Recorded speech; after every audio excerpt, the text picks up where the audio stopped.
All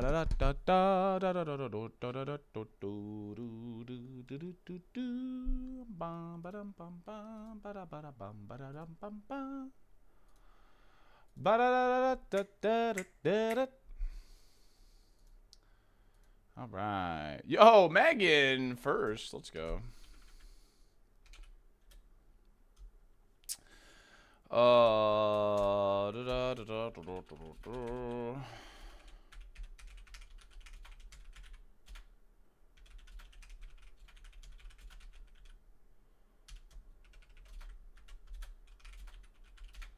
Yeah, you're actually first. Yeah, you are actually first.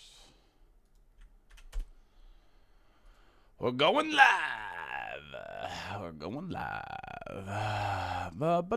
Someone put their Groudon away? What do you mean? What do you mean put their Groudon away? Oh. Like the sun exposure? Oh yeah, man. I'm white as frick, dude. Oh, it's 100. Oh gosh. Ha. Sorry, I thought you were insulting me. Yeah, no, it's hot. It's hot. It's hot, chat. It's hot. Oh, baby. Morning, Kai. How are you? What's up, Boone? What's up, Holsty? What's going on, everybody?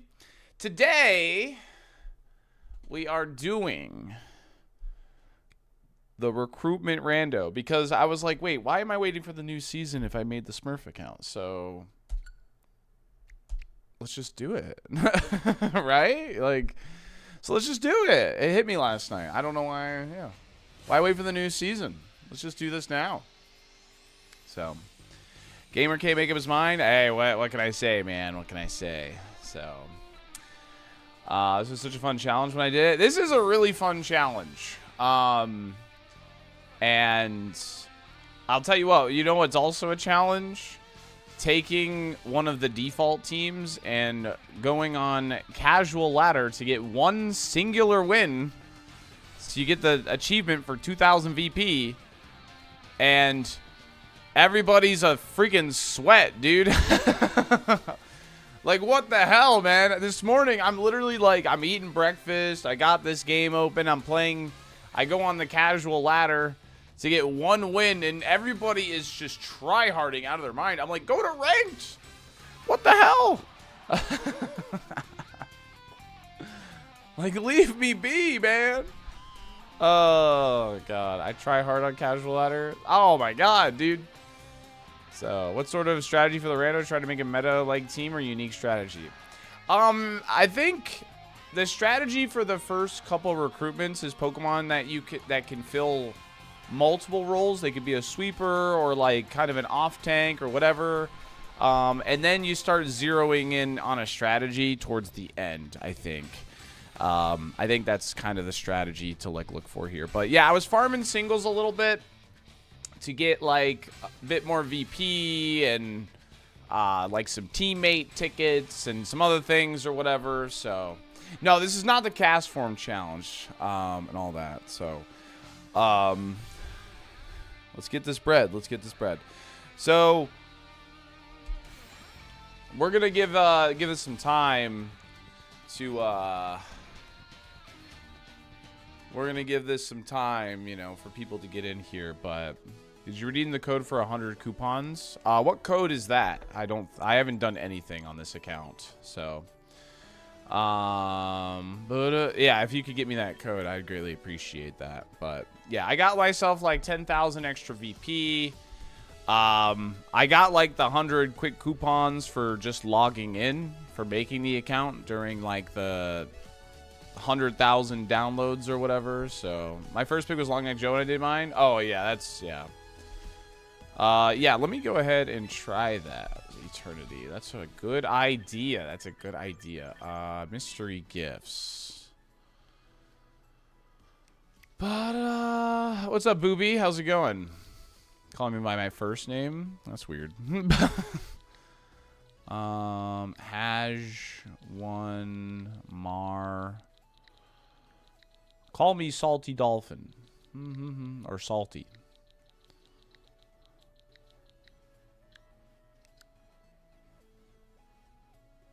Nice. Sure thing, Preston. Okay. Can say they're a press stan. Facts. Cool. Thank you, Eternity. I appreciate it. I like rental codes on the phone because you can copy and paste. So nice. Yes, the rental codes on the phone is like really sick. So, so if you're not familiar today, we're gonna stall a little bit, but today we're on a fresh, brand new account, and we're doing something I have called the recruitment rando. Essentially, we're going to be going to the recruitment here 6 different times, and I have to essentially take a Pokemon from 6 different lineups and attempt to build a team out of those 6 Pokemon. I'm allowed to change their items, their moves, their abilities, their stats. How many subs can I give you to force you to auto-recruit Malamar? We can talk about it if we see a Malamar. Because I'm down. I'm down, I guess. What's up, Puzzled Pirate? How are you?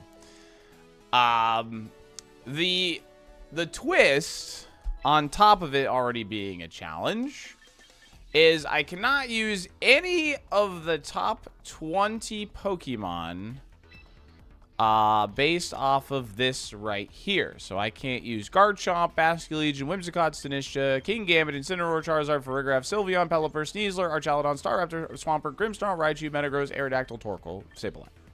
But anything Goldengo and down I am allowed to use is essentially the rules to the challenge. But yes. Oh, hey, look, we accomplished a mission. So, oh, cool. So a Floette team. Well, can't quite do that because check out the news section. Oh, yo, nice. Look, if we go to news, I get more quick coupons. How about that? Look at that. Look at that. It's snuck by the... Yeah. Change my outfits. There's some quick ones. Collect Pokemon from home. Private battle. Complete all that. Recruit a Pokemon. And then, okay, yeah. So we'll just be gaining VP as we go. But we're doing. I think we're gonna be fine on VP. Yeah.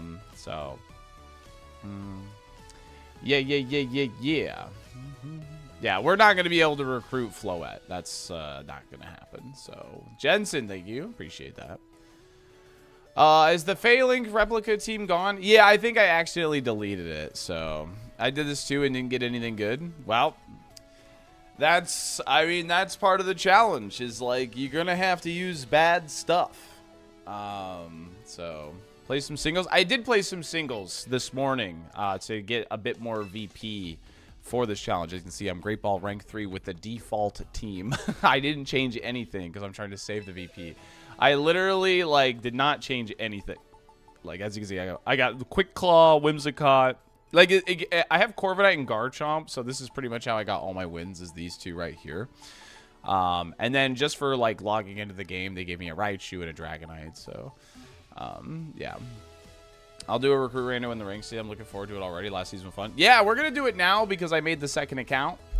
And then when the new season starts, we're going to do the cast form challenge. So that's the plan. Bit of some wacky, fun VGC stuff today. And then it's going to be a fun day, man. I've been really looking forward to today, like all week. Good morning, Carrier Amp. Because we're going to do recruitment rando. And we're just going to be silly, have fun. And then at 3:30 Eastern, which is 4 hours from now. We have our Draft League Finals. What's up, Jamie? How are you? The Draft League Finals will start at 3:30 Eastern. And we're going to go from the first league to the second league, to the third, to the fourth, to the fifth, to the sixth. And they're just all going to be back to back to back to back to back to back. And I'm going to be having JoJo Beans join me to commentate. If you're an old head of the stream, that is a huge throwback. Me and Joe have hosted Smash tournaments together. and we co-commentated it on my stream. So I'm going to have him as a nice co-commentator. So big throwback. I'm excited about that. Just to have him here and chatting. So, oh, thank you, Jamie. VGC stands for Video Game Championship. It's the double battle format, essentially. So yeah, that is really exciting. We've got a really cool day of Pokemon Champions lined up for you. So, I don't know. I'm pretty stoked about it. I'm pretty stoked. I'm excited, like, genuinely. So, yeah, it's the official competitive format. Yeah. Yeah, so, again, just going to go over the rules one more time.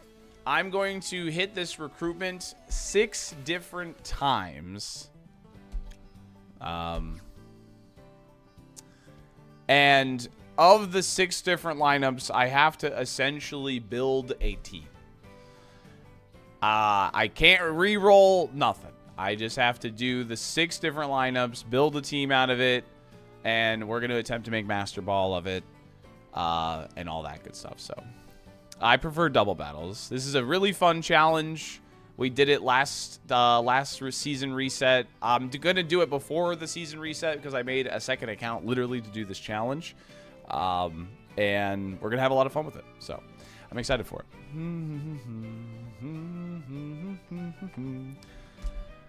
I am a little nervous because now we have a bigger pool of Pokemon now. So, yeah, I am a little nervous, though. Because we have a much bigger pool of Pokemon this time. Granted, there's a lot of new Megas, which is a good thing, I guess, in a way. But sounds like a fun challenge. Can go really good or really bad. Oh, yeah, it can go one of 2 ways. So, the bigger pool is higher quality. That's true. That's true. So, I wouldn't mind seeing any of these 3, actually. Swampert, Sceptile, Blaziken. I haven't really used any of them yet. So I think, like, they would all be, like, fun to do for this challenge. Just to get some reps in with them. Obviously, in the beginning, we're going to be playing against people, like, in Pokeball and stuff. In fact, I'm pretty sure our first 2 matches will be against bots. But, you know, yeah. Will you be allowed to use Mons with rare Megastones? Every Megastone is available now except Floettes now, right? Like, I can buy, like, Delphoxes and stuff. Right?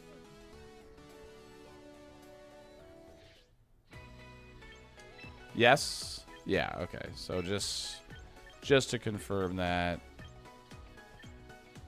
Yeah, Delphox, Greninja, yeah, they're all here. Okay. The top 20 Pokemon are banned. Yes. Yes. No, the game has bot matches for like new players. So, yeah, the top 20 Pokemon are banned. Just to refresh ourselves on that one more time. I am not allowed to use Sableye, Torkoal, Aerodactyl, Metagross, Raichu, Grimmsnarl, Swampert, Staraptor, Arjalodon, Sneasler, Pelipper, Sylveon. Cast form will be when the new season starts on the main account. Farigiraf, Charizard, Incineroar, King Gambit, Sinistcha, Whimsicott, Basculegion, and Garchomp. So, yeah, a lot of good Pokemon that we are not allowed to do. I might allow us to do Zard X. Nah, never mind. We'll just say no Zard at all. We'll just say no Zard at all. Do it. I mean, I feel like that'd be fine, right, chat? You'd be okay with that. My favorite Pokemon is Exeggutor. Yeah, this is a really, really fun challenge. Yeah, well, let's just not allow it. Oh, I hate Rotom Wash, though. Alright. Here we go, chat. Let's get our first poll here. Let's do it. Let's get our first poll. Female Basque is allowed, absolutely.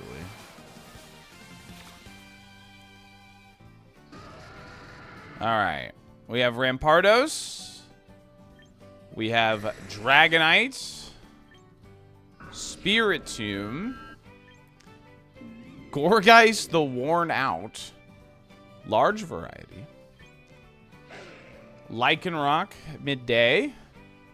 The Hug. Greninja.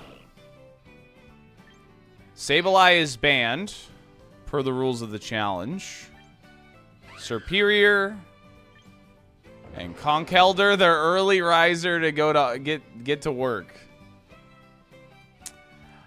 I mean, I think Dragonite is the safest bet here, right? Dragonite was not in the top 20, correct?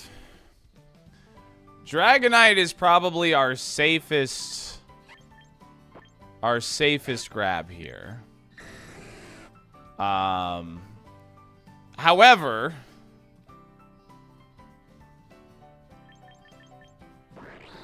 Greninja is also really solid. Do we want safe for our first pick? I think we want safe, yes.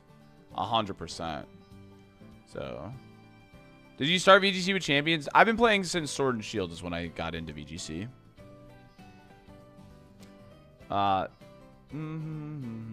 Rampardos is it. D9 or Greninja for sure if tryharding. Well, I mean, like, I don't think that's tryharding. I don't know if that's like the way I would put it personally. Like, we could totally get screwed on our polls here. You know what I mean? Like, I've seen some bad lineups of Pokemon before. You know what I mean? All right, let's just confirm Dragonite was not in the top 20. I know Greninja's not, but let me just confirm for sure Dragonite was not here. Yeah, Dragonite is not here. That's free game for sure. A real gamer would go Serperior.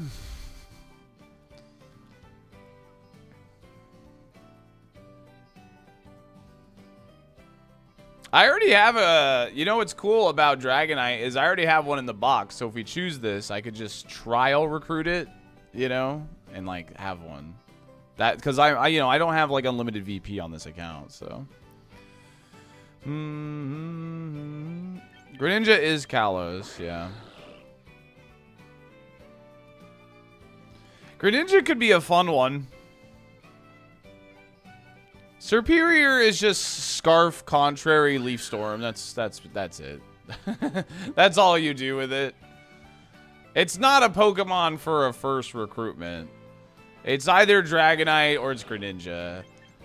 Dragonite is definitely the safer play because we could make it our Mega, we could make it our Tailwind setter. It could be priority. Dragonite's a bit of a Swiss Army knife for sure. Dragonite, my beloved, yeah. You do sub plus screens, yeah. You already have a Dragonite? Because we're doing a challenge called Recruitment Rando, and our team is built off of 6 recruitments. It doesn't matter what I have in the box. It doesn't matter what I have in the box right now. We're making a team of 6 different lineups. The rules of the challenge is I do the recruitment 6 times, build a team at it. We're going to climb to Master Ball. What's up, Asante? You want to see? Yeah, I think we take Dragonite. And I'll just do the trial recruitment. That way I can just use the one in our box as our... All right, there's our first one, chat. There's our first one. Dragonite is on the squad.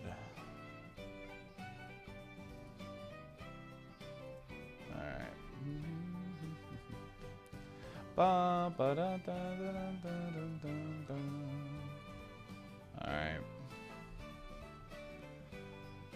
right. We recruit 6. I don't get any rerolls or nothing. That's why we got to be smart. We got to be smart about our decisions here. Like, it's not, like, that's why, like, it's important to really think this through. Like, there's no redos, no nothing. So, all right, Dragonite's on the squad. All right, we got him up in the top left. Is there shiny claws? I mean, I'm going to try and get to Master Ball with them. Yeah. Yeah, it's pretty straightforward, yeah. Is there a shiny claws? I mean, if there's a shiny, I'll probably recruit it and try and make it work. So, yeah, I think Dragonite is the play. I think we did good. So, Theo, thanks for the 470 stream finals day. It is finals day. No, the new season has not started. I'm just on a fresh account right now. I'm on a fresh account. Boom, ba-dum. Right, you get the 25 streak. Okay, we have 2 banned Pokemon right now in this lineup. Both Staraptor and Archaludon are in the top 20, and I'm not allowed to grab those.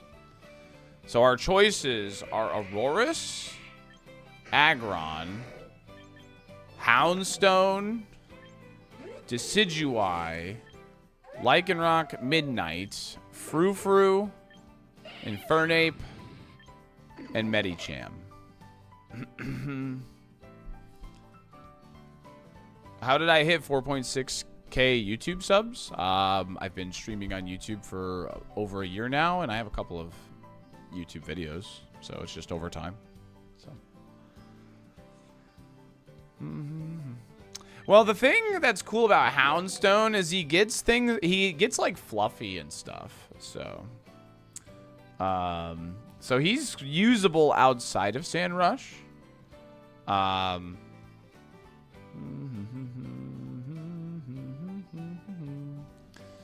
So I think Houndstone would be cool because I haven't used Houndstone yet either. So, but I will say Infernape does get fake outs. He's fast. He's pretty flexible. We can make him physical or special. So,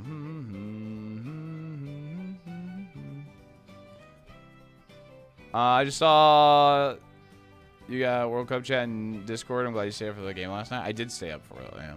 He gets coaching too? Does he get coaching? Huh. Interesting. Infernape is good into Zard comps. Huh? No, Metacham's not awful. Metacham's not awful. Would be another mega option. Gets fake out. We can do things with skill swap with pure power. The UK, the government is letting pubs open until 5 a.m. for the World Cup match on Sunday. Many people become sick. Yeah, for sure. No Mega Aggron. We have Dragonite, and I think with Aggron, the problem with Aggron is I'm not allowed to draft Sinistcha because of the rules of the challenge. And I feel like Aggron without Sinistcha is just, well, not worth it. You know what I mean? So I don't think Aggron is the play. So.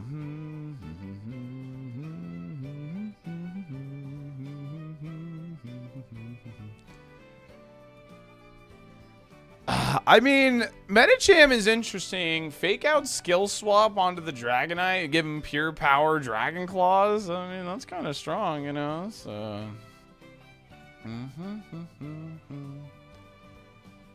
No setup, go for last respect, scarf it. Yeah, Houndstone I think has the biggest flexibility, doesn't he? Houndstone does have the most flexibility, I think. And I think that's important early on.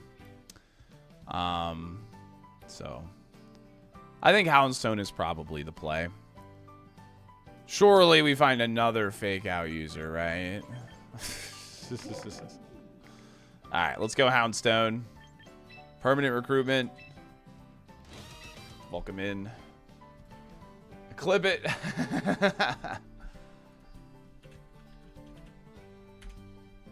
Alright, Houndstone.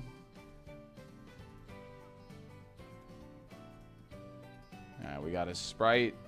Let me add it to the display here. Oh.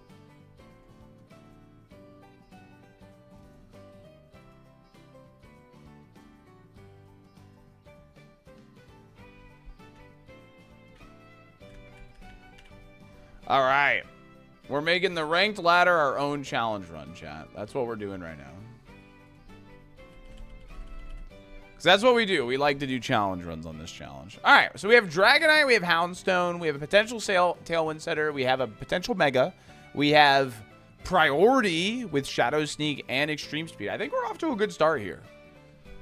I think we're off to a really good start here. T-Tar's not in the top 20, so he is free game, actually. T-Tar would absolutely be free game, which is kind of cool. Yes. Yeah, you can get dupes, yes. We don't have skill swap, though. Just needs Chimpao. Oh, wait. Yeah, dang. So, T-Tar falling off. You love to see it? No, we don't love to see that. What? All right. All right, let's roll number 3. Let's roll lineup number 3, chat. Thank you, Jamie.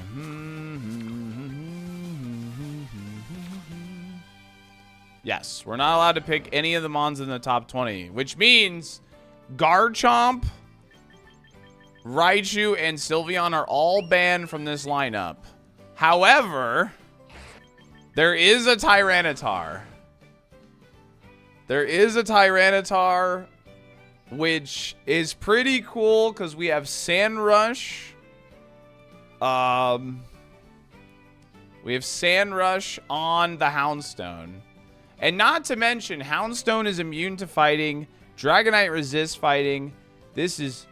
If you pick T-Tar, there's no longer a challenge. What do you mean it's no longer a challenge? All you guys do is complain, man. This is called recruitment rando.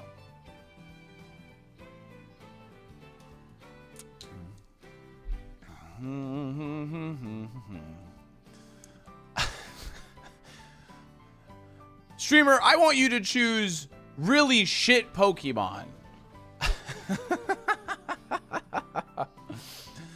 I want you to choose only shit Pokemon. Ban the top 100.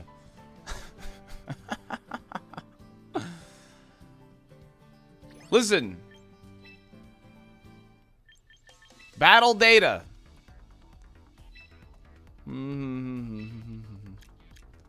Pokemon.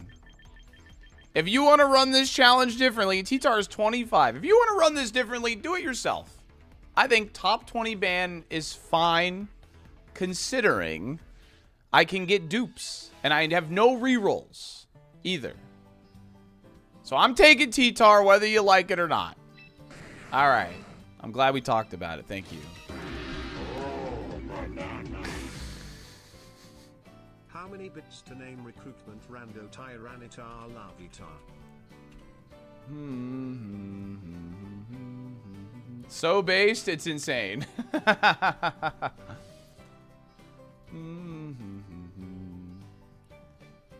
Anytime you make a challenge on stream, you should change it. No. It's my challenge. How many bits to name to I hate Larvitar Kappa? Mamba, thanks for the 100 bits. Appreciate it. I hate Larvitar. No, this is doubles. This is doubles. We got a good start here. We got a good start, chat. We have 3 very solid mons. Extremely solid mons.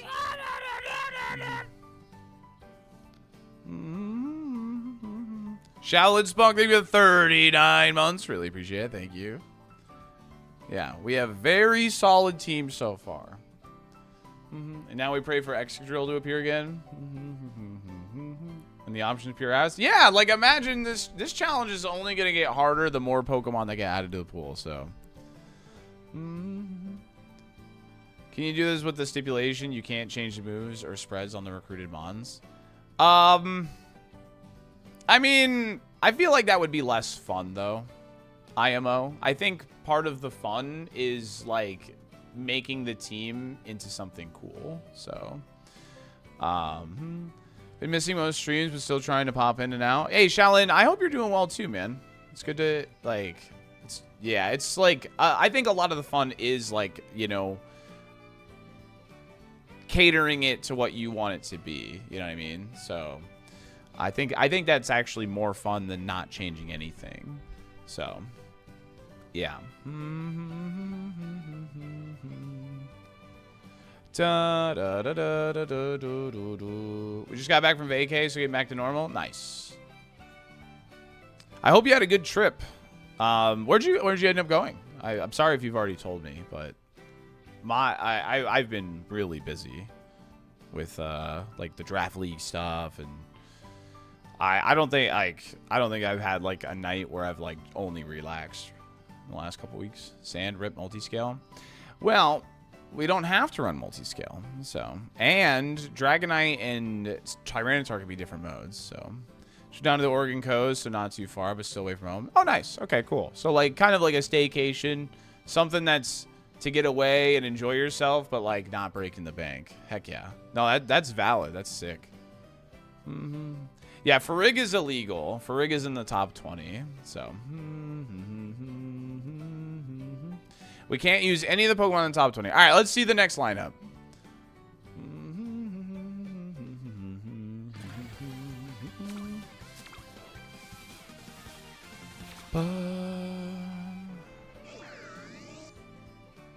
Okay.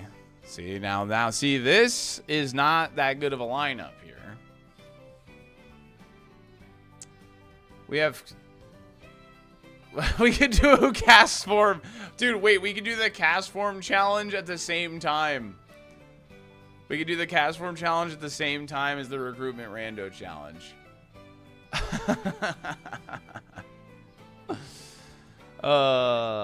Meowstick, Clefable. Suppose Skarmory's probably really solid, huh? Also, Scizzor's low-key pretty good too, huh? Because we have 2 fire resists in T-Tar and Dragonite. So this is a good... That's 3 megas. That's 3 Pokemon that can mega, yeah. I vote Scizor. Armarouge. Jolteon. Tauros. And Frou-Frou. I think Scizor probably does fit the best, huh?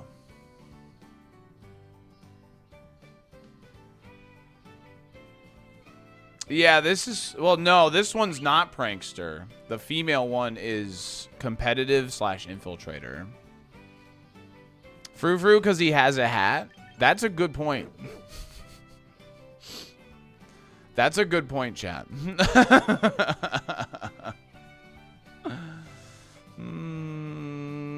That is a really, really good point. It's got a hat. Yo, Flo with a 5-pack of gifted subs. Thank you very much, gamer. Really appreciate that. Lorb Scizor goes crazy. I do think Scizor makes our team the strongest for sure. Now it's working again. Yo, appreciate that, gamer. Thank you so much for the 5-pack. I don't like Scizor, but doesn't make it less viable of a pick. Yeah. I mean, this gives us another form of priority, too, which is really good. This is like, yeah. Consider Tauros. Yeah, the combat breed, not Blaze or Aqua breed. Yeah, I don't know about that one, Chief.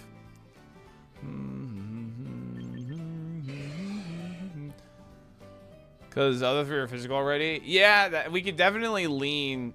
I can name T-Tar. You can name T-Tar with the 5-pack. Yes, you can. Or you can name Dragonite, Houndstone, or potentially the Scizor we're about to pick up. Yeah, I think Scizor is the lock-in here, huh? I think Scizor is an easy lock-in. We have fire resists on the team. I think we got a pretty good core. I think we got pretty lucky here. I think we have a pretty good core. I think we just need some glue now. We're looking for Pokemon that just kind of give us a different mode, I think. I think we're doing pretty good. I think this is a much nicer recruitment rando than the last one, I think.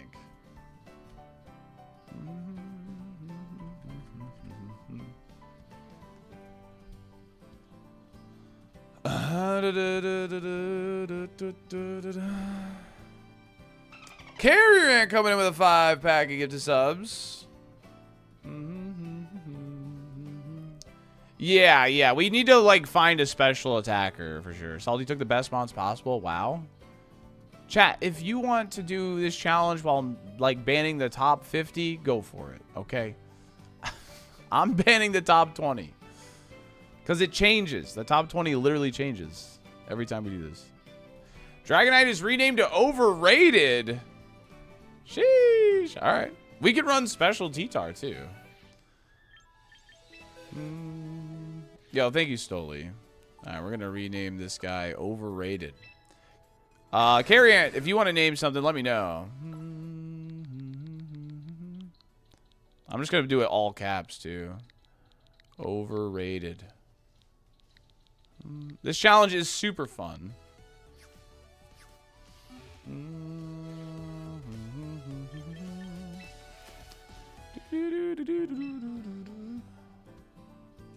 Alright. But I wanted to see what the last two picks are. Alright, sounds good. No worries. You can't call Jay Hollow overrated.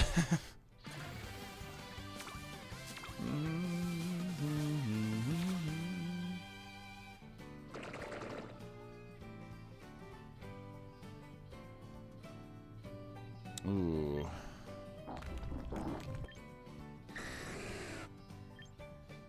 So Farig is banned.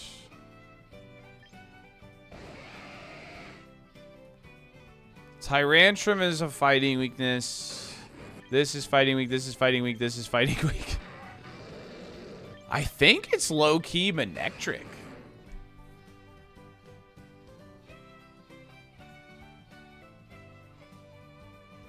It's either Manectric or it's like the spider, dude. Or Tauros. Because, like, this is fighting weak, this is fighting weak, this is fighting weak, this is fighting weak, this is fighting weak. Doesn't help fairy matchups. You have one fighting weak currently? Yeah, but...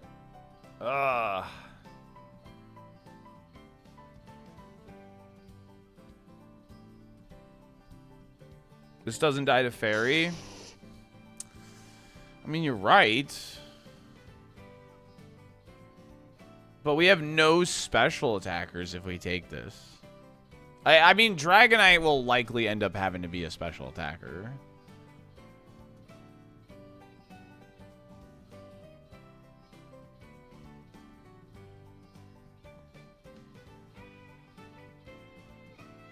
Fairies, what, you have two weaknesses to? Yeah, Dragonite. Hark is a good switch in for fire, too. True. Harkonine uses Scarf pretty well, too.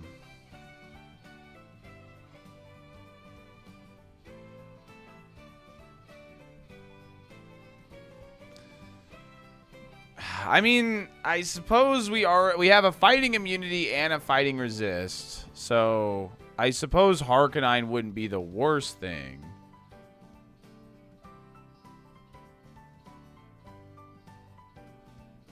I'm not taking Hydreigon, I don't think. That's too much fairy weakness.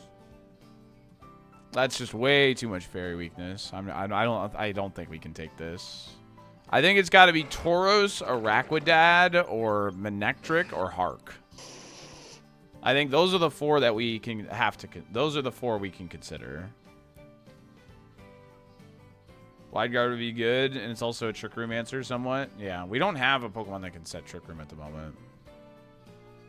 Kind of dig the Sticky Web. Sticky Net. Out of Sugar Cubes, this is Garganackle.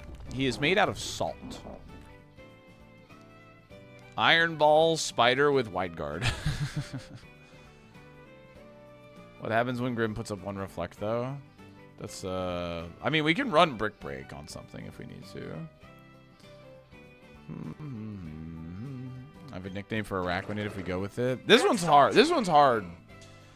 Because Arachnid gives us, like, water, which is nice. But, like, we have a lot of Pokemon. We have a lot of physical attackers. This makes sense because it is a fairy resist. I like Harkonine. I think it's pretty good. Hammerot's weak to fairy, and we already have enough priorities, so I don't think we're taking Hammerot. It could be fun, but we have priority. We have extreme speed, we have shadow sneak, we have bullet punch. We have plenty of that. So, yeah, Dragonite's probably gonna have to be a special attacker at this point. 100%. Giraffe is banned. It's a top 20 mon. Giraffe is banned. Hammerot is edgy. That's fair.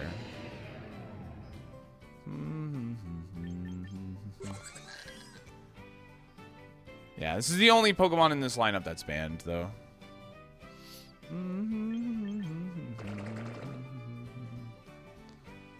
T-Rex because it's cool. Yeah, it's cool, but I don't think we're...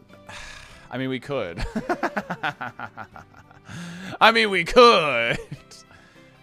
That's cool, man. He is really, really cool. He is one of the coolest Pokemon, just straight up, man. And Santa does have a decent Spadef, kinda.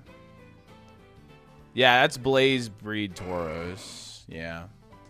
Doesn't resist Fairy, which is the problem. And then this is weak to Fairy. I think it's got to be Hark or the...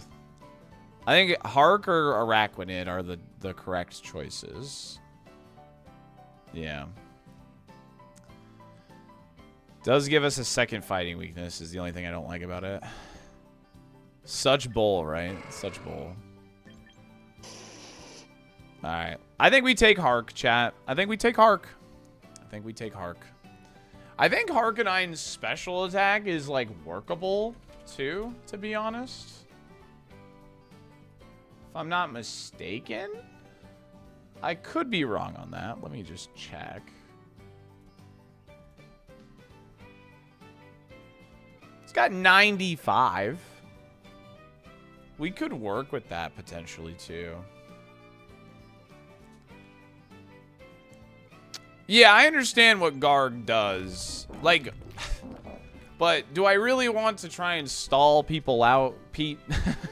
Is that really something I feel like doing? You know what I mean? Just scared of the bridge? We have Draco Meteor for it. You are the Salty Dolphin. That's me. I know.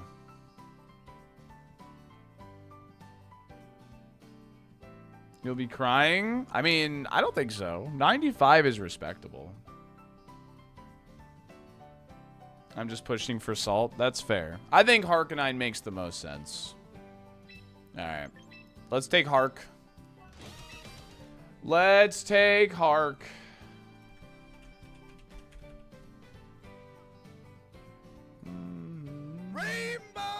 Iste with a 10-pack of gifted subs. Holy fish moly. I don't know what I did to deserve that, but thank you very much, gamer.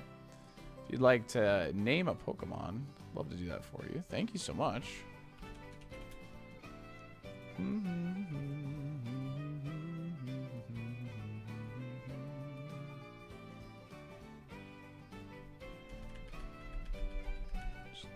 Tyranitar Godzilla? Absolutely. 100% do that for you. Alright. Alright, we have one more recruitment roll, chat. We have one more recruitment roll.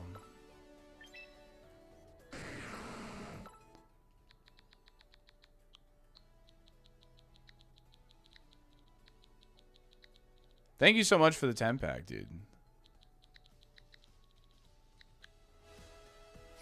Godzilla. I think we got a solid squad, though. We got good BST. I think this is gonna be. I think this is gonna be. It's gonna be good. All right, let's see what the last roll is.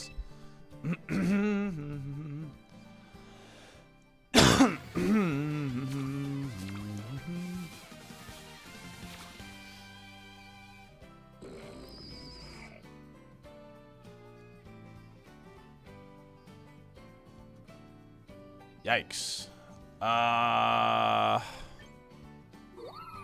Leafeon. Frou-Frou. Frostlass. I can't draft this because I already have Hisuian. Runerigus is a trick. It could set Trick Room. This can set Trick Room. This could be our glue here, actually. Rotom.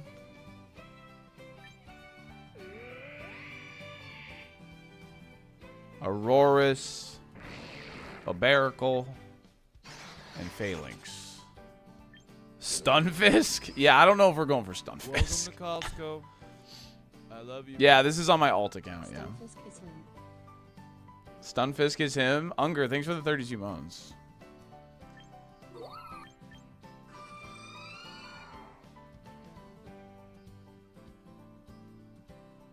I think Frostlass is not in the top 20, I don't think. Let's go ahead and check that real quick. Yeah, no, it's 28th. That would give us another special attacker. But also Rotom Heat would give us a special attacker. That would give us another special attacker. But we have 2 fires is the issue there.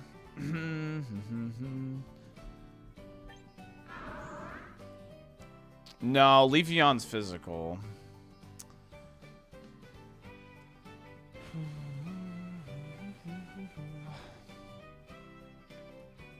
I think we're really weak to water if we take this. I mean, I think we're weak to water regardless.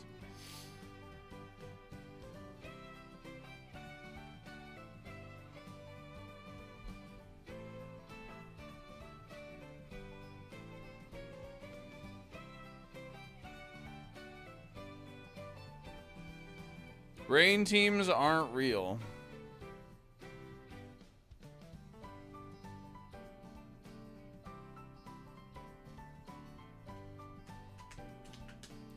I think it's Runerigus, actually. I haven't used this Pokemon yet, but having something that can apply Trick Room is pretty nice. Leafeon counters Rain? That's crazy. Special attack D-Knight with Blizzard. Didn't Frostlass snow? Frostlass only sets the snow if,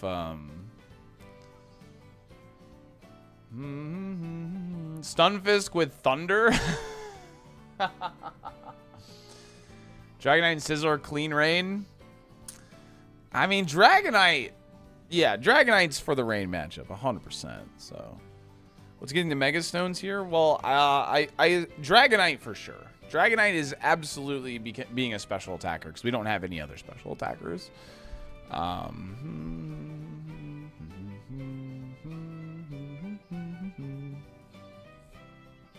Houndstone's like base like 74 or something.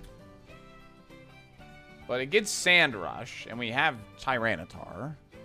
So we did well. It's 68. It's base 68.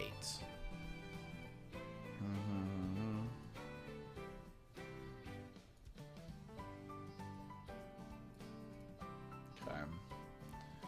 How are we killing Chomp at the moment?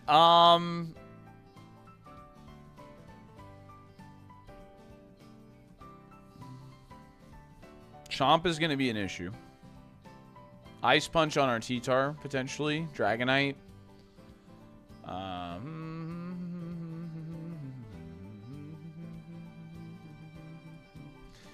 Unger, thank you again for the 32 months. We have last respects as well.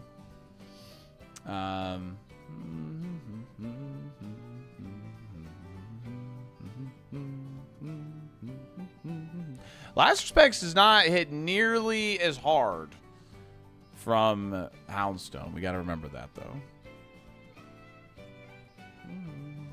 Not with multi-scale, though.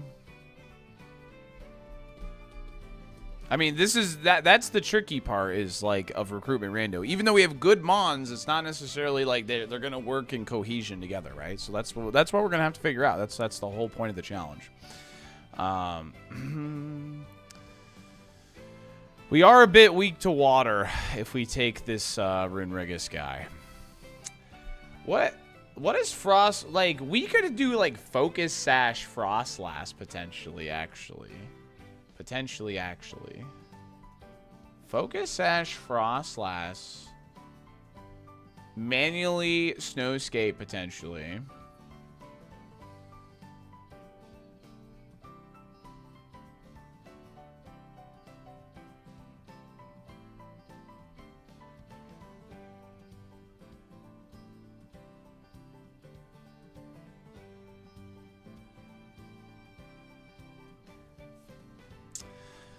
And it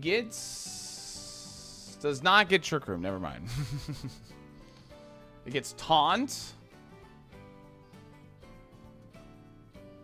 I think it's Runerigus or Frostlass, chat. What weather does Runerigus get?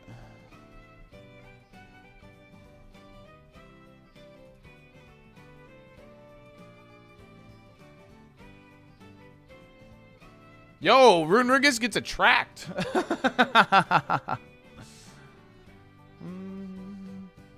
Busted.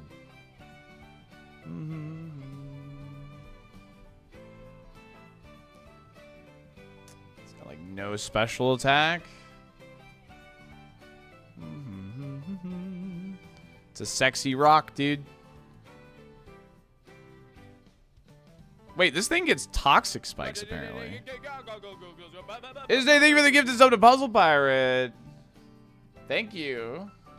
Why does this thing get toxic spikes? Why not Barnacle Boy?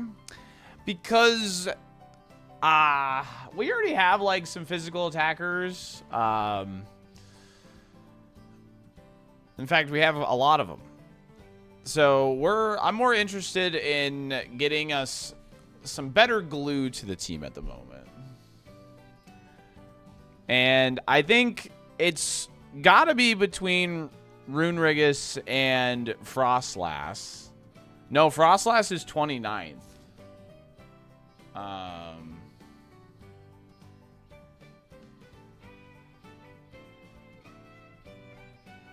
This thing gets Rain Dance, but it doesn't get Snowscape. It does get Sunny Day, though. Or no, it doesn't. Sorry. I lied. We could go Aurorus. We could slam Aurorus and have snow and sand on the same team.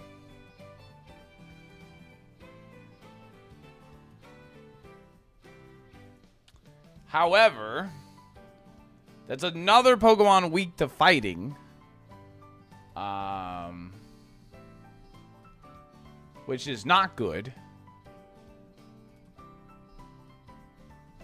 And Aurorus is pretty cheeks. It's only got 99 special attack. It just doesn't do enough damage.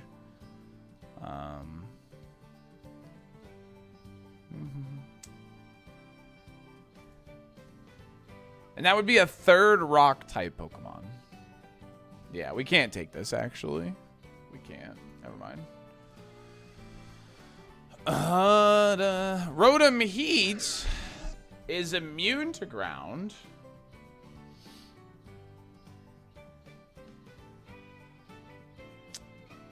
But we're severely weak to water if we take this. Same with this. This is the best typing for us, for our team. I could see Focus Sash Frostlass, genuinely, with Mega T-Tar, Mega D-Knight on the team. See, taking T-Tar was a trap. And remember, like, and let me check your logs. And you were like, oh, this is too easy now. Ugh. See, Amane? Caught. Caught. You guys are so quick to jump to conclusions, man. You haven't seen the whole lineup.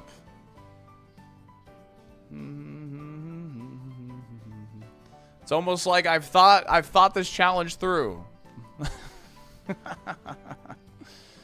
Taking Dragonite was a trap? Maybe. Frou-Frou pick. Let's act like low-key, let's actually look at Frou-Frou. Like this is where. Okay. Okay, so it gets Fur Coat, 60 defense, 90 Spadef. This thing does no damage. What the hell? Why? Baby Doll Eyes, Charm. Yeah, weak to fighting.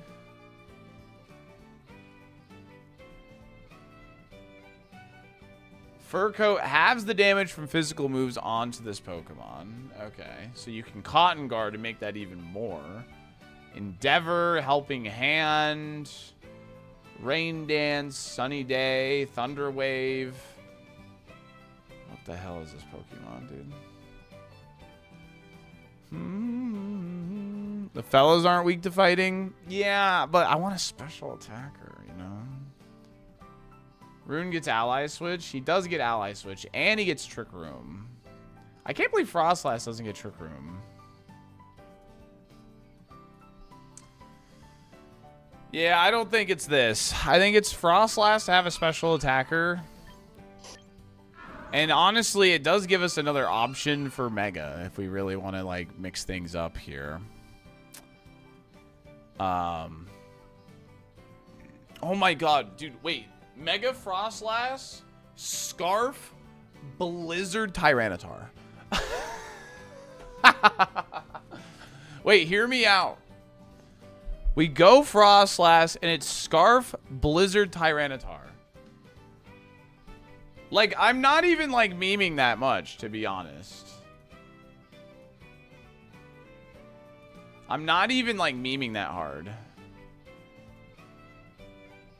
Tyranitar has a special attack of 95.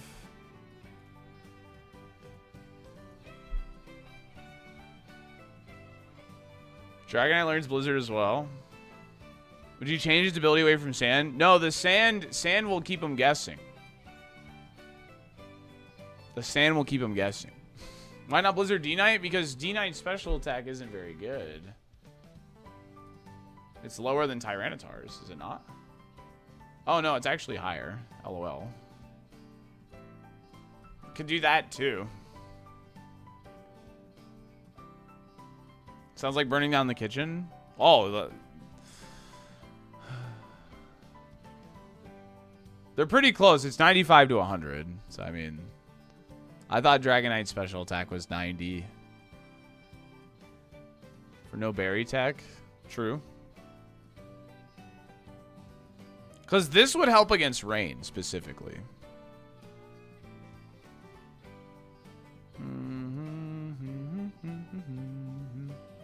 Yo, Anonymous, thank you for the 5-pack. I really appreciate that.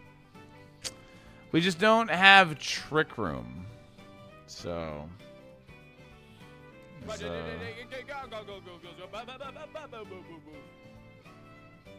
What about Mega Frost Scizor and non-Mega D-Knight and T-Tar?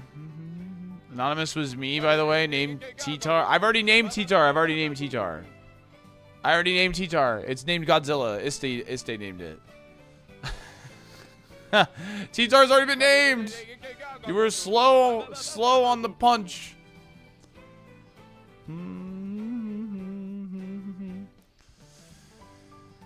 How do you feel, chat? How do you feel about the Frostlass? It wasn't actually me? Oh, okay.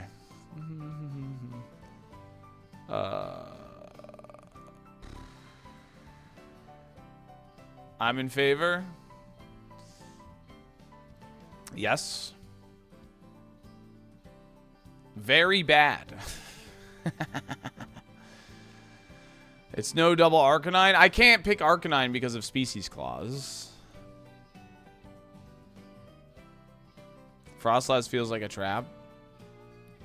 I think it's flexible, but I do think this... I just don't know if this helps with potential rain stuff, so...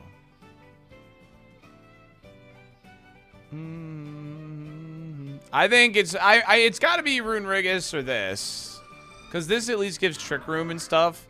This I don't like. What I do like about this is it's immune to ground, but I think this will sit in front of like Garchomp and crew, but obviously Basculegion would be an issue. But this would help with Basculegion. This hits Garchomp.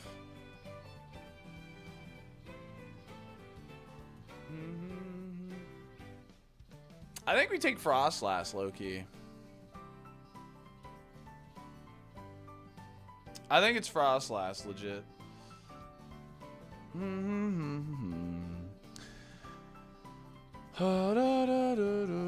Alright, because I think we can run this Focus Sash, too. Like, I think this has flexibility.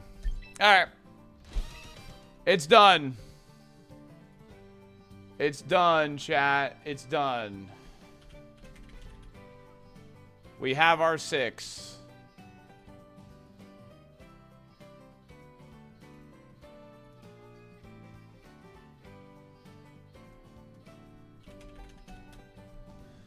Dun, dun, dun, dun, dun, dun, dun, dun.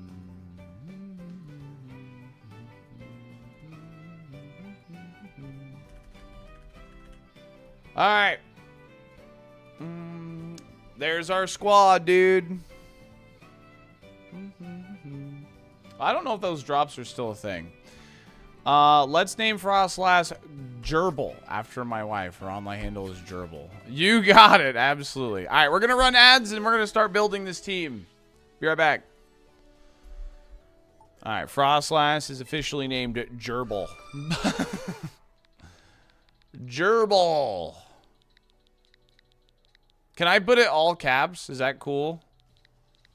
I feel like all caps is kind of the theme of this team. We have Gerbil, Godzilla, and overrated.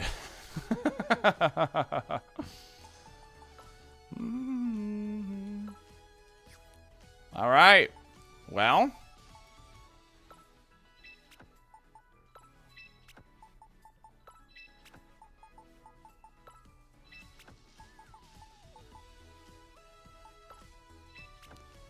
Says until July 9th. Oh, nice. All right, here's our 6, chat. This is Recruitment Rando.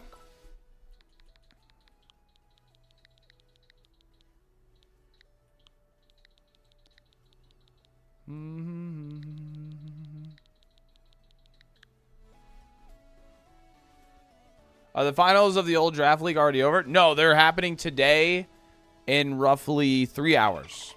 Is Shori coming in with a 5-pack of gifted subs?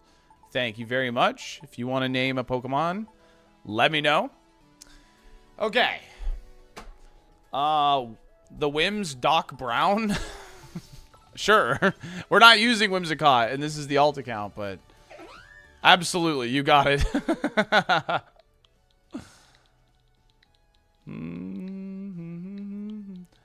I will transfer this name over. Doc Brown, you got it, dude. All right. Let's see here. Let's see here. Okay. We have 2 special attackers. Frostlass, Dragonite.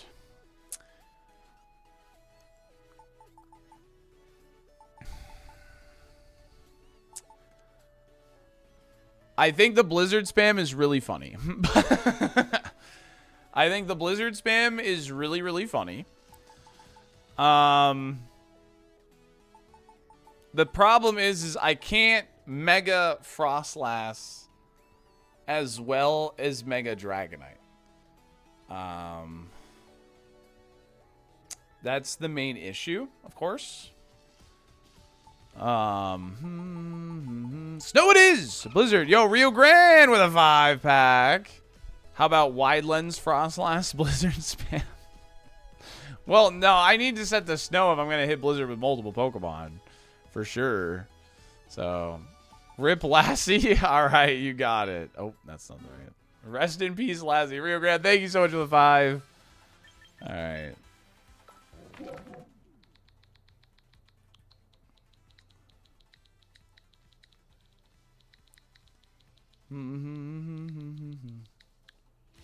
All right. Rest in peace, Lassie. Focus ban T-Tar? Ain't no way, dude. Ain't no way. All right. I think Frostlass being a Mega makes sense to me. I think Sand and Snow mode is pretty cool, personally. Fell Shadow coming in with 5. Thank you so much for the 5-pack. Is Arcanine gonna be like rest in peace, like old Yellow or something? Don't run for Scizor. Oh, okay. I was like, it came in right after Lassie. I like this all caps theme we have going on here. I like this theme we have going on here. This is a good theme. I like the all caps theme. Okay. Yeah, I think let's make you like a special attacking Dragonite, but with Carrier with 5. Thank you. Thank you very much. I think that's where a good place to start, chat. Because, like, this can be, like, its own mode. And then we can have this Dragonite Frostlass be a mode. Name Harkonine Bottle. Bottle. Why are we shouting? Bottle. As in bottle caps. Oh, gotcha. That's funny. All right. Very good. Cool team. I love it. I love it. Just all caps for everybody. He does get Tailwind. They both get Tailwind, actually. Which is pretty cool. Yeah, Mega Dragonite has great special attack, but I think with Frostlass, we want to Mega this. So, Endure Scizor. I don't know about Endure. I don't think we're going to be running that. I'm going to keep it a $150. All right. Okay, yeah, let's start here. Let's start here. We're going modest. Let me see if I remember the spread for this thing. I think it's like 14 HP. 2 points in defense, rest in speed. That looks right. This is like to live Sucker Punch. We won't think too much about it, you know. So Blizzard. Shadow Ball.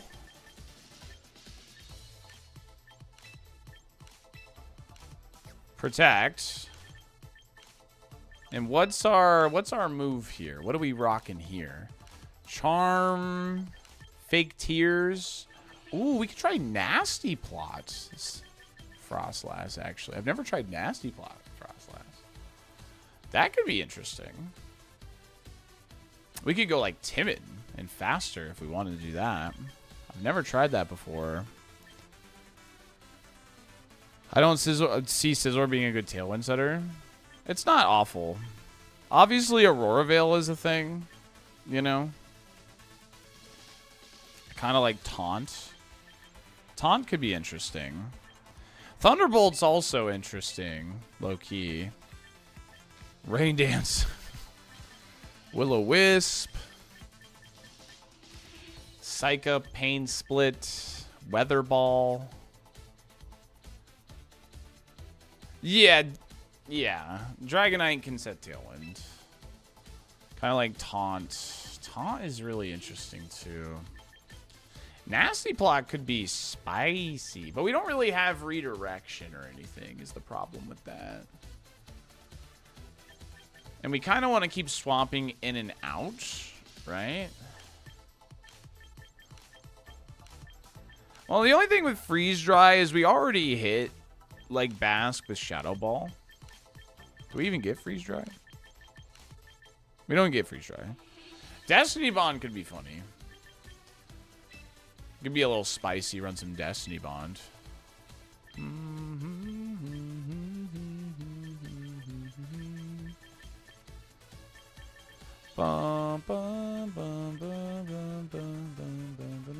Yeah, we have no redirection and no fake out, yeah. D-Bond could be pretty funny. Alright, you know what? Let's run Destiny Bond. Screw it.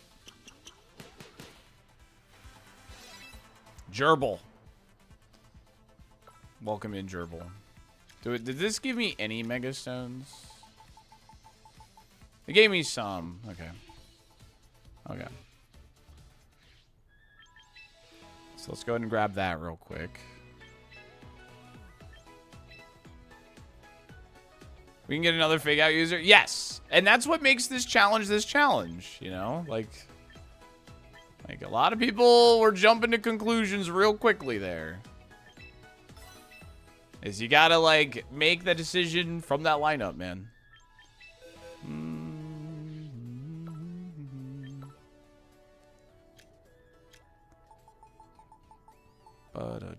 Alright. One Pokemon done. Very good. Okay. Are we gonna do the Blizzard Tyranitar? We probably shouldn't. It probably should be Blizzard Dragonite. Should probably be Blizzard Dragonite with multi-scale. Dude, the Portugal-Croatia game was insane. It was insane. That's the only thing. So let's go ahead and do this next.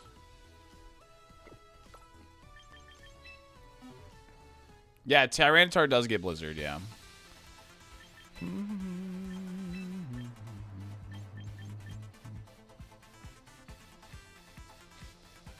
I'm rooting for Australia today for my wife. She doesn't care at all.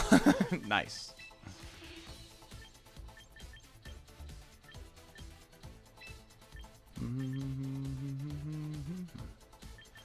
Do we need Draco Meteor much if I'm spamming Blizzard? Yeah, I want this. I don't know. I kind of like this, though. I like having the priority. Call the team Dairy Queen. True. Alright, let's just rock this as the spread for now. I could run Inner Focus so I can't be faked out, though. Instead of multi-scale.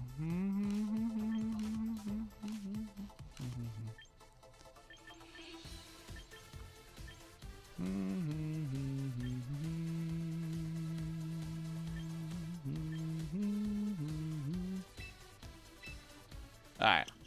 Scarfed? I'm not sure yet. I feel like there's a lot of items we could run here. Could be Life Orb. It could be Never Melt Ice. I'd give it the Stone. No, it's going to be paired with Frostlash too often, I feel, to be paired with the Stone.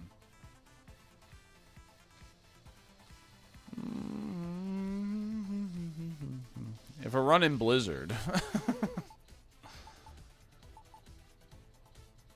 Does D-Knight live a Blizzard? Probably not, no. If we're up against Snow, like, we're not bringing our Snow. We're bringing these boys. We're bringing the 4 in the middle here. Yeah, Belgium, U.S. should be a really good game, yeah. All right, we'll hold off on the item, but I think this training is fine for this, to be honest. All right, you should be pretty easy, because you'll likely be Scarf or Sash. So let's go ahead and train you. We're going to get rid of that Spidef, because, like, who in the right mind would run Sassy Harkonine? That doesn't make any sense to me. We're going to run a Jolly Nature.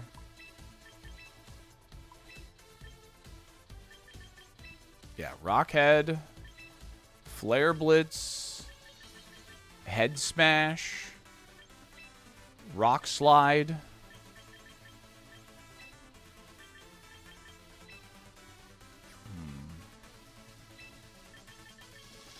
Do we want Protect? Do we want Extreme Speed? Mega Chomp for Sand Team. So I can't change the team. We did 6 recruitment lineups, and I had to build a team out of the 6 recruitment lineups. So it is super unfortunate, superhero. Wild Charge is bait, chat.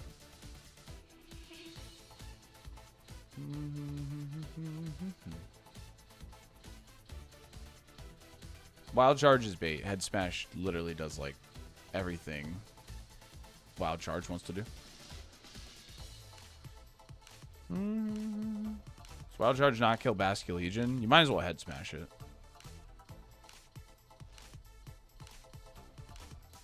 Extreme Speed, Close Combat. Close Combat is worth thinking about, yeah. We're going to do this cast form on the main account when the ranks reset.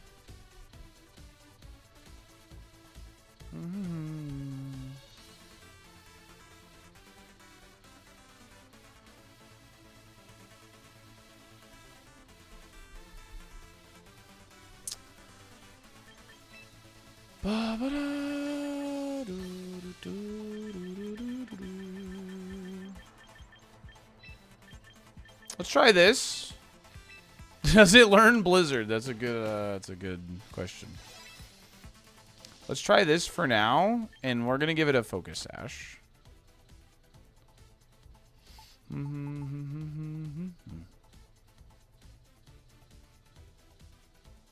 All Mega Team.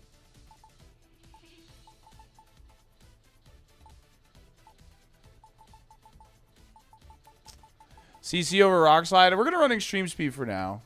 We'll see. Yeah, CC. Well, no, we have Flare Blitz for Gambit, right? So, yo, Bubzia, thank you for the raid. How's it going, everybody? Welcome in. I hope you're having a great day, great stream. What kind of name? Sorry, it was gifted, JL. It was gifted. It was gifted. Welcome in, everybody. I'm SaltyDolphin. I stream a lot of Pokemon and like Nintendo content here on the channel.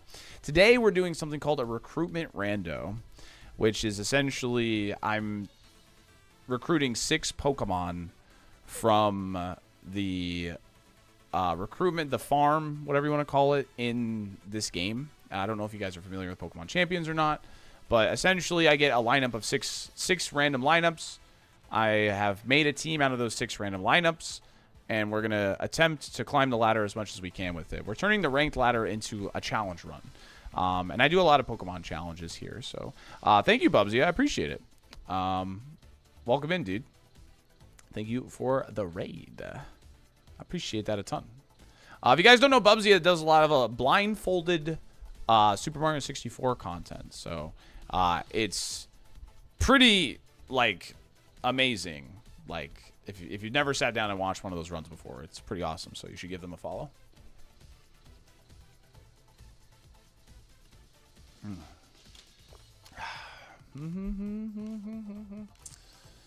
Blindfolded champions win.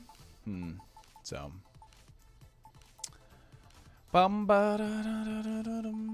Okay. Working off audio only would be kind of crazy, actually. Who knows, maybe. Yeah, it's that, Bubs. Yeah. Okay. So Scizor is not going to be Mega on this team. I think this should just be our setup Pokemon.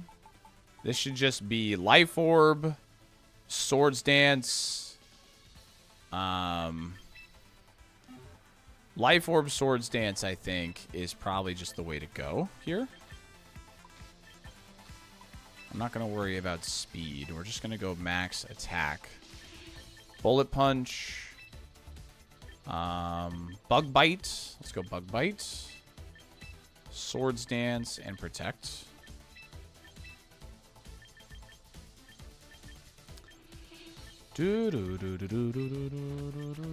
Technician. Let's go and use the training ticket on this one. Twitch plays Pokemon Champions, yeah. So I gotta go buy the Life Orb. You'll see. Did I spy Quick Guard? You did spy Quick Guard. Yeah, Quick Guard's kind of the goat or whatever. Alright, so let's go held items, Life Orb. We're gonna go ahead and buy that. I'm gonna go ahead and buy Tyranitar's Mega Stone as well. Tyranitar. There you are. Okay.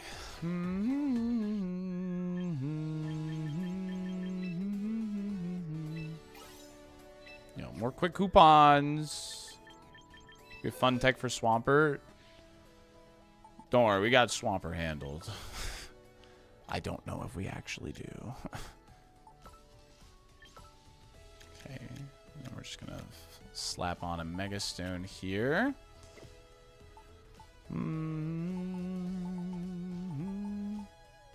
So we have tons of priority. We'll have speed control with Sand Rush here, and then we also have extreme speed here. And I'm sure some sand matchups will bring this guy. He's going to be a little weird with Draco Meteor is the problem, though. Draco Meteor is a little weird.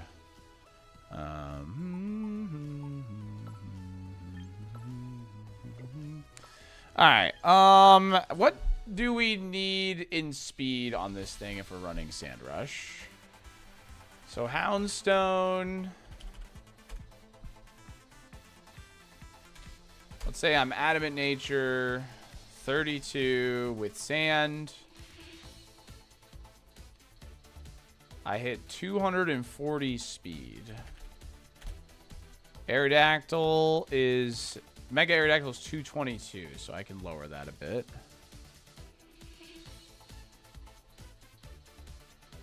Alright. 24 speed Adamant Nature. Call it a day. We know we outspeed everything in the game. Essentially with that. Right?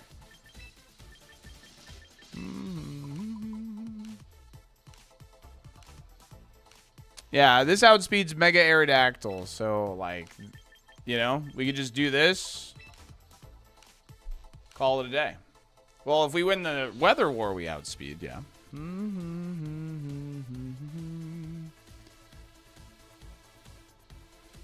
I don't think we need to outspeed Mega Aerodactyl, but... Yeah. Yeah, this outspeeds Scarf Basculegion. Mega Aerodactyl outspeeds Scarf Basculegion.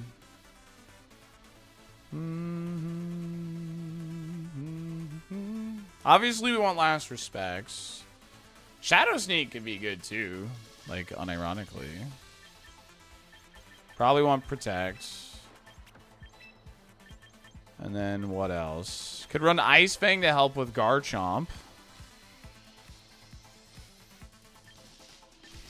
We would lose to Frou-Frou, but I'm not entirely sure. Psychic Fangs for screens.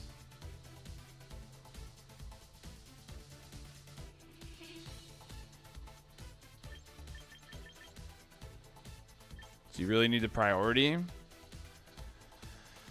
I don't know.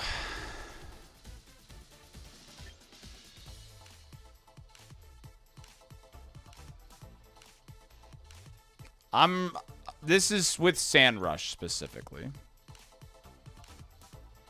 This is Sand Rush. Outspeeds everything in the game.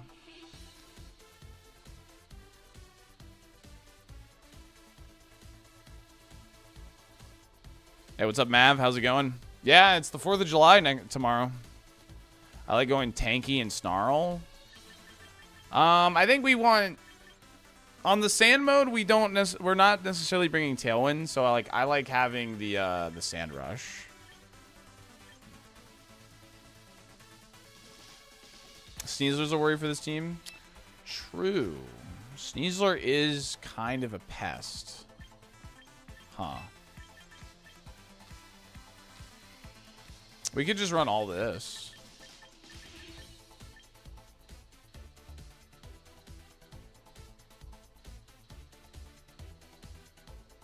Okay, let's try this first. What item will this hold? We could run Citrus. We could run Spell Tag for boosted last respects. There's a couple things we could definitely run here. Like having no Citrus Berry yet. I mean, this could be Citrus Berry, to be fair. This could also be wider for Draco Meteor, actually. I'm not running Focus Band. Expert Belt? Could be Expert Belt, yeah. We could run Expert Belt. Quick Claw.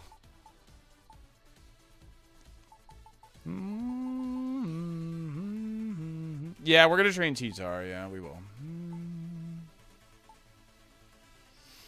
We're Inner Focus. Colbur Berry. Could run Colbur Berry. For those pesky King Gambits. Because King Gambit is a pretty annoying mon for us, too.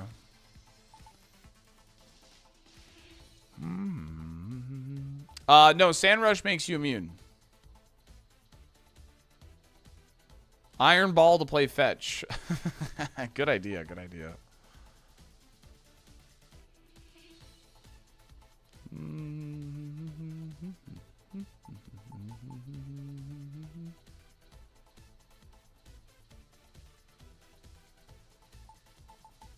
Yeah, no, it definitely does, yeah.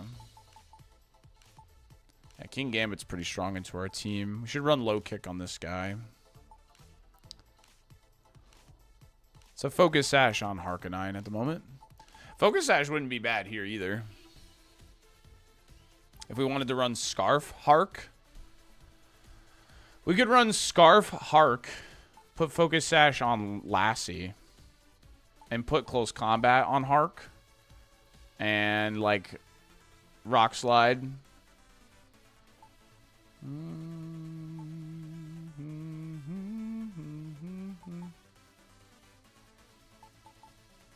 I kind of dig that.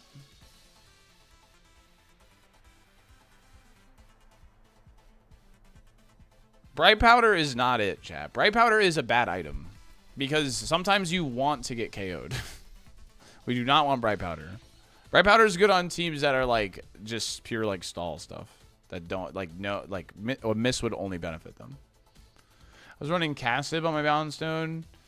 Bask and Goldango were enough for me. It's bulky enough for Sesh. Felt kind of wasted. Gotcha. I understand it's 4x weak to water and ground. Yeah, I know.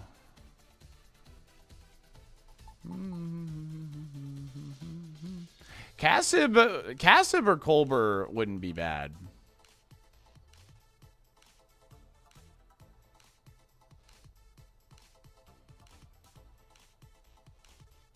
Yeah, if we're locked out of Flare Blitz, it could be an issue. That's true. We're going to put low kick on this for sure. We have to have low kick. So this is probably just going to be a bulky T-Tar, no Dragon Dance.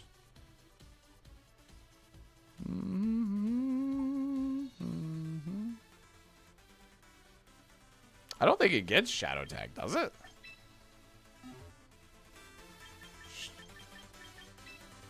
No, it gets Fluffy.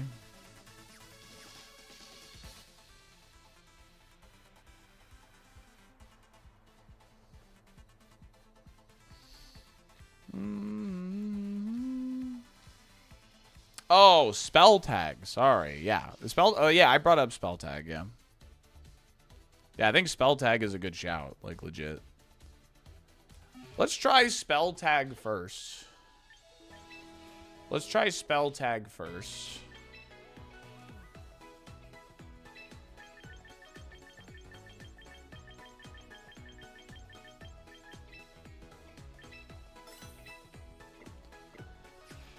So this is a, yeah, that also makes Shadow Sneak better too, which is nice. Damp Rock? Yeah, let's give it Damp Rock for sure. We're gonna be in Pokeballs here, so we're probably gonna get 2 like bot matches to begin with, because this is a brand new account. Draft League finals start in roughly 3 hours, little less than that, 3:30 Eastern. All right, so we probably just want like max HP, something like this. And then, like, bump that up. Rock Slide. Ice Punch. No, sorry. We want Low Kick. Knock off Low Kick.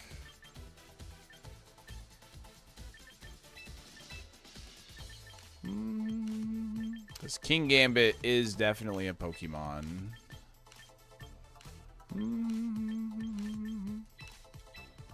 Okay. So we'll just make him nice and bulky.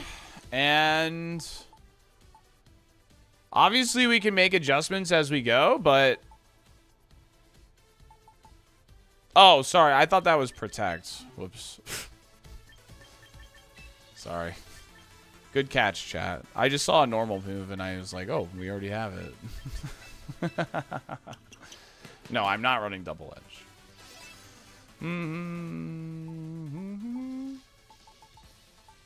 Alright, we have Protect on 5 out of 6.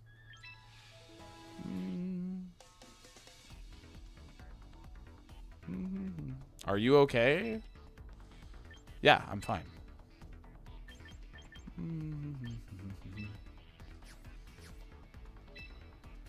All right, so I'm not going to open a prediction until Pokeball 3. But, yeah, that was the set I used to run Typhoon Hunter, but I have a setup mon, so yeah. All right, here we go. This first match is probably going to be bots because it's a brand new account. This is a team just made of recruitments. And I can't re-roll, so...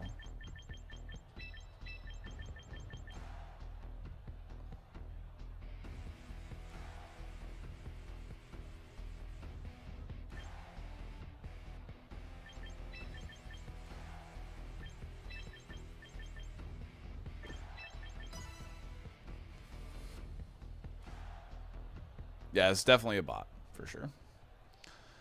You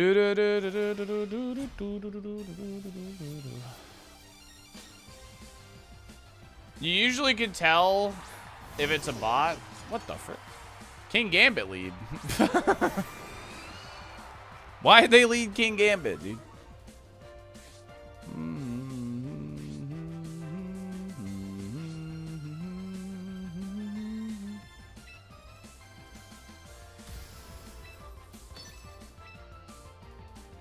I don't give a shit. This is a bot, so whatever.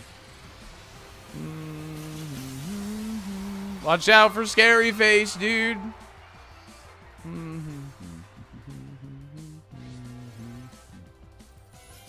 Yes, inner focus so we can't be faked out. Yes.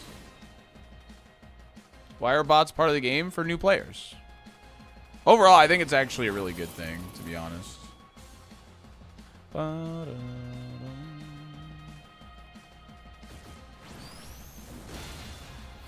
Ow! It crit me.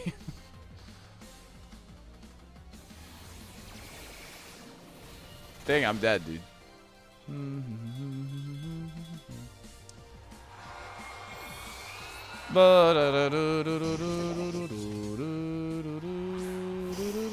The bot's winning, dude. The bot's winning. I'm gonna lose. You can tell it's a bot because, like, whenever I lock in, it immediately plays the turn, so. Too late to put up a prediction. I just can't believe it led Arcanine King Gambit. That was like perfect into what I led. I'm sure it is possible to lose these, Mark, but, you know, not if you have like any understanding of Pokemon, I guess.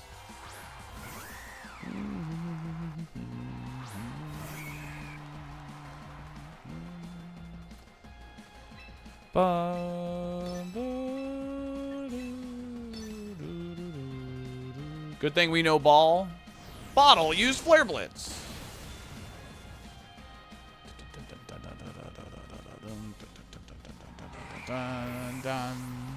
Spot's aiming for Master Ball, dude. Oh, watch out, body press. Lucha!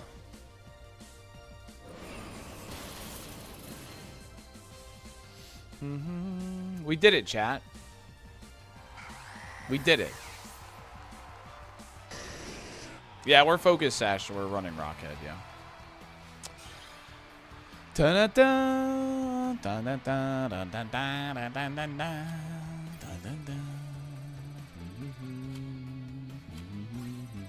I was playing singles before stream to get extra VP just to make sure we had enough to like train our mons and stuff. But we only went through 10,000 VP, so we would have had enough. I was weirdly close to losing to a bot once as my whole team was bad into the Arcanine. That's pretty funny. Alright, should be one more bot here, if I'm not mistaken. And then I think it will start pairing us with real people, but I'm not going to do that until I know. I'm not going to open a prediction until I know we start getting real people. What's going on, Nacho? Happy with the team so far? We'll see when we start playing against real people. Godzilla and don't run.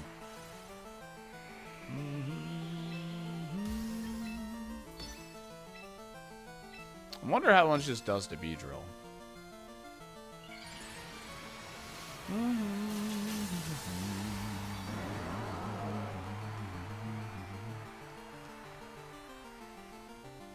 This is a small T-Tar. Yo, see ya, dude.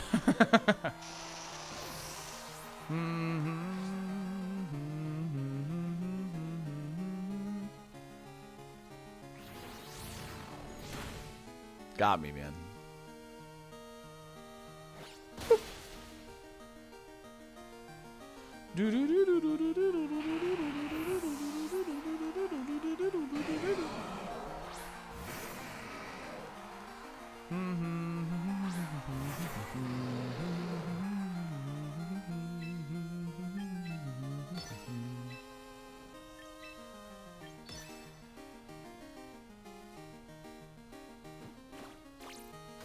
You pissed me off, Hydreigon.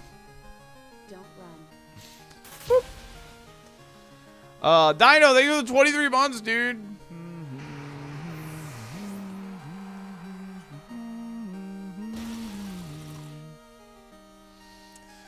Thank you, Dino. All right, we should start getting real people, but I'm gonna do one more to make sure that we get a real person.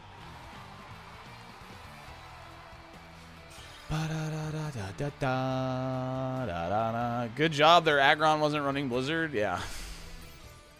True. I once battled someone who had a Hoenn champion title on their T-Tar and a Lola champion on Primarina. That's cool. I think it's really cool that you get like an in-game tag for like, you know, if you like participate at NAIC and stuff, so. Oh yeah, this is a real person, 100%. All right, well, the game is afoot, chat. The game is afoot. Okay, they locked in pretty damn quick. What the hell? I don't like that.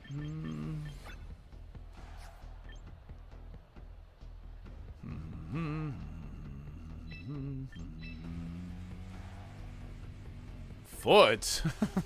Huh? All right. What do I do here?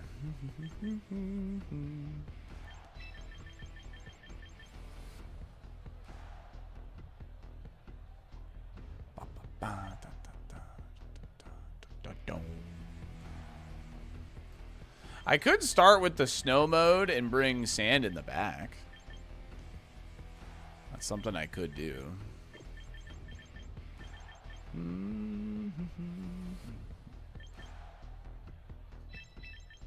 I think I'll bring the sand mode, but I'm gonna lead Houndstone because of the Ice Fang.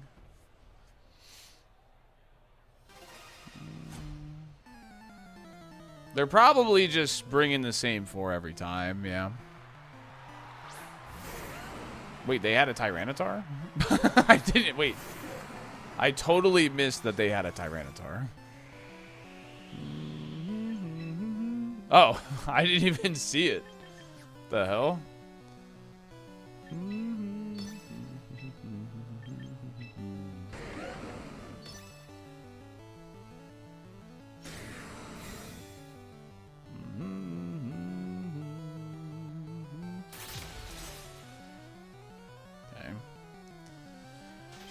Oh, better lucky than good, baby. Let's go.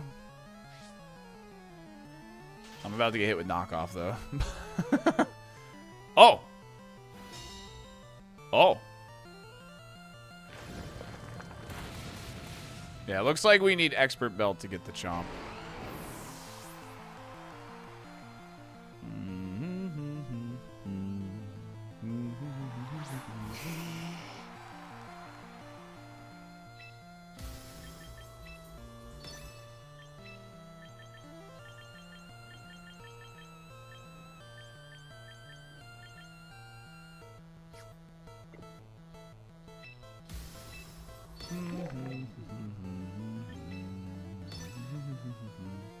They killed their homie? They most certainly did.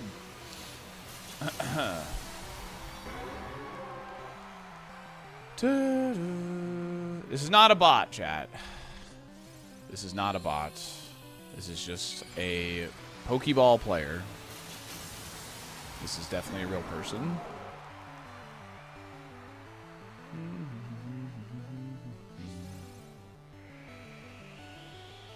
R.I.P. Lassie, dude. Someone learning the game.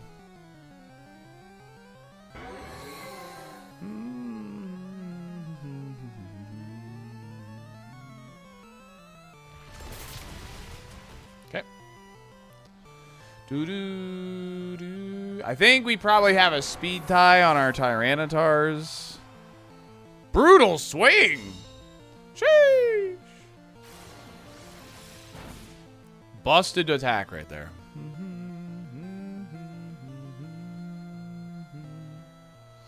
Woof. It hits every Pokemon on the field. It's a dark type move. It's so you can proc like your own abilities because it's physical, but it's bad, so. Supreme Overlord. How's the run today? So far, so good. Can't complain. I don't have any safe swap-ins for this Tyranitar. I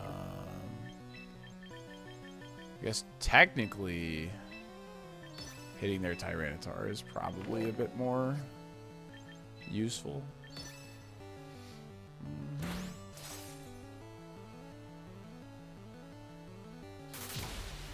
Got him. Got him, dude.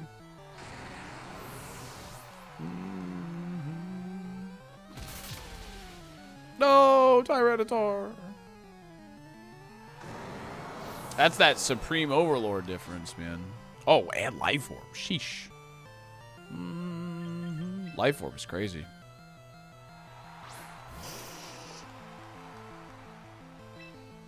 Flare Blitz his ass.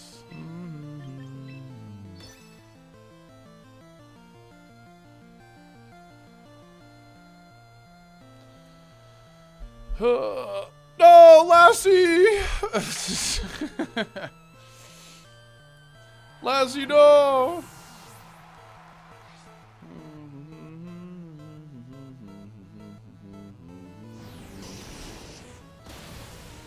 All right, we're gonna open a prediction for do I win 3 in a row? Yes or no? Do I win 3 in a row? 2 minutes. Good luck.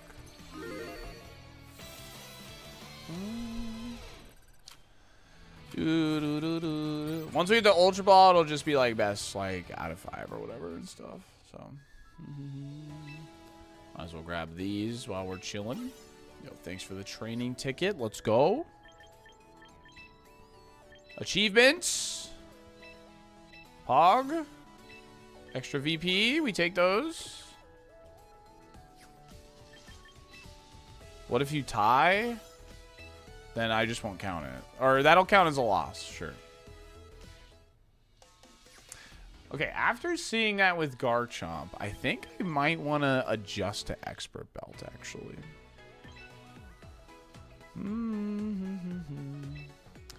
I think I might want the Expert Belt, chat.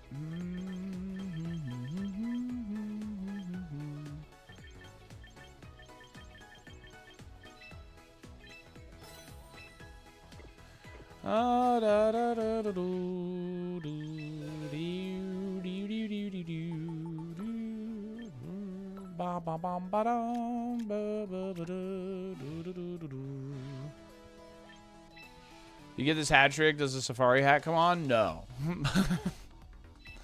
No, it does not.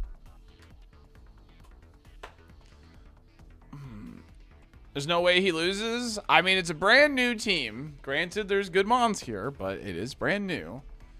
I think the Dragonite set is super sus.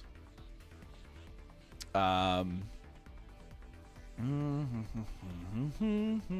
it's a brand new account. Yeah, it's a fresh account, so we can do the recruitment rando again. Free Safari. We'll probably win 10 in a row. That's you'd be surprised.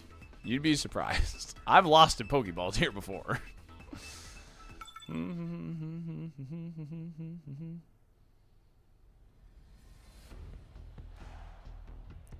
Da, da, da, da. It's a little unpredictable. Like, what is this?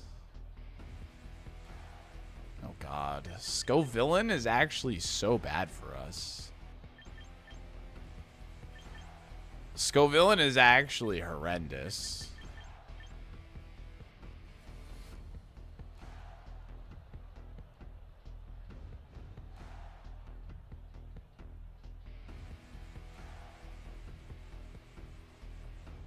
I think I want to lead Harkonine.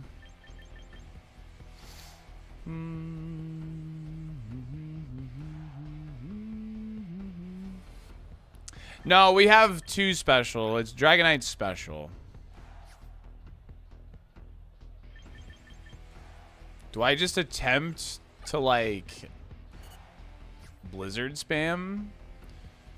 The problem with that is freaking Aggron, dude. Aggron goes nuts. And T-Tar is really good into my snow mode, too.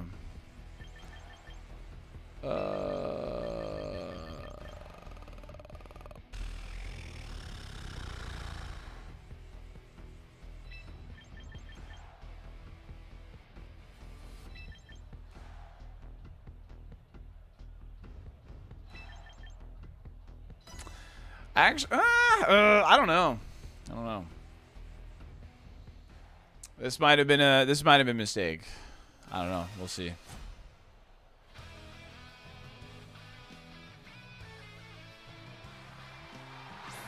Basque Whims. Oh boy.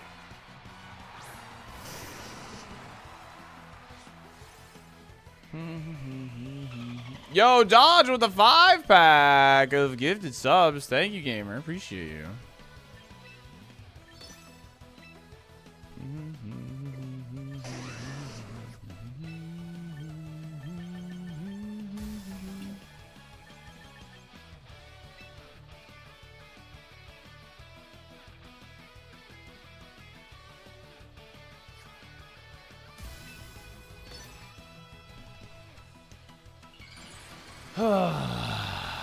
Last day for the discount, so I figured I should. Yo, I seriously appreciate that. Thank you very much. If you want to name something, I'll do it on the main account if you want. So just let me know. Oh, wow. Nice. A stream. A stream. That's right. W stream. That's true.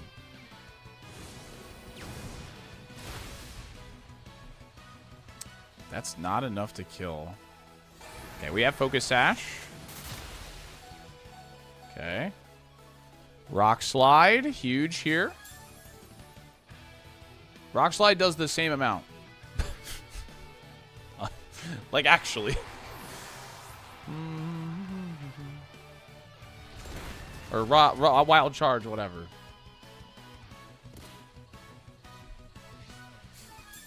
But Leftovers, Whimsy. Is extreme speed enough to kill Whimsicott is the problem. I don't think it is.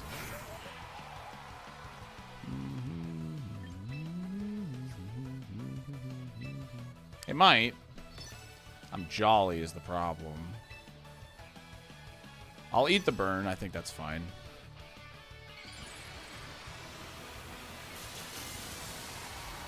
Clearly, I know how stab versus super. Yeah, you're the person based off my DMs I should trust. Yeah, 100%.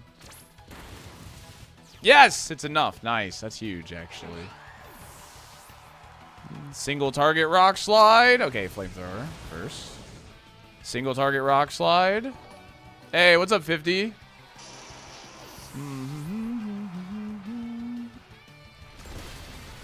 Big damage. Sand's gonna pick up.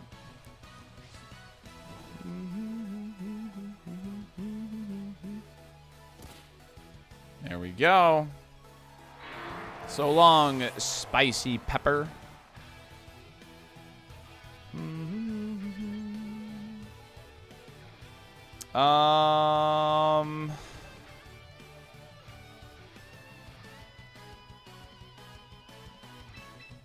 I think it's probably... What's his face? Yeah. Skeleton.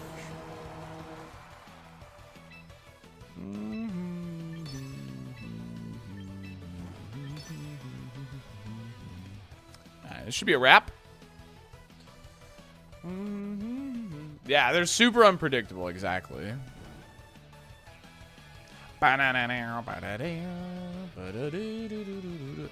I love our naming scheme because, like, it does kind of look like I'm just like a 5-year-old shouting my nicknames to my Pokemon. Like, I'm not gonna lie. Like, that's what it looks like.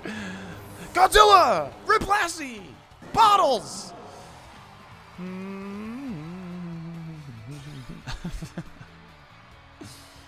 I don't know. I think it's funny. I just think it's funny.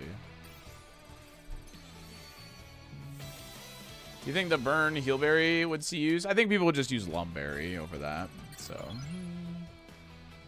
thank you again, Dodge, for that 5-pack. I'll think of something. You're bad with nicknames? No worries. All right, that's one.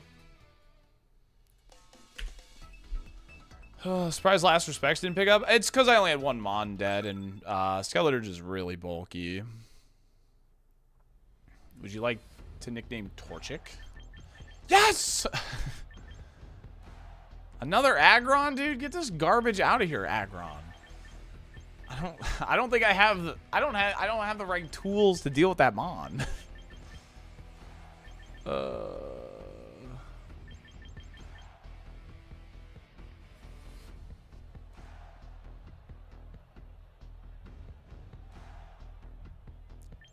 Low kick and pray. Does unaware block last respect buff? No, no. Yeah, Scizor looks really good for sure. Yeah. So I think we just try and get through as much as their team as possible with Scizor and like Houndstone in the back, I think. I think that looks pretty good.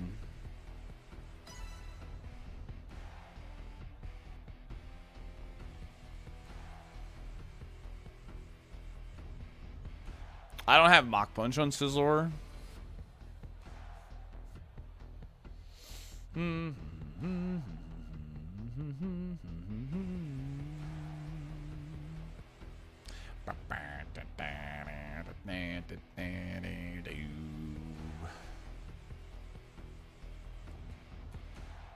We have Bullet Punch. Yeah, Frostlice and Dragonite haven't looked amazing yet. I feel like lots of Tyranitar, Aggron, so. We have Bullet Punch, not Knock Punch. If that's what you meant, we have Bullet Punch.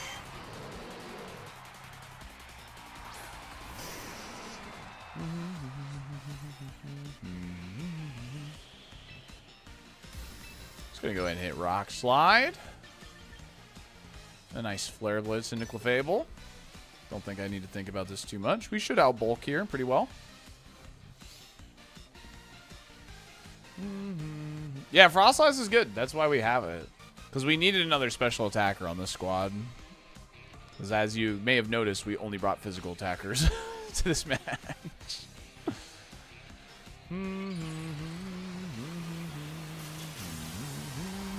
We could run close combat on Sizzler, but we're just running his stabs with Swords Dance right now. Alright, we're faster than the Hydreigon. Good to know.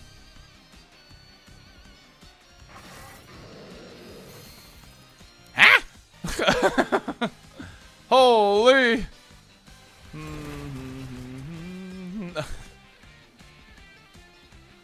That's crazy.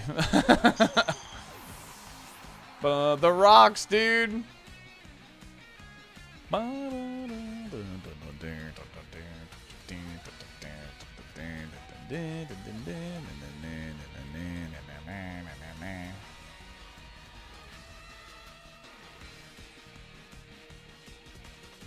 Yeah, maybe Jason.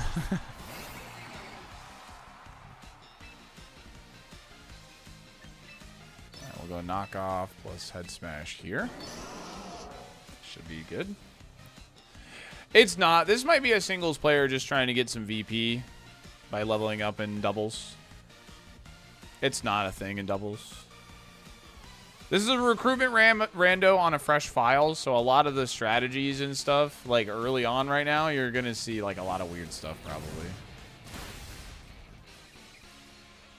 Yeah, Stone Axe is the way Stealth Rock is used. Yeah, Head Smash is it's 80% accurate actually.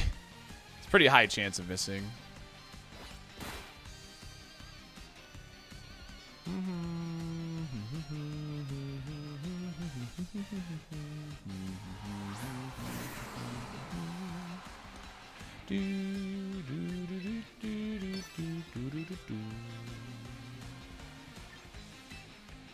I'm not sure if extreme speed's enough to get that Lycanroc because he resists.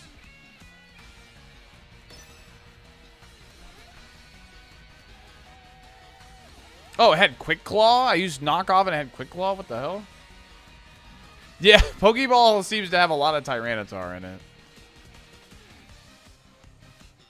He might have Accelerock. He probably does, which is fine. He does.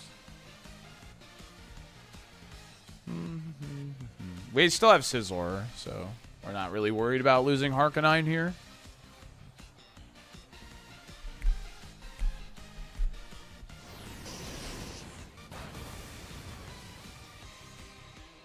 Just a fever dream. Yep.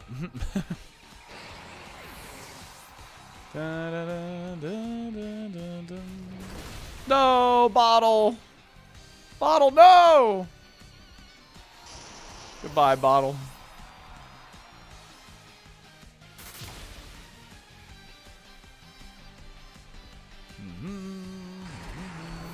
Yeah, that's right. They gave us Tyranitar for the June singles thing. That's true. That's true.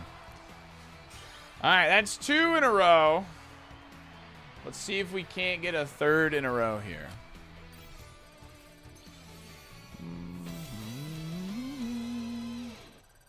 I think we might want a little bit of speed in Tyranitar, though.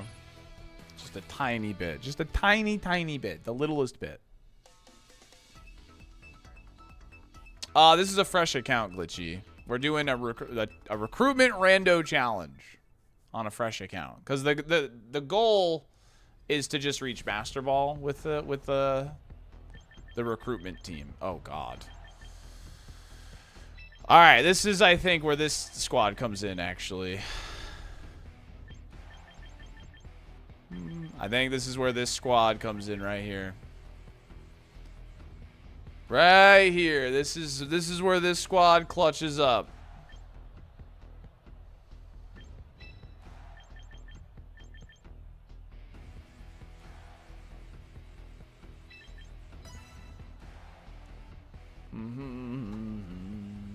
They have shinies. Oh crap, they might know a thing or two. I'm a full-fledged trainer. You get that title just for completing the tutorials, by the way. Gerbil and overrated.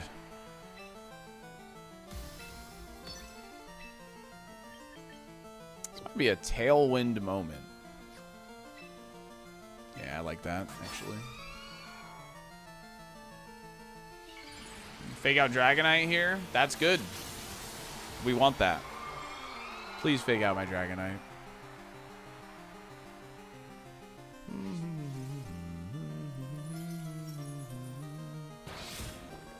Well, that's annoying.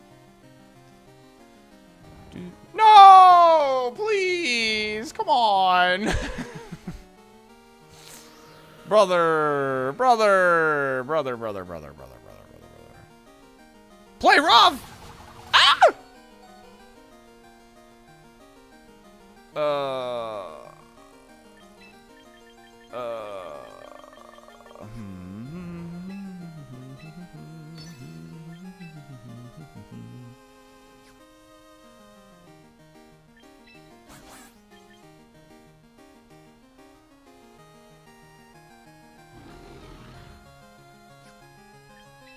GG, guy's a demon, dude.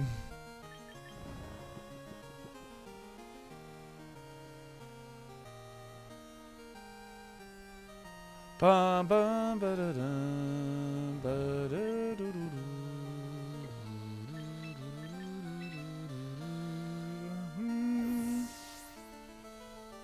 Gamer's got the tech, dude. Alright, that's good for us. Assuming Grimmsnarl doesn't use a dark move into Frostlass. Fuck. Dude, they're cooking me, man. They're absolutely cooking me.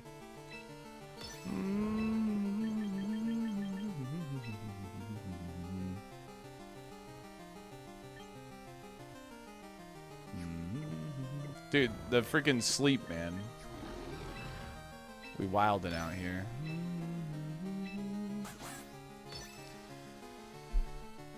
Okay, perfect.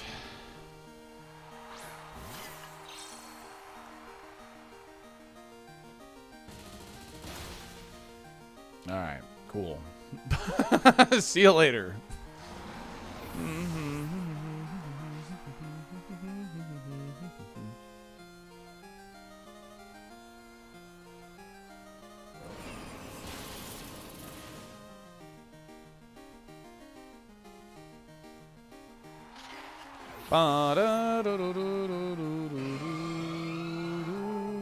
Well, he threw. Hey, listen, this is Pokeball tier. They're gonna make mistakes. That's how it be.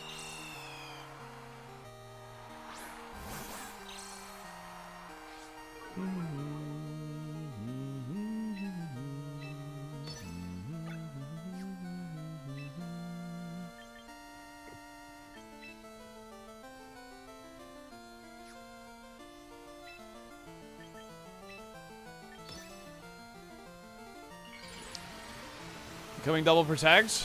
I mean, that's what I think a lot of people would do in this situation.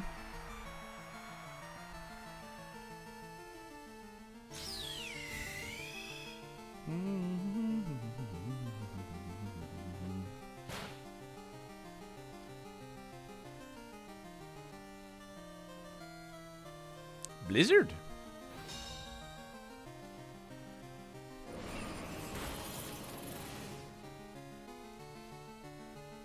No, it intimidated.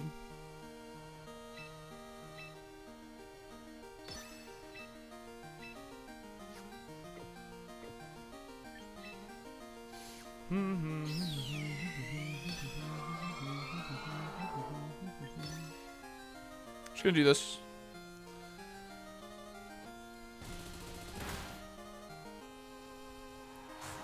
Sunny Day Sneasler. Dead Sneasler. Blizzard. All right, that's 3 in a row. Nice. So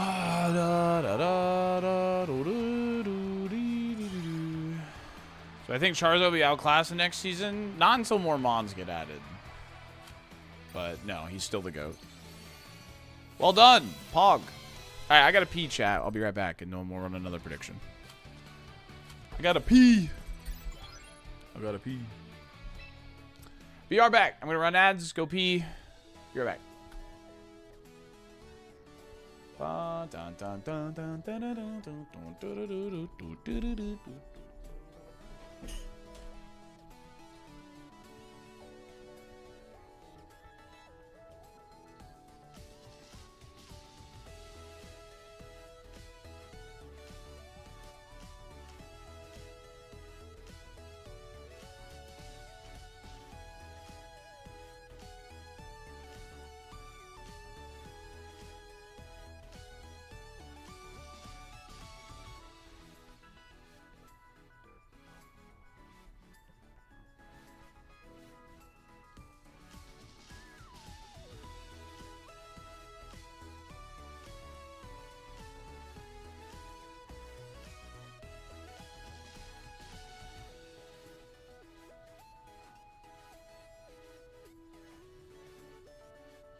All right. We do have a art class, and what's going on, Josh? How are you?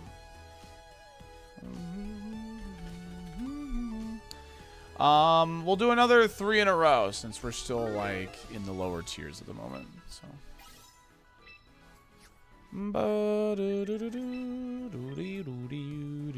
Yo, Arcanine with 10 wins. Let's go, dude. There's an Arcanine on my, what's it called? The default team. I did a little bit of singles to just get a little bit of VP, just to make sure we had enough for this challenge. With the default team.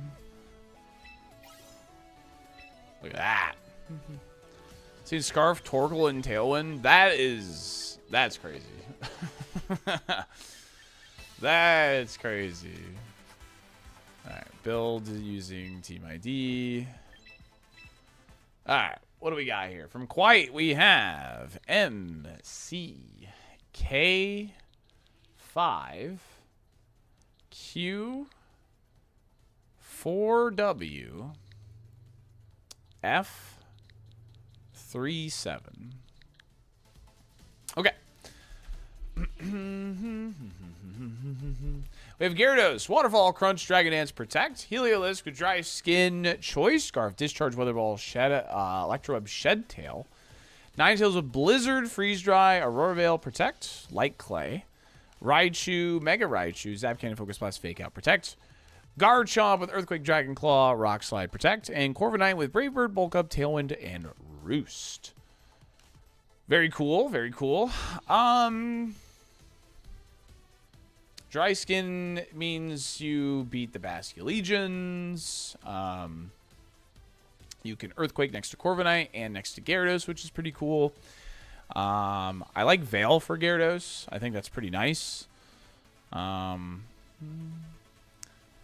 the main thing with Gyarados is, like, sometimes it feels like he doesn't feel bulky enough sometimes. And, like, yeah. But I think he is good, though, obviously. Shed Tail into Gyarados also nice. Yeah, that is, like, really, really nice. For sure. Because then you get the Intimidate, too, which is really cool. Which is hard to see coming as well, right? You have the Aurora Veil for it. This looks pretty cool. This looks pretty cool. You can Discharge next to Raichu to try and get a Lightning Rod boost, so I see that. I suppose, like, that's probably the thing that works the least. Just because, like, Raichu... I guess you could, like, Fake Out Discharge. Yeah, never mind. I think that's probably fine. Because you can, like, Fake Out Discharge, get a Lightning Rod boost, and then, like, just go to town. Are you, like, bulky? No, okay. Because, like, I feel like a bulky Raichu would, like, make that, like, really strong, actually, if you can get it off. Because, you know, you'll live, like, a Sucker Punch or whatever it may be. And then, like, you have your boost, and you can take a hit. So... probably catch a lot of people. I think there's a lot of cool things going on here because you can Discharge next to Garchomp too. So you got a lot of cool things going on. I think it's fun. Always the Sucker Punch math. Yeah, Sucker Punch is, you know, one thing I'm not sure is Tailwind on Corviknight. I think I like the Tailwind. I think I like it. I mean, if you feel like you're not clicking it a lot, that's totally fair. I'm not a fan of, like, Tailwind on, like, bulky mons like this usually, but because, like, I don't know, if it's gonna sit on the field, I like having, like, more, like, attacking moves. But Tailwind is still good. So, like, and your team could definitely use it because you know, like Garchomp and Tailwind, for instance, is an absolute menace, and all that stuff. So I like it. I mean, I don't really know if you're, like, particularly weak to anything in particular. Like, obviously, like, Floette looks probably rough to deal with, but I think you could do that. So I did know that. Yeah.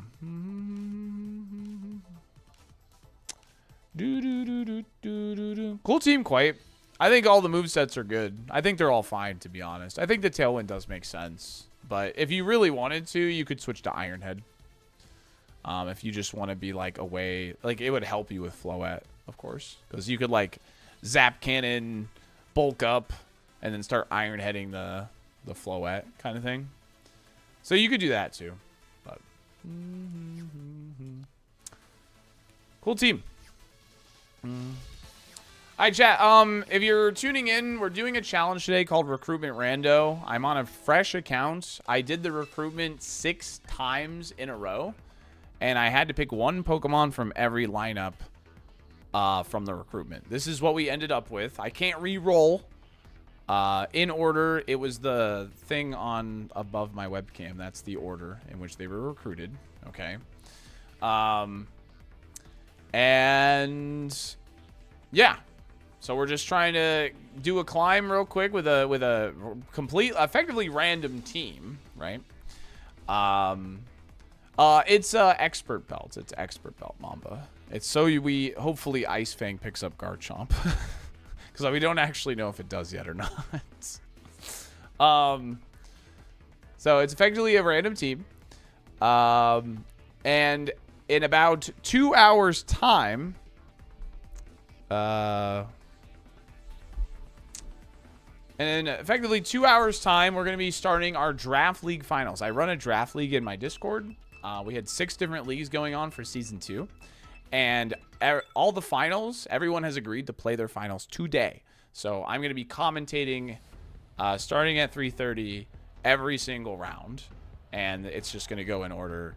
And it's going to be sick. So really looking forward to that.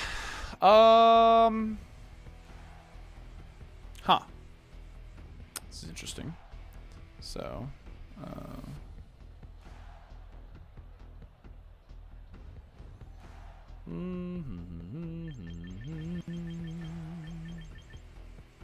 we love starters plus Raichu.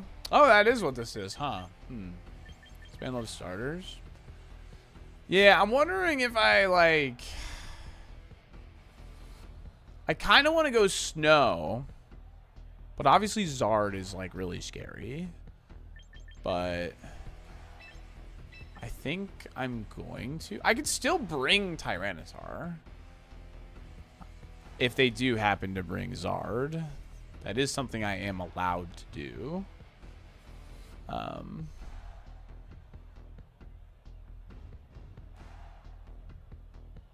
I definitely think Harkonine should come to this matchup. Houndstone looks like this. We probably don't need that much speed for Sand Rush, but it's enough to where we outspeed everything in the game, essentially in sand. Yeah, I'm actually going to go ahead and bring Tyranitar, I think, in case they do opt for Zard here.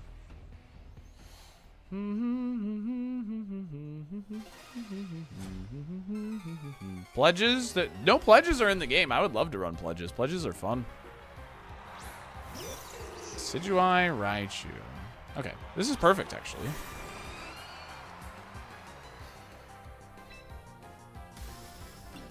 I can protect turn 1 and just, like, Tailwind. Protect would be so I just don't get slammed by Zap Cannon or whatever. Isn't this owl scrappy? Yeah, that's another reason why. That's why I'm going to opt for Protect Tailwind.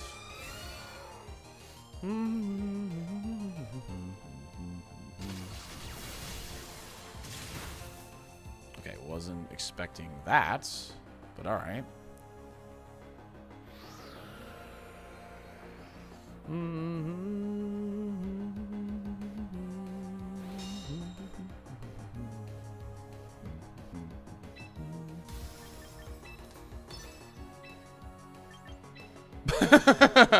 They're gonna be so annoyed.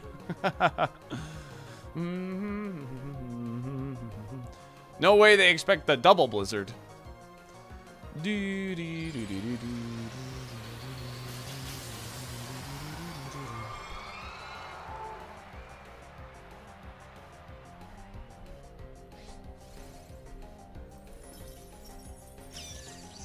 Fair enough.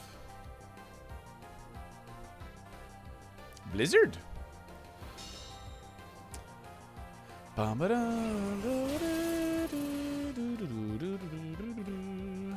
Yep, we're inner focus, yeah. To guarantee Tailwind, since we don't have Protect.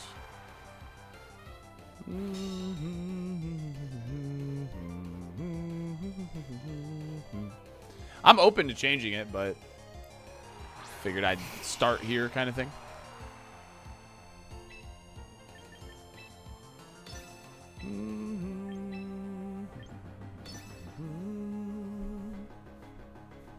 Actually, probably should have Draco'd the Raichu. This is bad targeting for me, actually. Should have targeted Raichu here.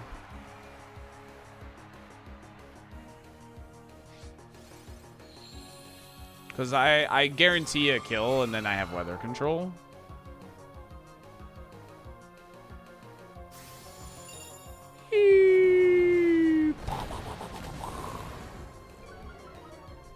That's all right.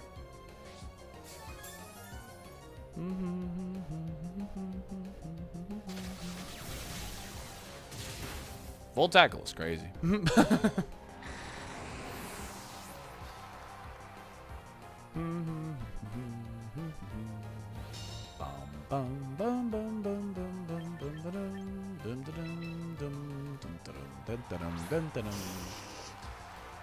Alright, we got ourselves a little bit of a game here, huh?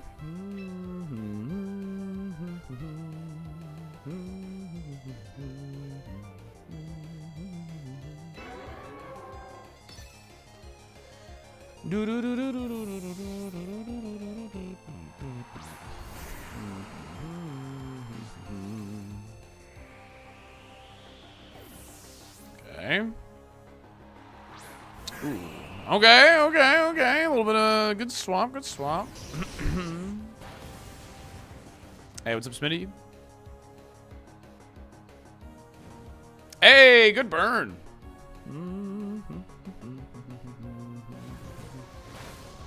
Now we're gonna dodge these burns though, right? Right? Nice. Alright, Tailwind is gone. But Harkonine should be the fastest thing on the field.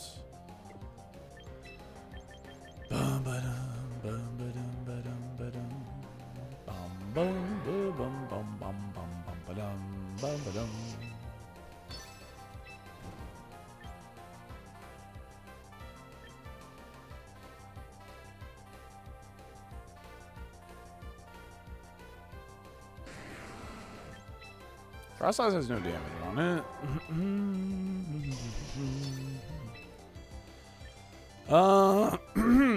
I think this... let's just not risk a roll here. Well, I risked a miss. That's alright. Okay, that's fine. We obviously don't care about that.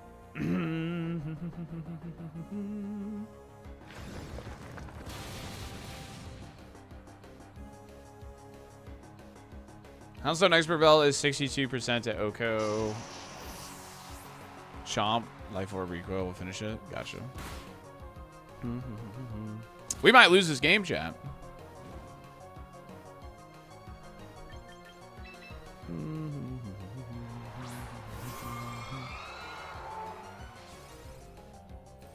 I don't think we will, but I think we can. Do not lose this game. I'm just saying it's possible. Happy Friday, Smitty. Happy Friday, everybody. I'm really excited for the Draft League matches later. I think that's going to be dope.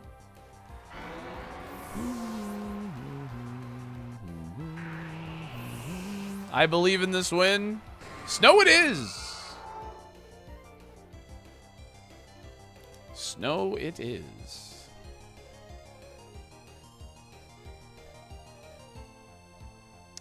Yeah, not swapping out Zard there. They must really like their Raichu is all.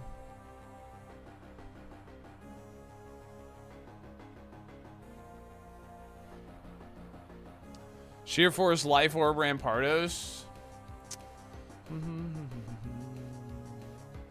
Is it time for Freeze Wave? Yeah. I think they closed their phone. I think they closed their phone, chat.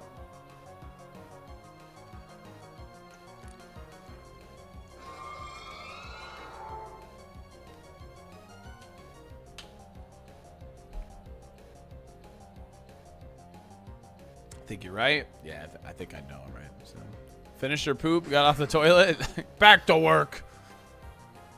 For rando team, this is good. Yeah. I think we definitely got lucky on our pulls. Like last rando, we were using like Galarian, Slowbro, Conkeldurr. What else do we have?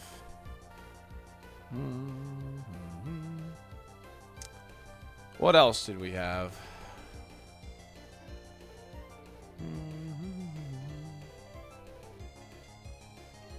Are speed and weather the two most important things to control VGC? Speed is the most important thing.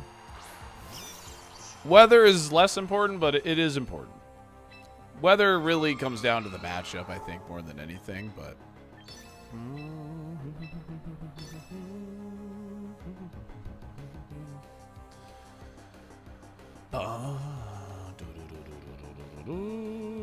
don't like that you get delayed so much when they rage quit. Yeah, it's meant so like if people disconnect, they can reconnect.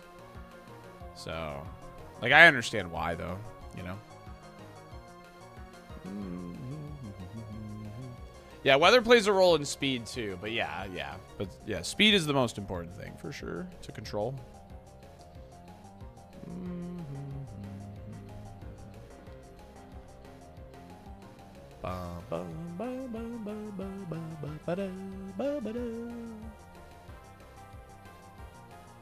Is it possible to report? No, I don't think so.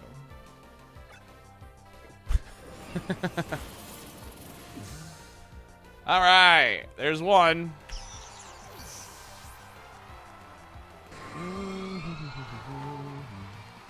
You could block players and champions. That'd be nice. Swamper Admirer.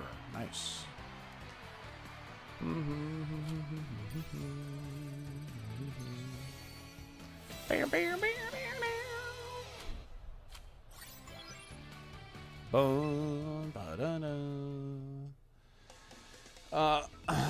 and Piper the Cat love your VGC commentary. Oh, nice, Austin. Yeah.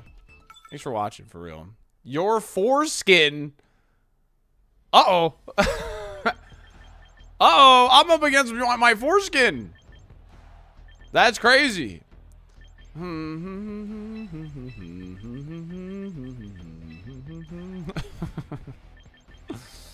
That's crazy, chat. I think I want Dragonite because it's a fire resist. And it's a water resist, which is nice. Yeah, I think Dragonite's my last, actually. But we're going to lead Scizor Harkonine here. Because Bug Bite does a lot of work here against Farig. But if they lead like Farig Hydreigon, we're in trouble.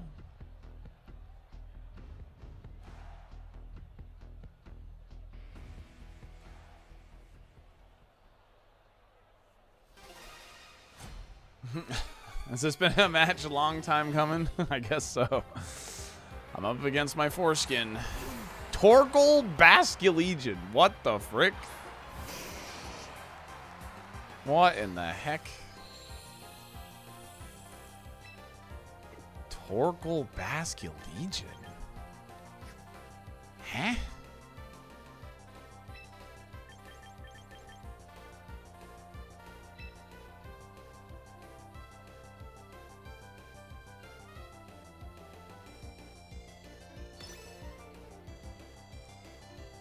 Don't let him get in your head. I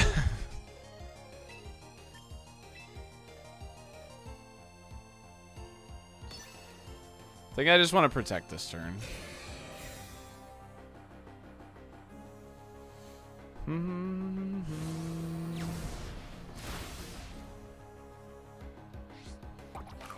Citrus Berry Basculegion? That's actually really annoying. All this recoil, though.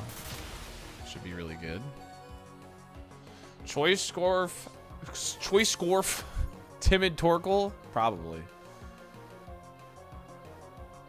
I can't believe I'm battling my foreskin.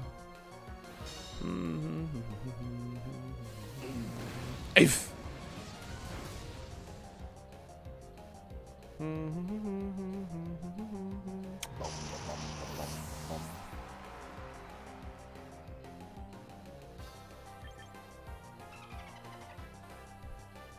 Do we want Dragonite?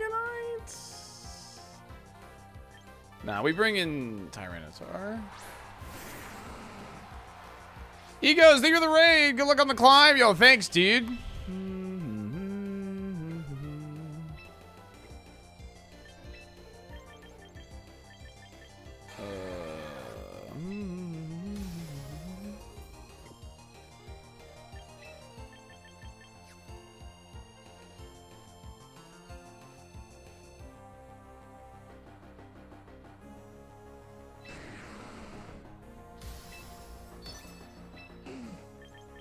Bullet Punch isn't probably enough is like my issue here.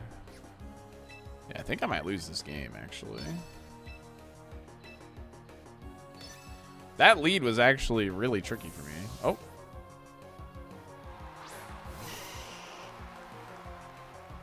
Should have attacked. All right, Torkoal, you should protect here, buddy. Better lucky than good, baby. Ooh. God, that hurts.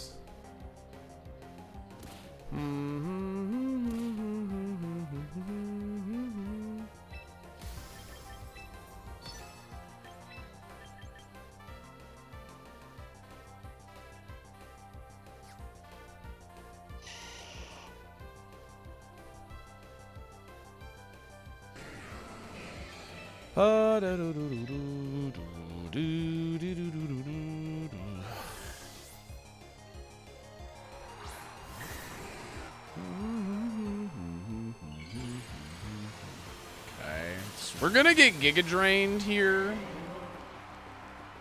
Or they just protect, actually.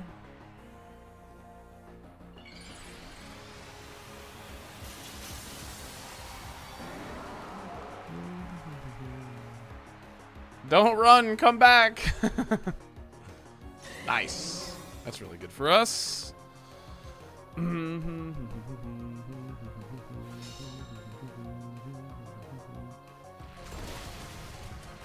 damage in Torkoal.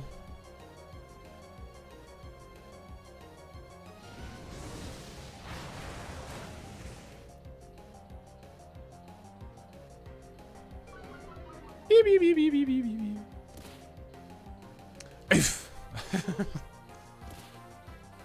Alright, Sand's going crazy here. We're gonna just rock slide and hit Tailwind, I think. We should outspeed this Venusaur. So then Tyranitar should go before Venusaur. Pressing the Tailwind button. This also sets me up for the Basculegion.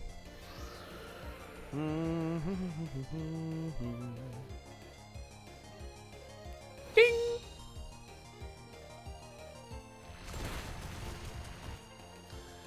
Bum bum bum. Da da da da da da da do. Da da da da da da da do.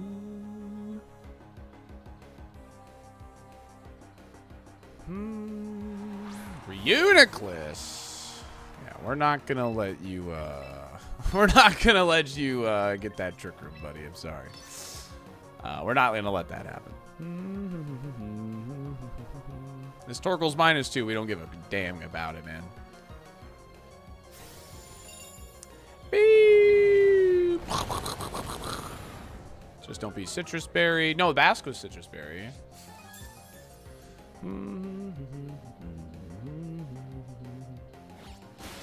Smack. Dun dun dun dun dun dun dun dun dun. They have Golurk? No. Oh shit! Rock Slide freaking Torkoal.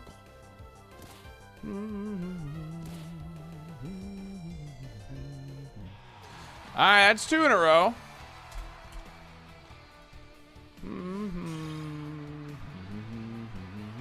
Why do I still forget about Armor Tail? It's hard when you're in the game, like, you have to process, like, every single possibility, and so, like, something as simple as that can get overlooked. Zard hate, yeah. It's Zard hate, dude.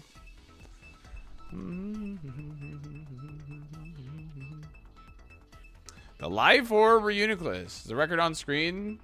I have not lost a game yet.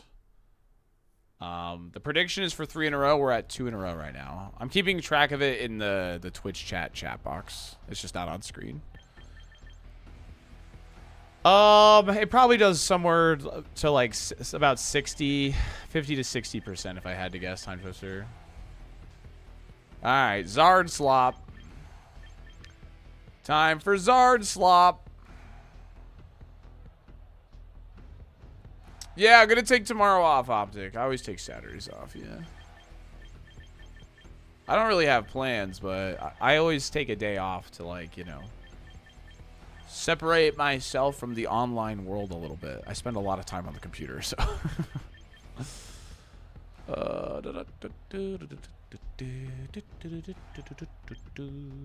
Alright, let's lead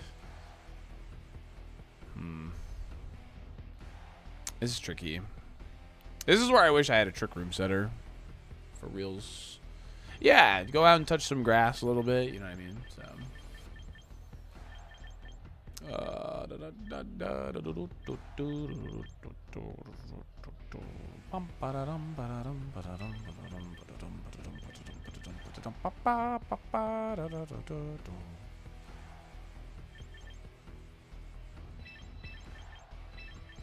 Alright, let's lead this. Let's see what happens here.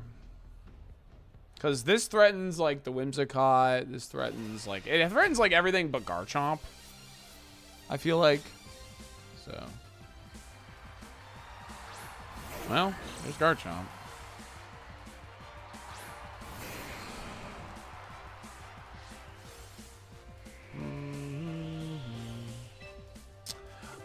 Yeah. I've done a lot of, like, cooldown days, Waka. To, like, help with that, yeah. You don't got the scrope for this job, Pally. LBZ! Thank you for the 13.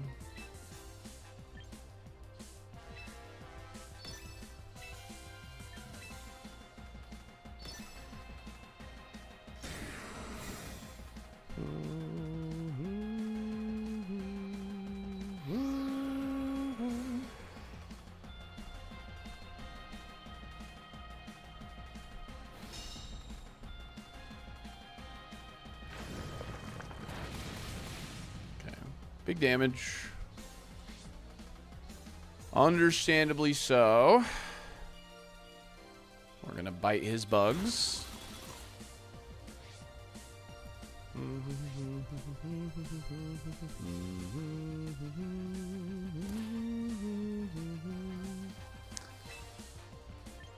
We're gonna keep the Mega off for right now. Because, in case Zard comes in, now we're going to punch his bullets. Yep.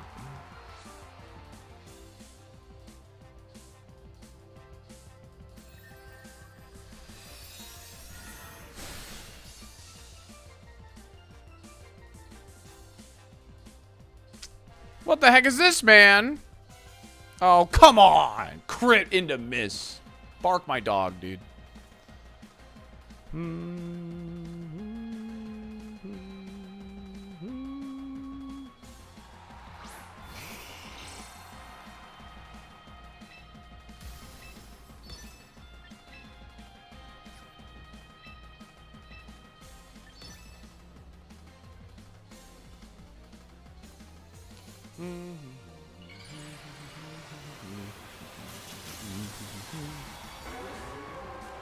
Alright, so we baited them into Megaing. They get the sun.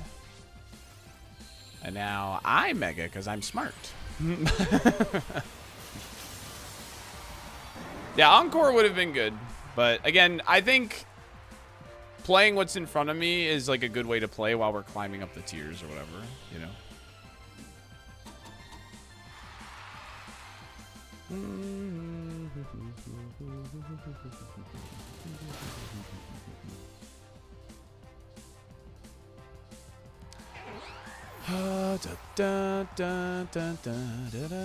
Ooh, this is now single target, which sucks. But my Rock Slide is also single target. Oh. Alright. Tyranitar, just lock in, buddy. Thank you.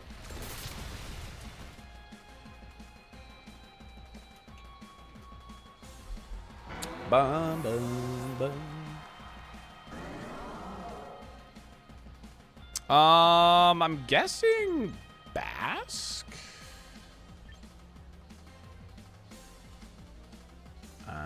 Probably. In case it's King Gambit, though, actually.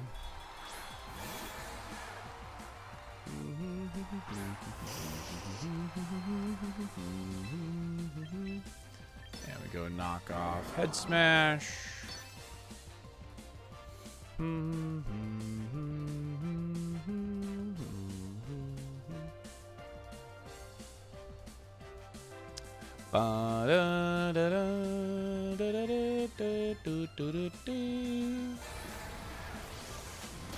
Smash. Definitely not familiar with the weather war. Yeah. That's all right. They're learning, you know? I mean, like...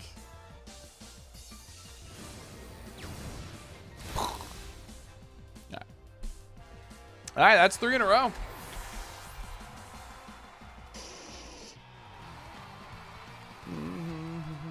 I still had last respects, too, so... I still had last respects, so...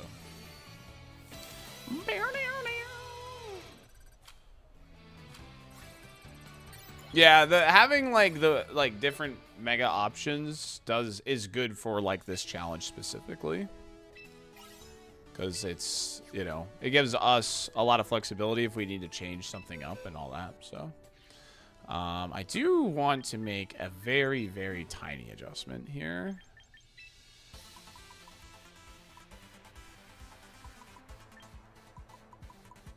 I want to put a little bit of speed in Tyranitar. That way, I don't know. I just have a more of a chance to outspeed opposing Tyranitars and stuff. All right. All right, let's keep running 3 in a row until I lose, honestly. Do I win 3 in a row? Good luck. And it's 6 great mons. Geary, how about you do the challenge? And then you can complain or talk to me about it. Yeah, I'm using a second profile, yeah. Yeah. I set up a guest account, is what it's called. Do I get these ones? I don't know. That's the challenge. That's the whole point. It's random. It's random, dude. The tricky part is recruitment 4, 5, and 6, to be honest. That's where it gets really tricky. The order in which we got them is above us, so.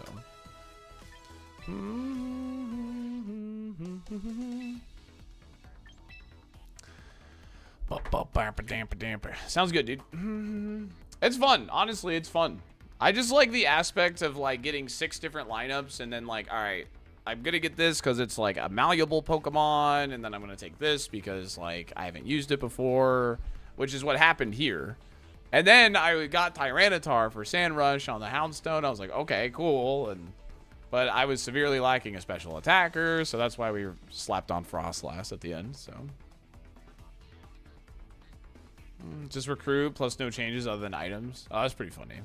It's so fun to play in little tournaments. Yeah, I bet that's pretty fun. Draft League starts in an hour and a half. Draft League starts in an hour and a half for people looking forward to that. The Draft League finals.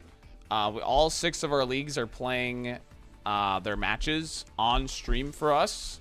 We're going to spectate. My good friend Jojo Beans is joining me to co-commentate the matches. And it's going to be a blast, dude. It's going to be a good time. We're going to run predictions. I'll let you guys see like everyone's teams beforehand. And then if you signed up for the Draft League, make sure you check Discord at some point tonight. Everybody's invites are getting sent out tonight since the leagues are all ending. Okay, now they have the Rotom Sceptile thing, and then they just have 4 busted mons underneath. Yeah, and drafting will start like this upcoming week. Yeah, correct. Yep. Yeah, I'm drinking lots of water. I mean, snow looks pretty good. The problem is they could just Dragon Pulse the Dragonite, so I can't really, like, Tailwind safely. And they can just overheat this guy as well. So, I think I'm just going to lead Tyranitar, because, like, what the hell are you going to do to Tyranitar, you know?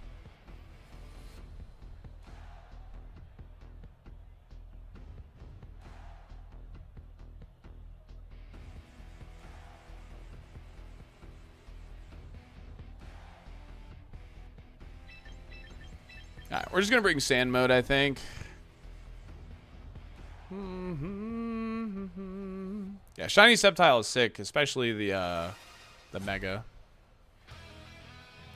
Garchomp trainer. This guy has 1,000,000 games of Garchomp already. Oh wow, just like Garchomp Aerodactyl. That's really bad. That's really, really bad. Oh, he's gonna earthquake me so hard, dude. Oh my god.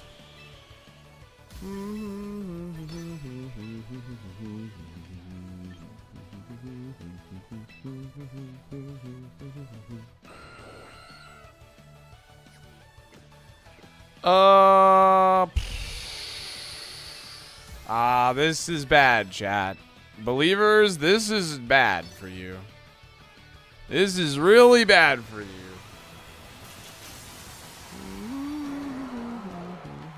This is very bad for you, believers.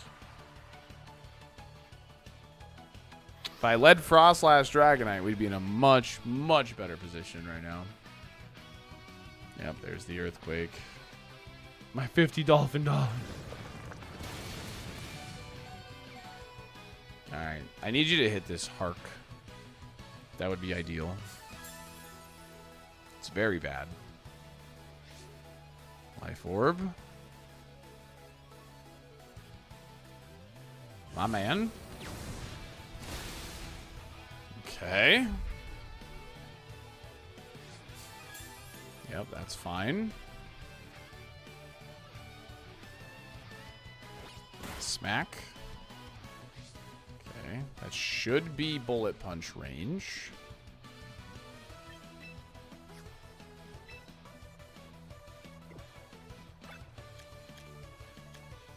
Okay, so I think I just give up T-Tar here. Protect you. And then next turn we E-Speed plus Bullet Punch.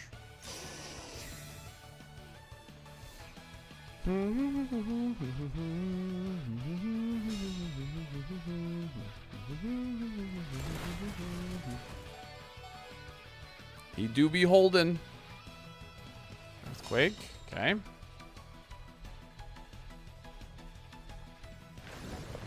Here we have a guy that outspeeds Mega Dactyl and Sand. Yeah, well, they have Tailwind. That's the... It's the only thing about that.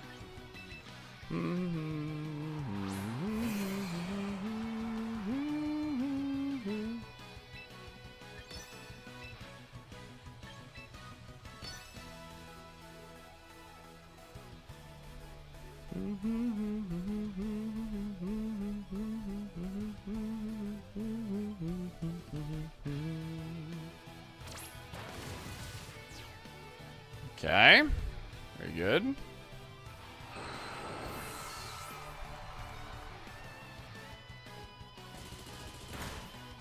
Okay.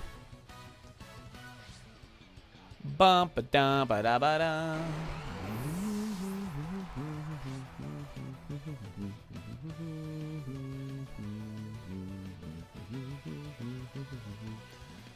This reminds me of the Michael Zhang team from regionals. No, I haven't. I mean, I've been watching it like very regularly. I just haven't turned it on today. Last turn of Tailwind here. Not that it really matters all that much, to be honest with you. I think this is just Bullet Punch Extreme Speed here.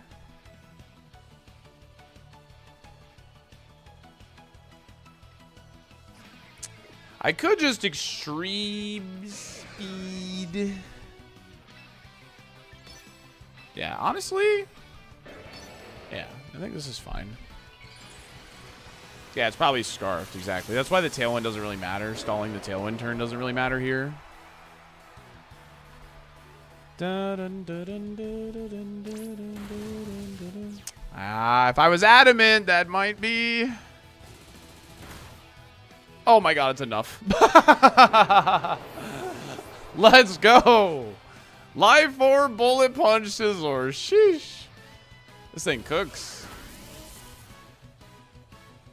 This Ghost Doggo fast. In Sand he is. In Sand he is.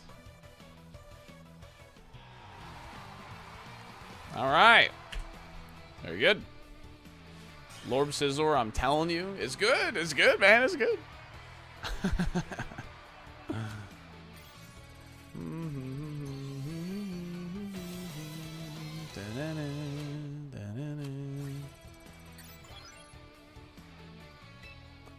All right, that's one. He has Sand Rush. Sorry. He has Sand Rush. He does not have Sand Stream. He has Sand Rush. A lot of dogs get Sand Rush in Pokemon. Like Stoutland gets it as well.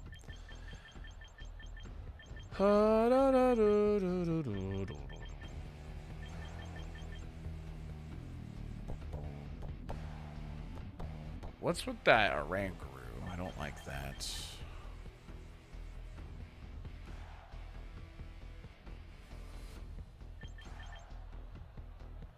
We found the new meta, 10-win streak.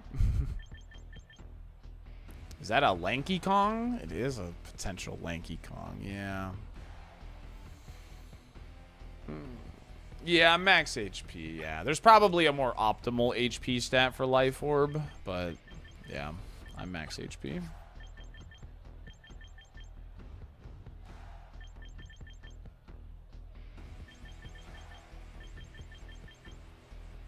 And then there's Chunky. He's dead. I can't decide if I want to go Snow or not here. I kind of like want to lead Scizor in case they want to go like Trick Room, but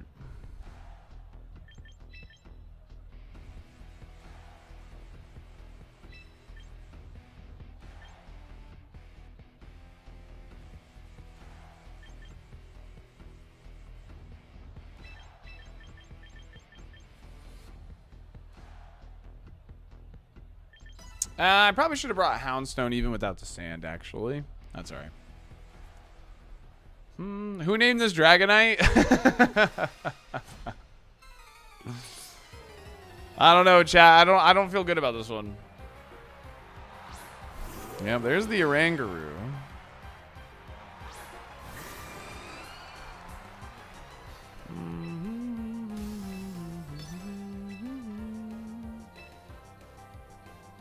I doubt that kills Oranguru, to be honest.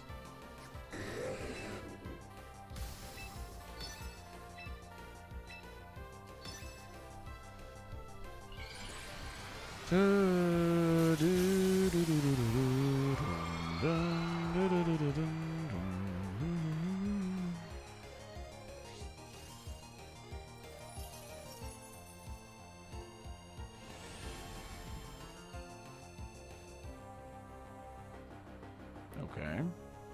Yeah, that's why I was thinking about leading Scizor, but Blizzard spam looks really good in it. Yeah, this thing is super bulky. Holy shit.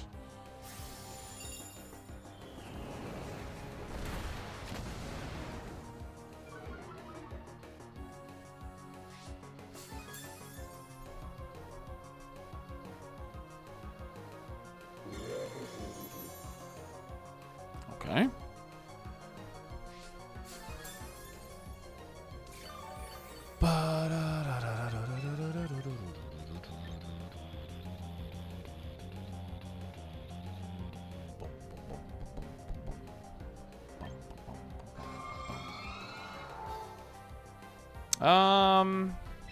Our Sash is probably like, yeah, Harkonine I think is like the least useful guy here.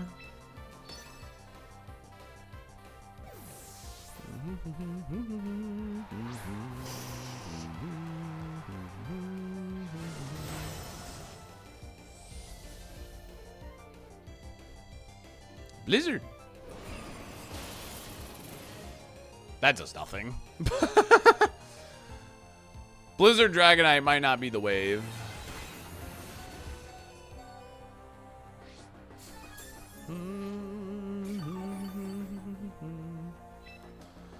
Blizzard Dragonite might not be the wave.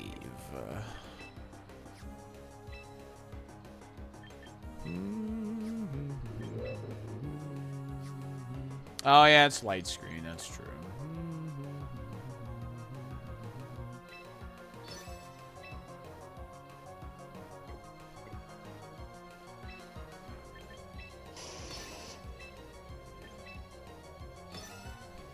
Let's just get rid of a Rangru here. Oh, nice. I didn't think that was going to kill. Well, I could have Blizzard, but it's alright.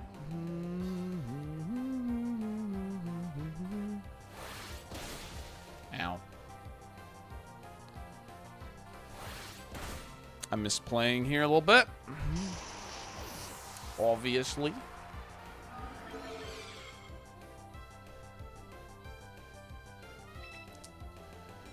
Who's Egypt playing? Their game should be pretty good, right? The Egypt game. I forget who they're playing.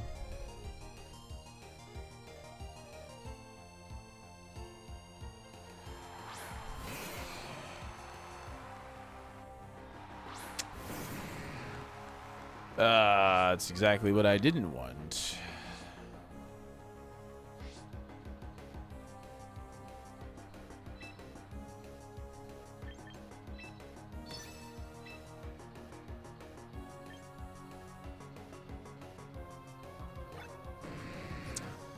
Only got one more turn of snow. That's not good. Yo, thanks, Chase.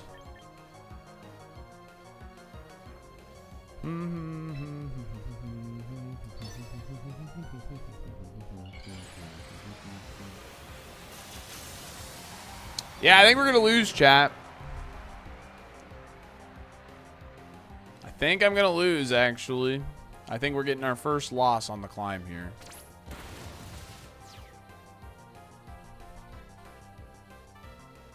Oh, nice.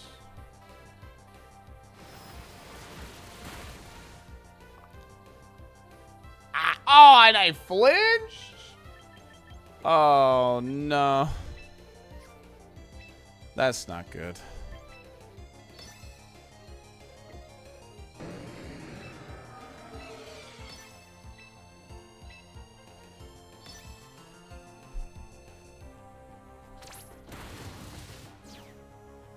I'm just trying to get as much damage in this guy as possible.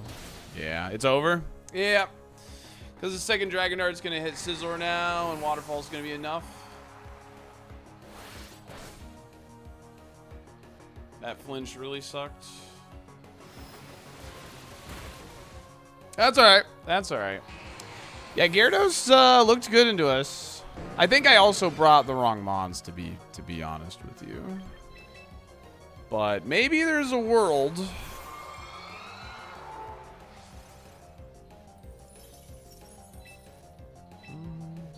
Because they're just gonna Phantom Force now.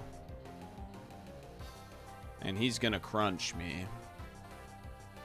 Let me be rich. You're getting it, Zephyr. I'm taking a loss here. I need a freeze. Freeze.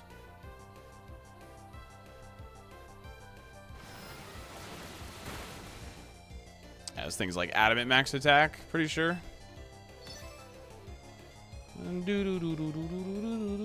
All right, congratulations, doubters.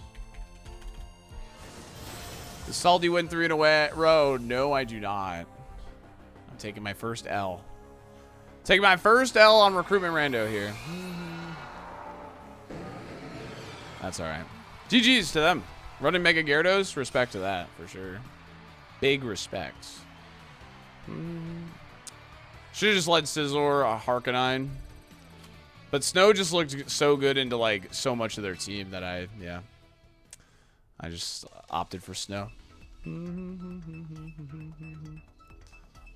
I hate a Rangru. That thing is so freaking fat, dude. What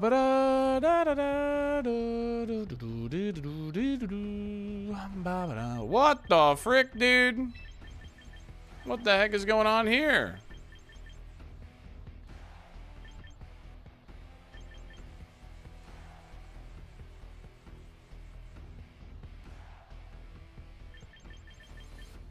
That is a panda.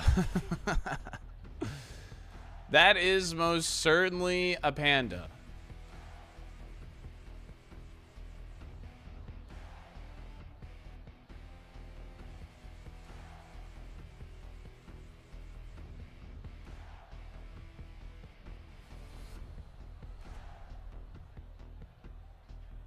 It's a good thing to lead.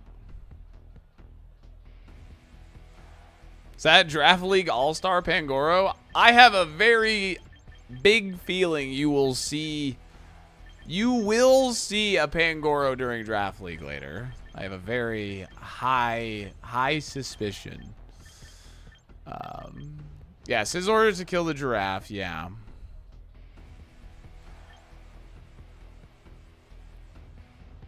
Maybe I just lead Tyranitar so like he wants to like close combat me or something.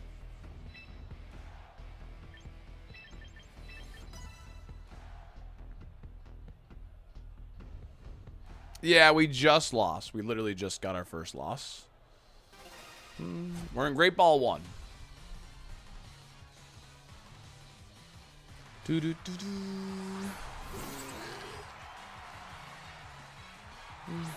It's a little too late right now. Draft League, like the teams have pretty much, the leagues have been decided for season 3.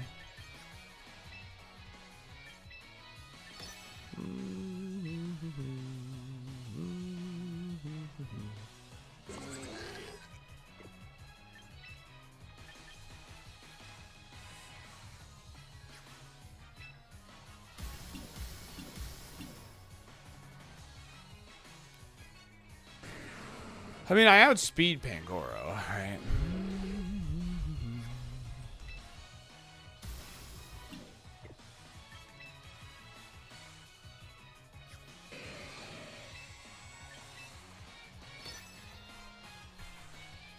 You'll be getting your invites tonight. That way, because like the leagues end tonight, so you'll be getting them tonight.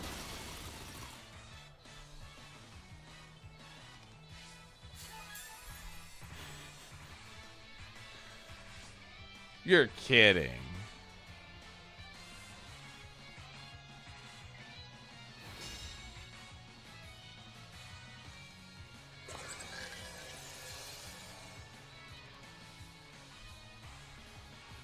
And the sand gives them a free swap, dude.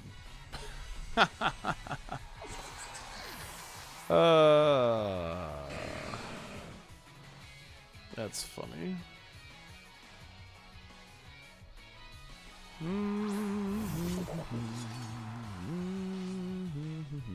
Supreme Overlord?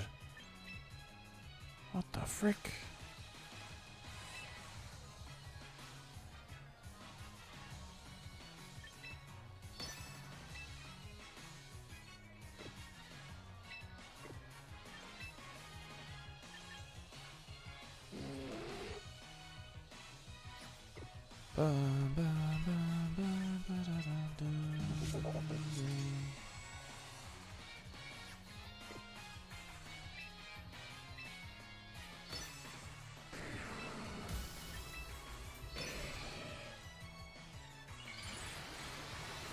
What is this gamer cooking? I have no idea. Isn't Storm Throw like negative priority though?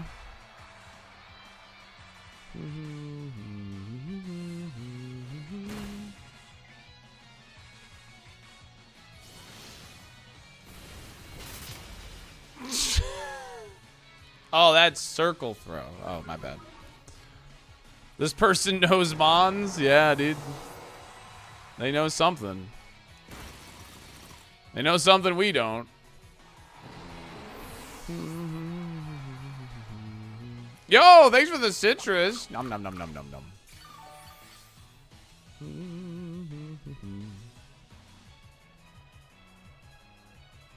Inverted priority? Nah, I'm all right.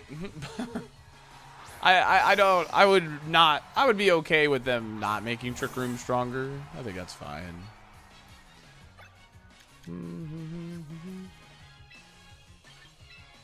I'm totally cool with the way it works currently. Getting rid of one of the ways to counterplay it would not be a good. But that's my onion, I guess.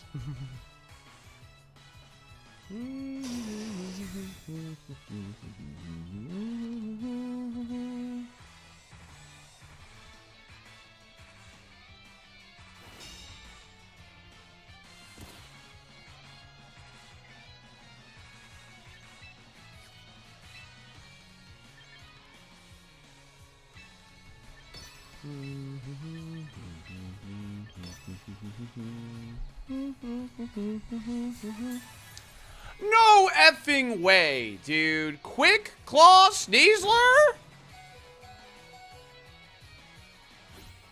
Are you serious? What the frick?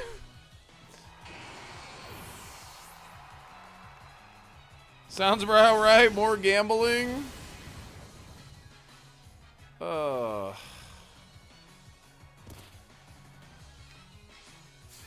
Leftovers Gambit? What is happening? Gamer hit auto build for real.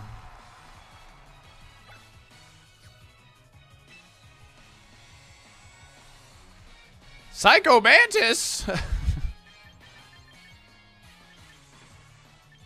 Do I live a Sucker Punch? I don't actually know. I have no clue.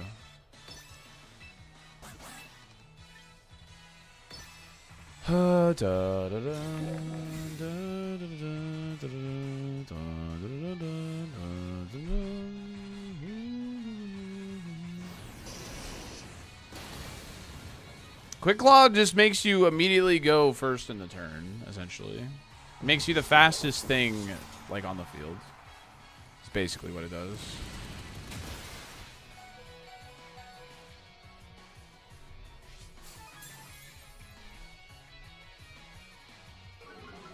It makes you the fastest. It doesn't give you priority. It just makes you the fastest. Because, like, priority moves will still go before you.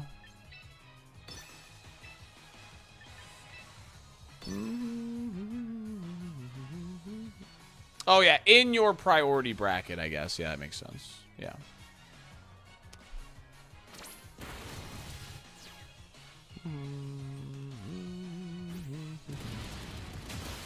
Houndstone, eat him.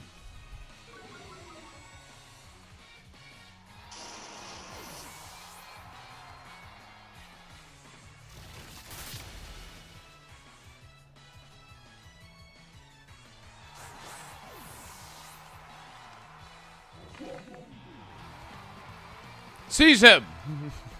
I'm going to run ads chat. We'll be right back. And we're going to continue our climb with the rando team.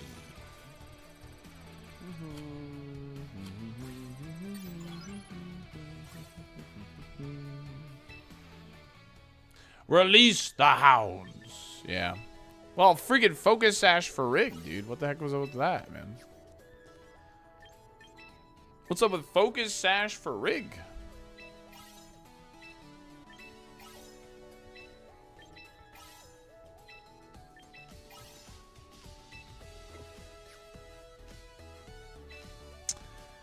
Gamba. Holy achievements, Batman? Yeah, it's a fresh account, so.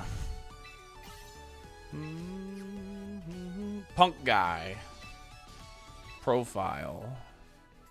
Edit profile. Titles.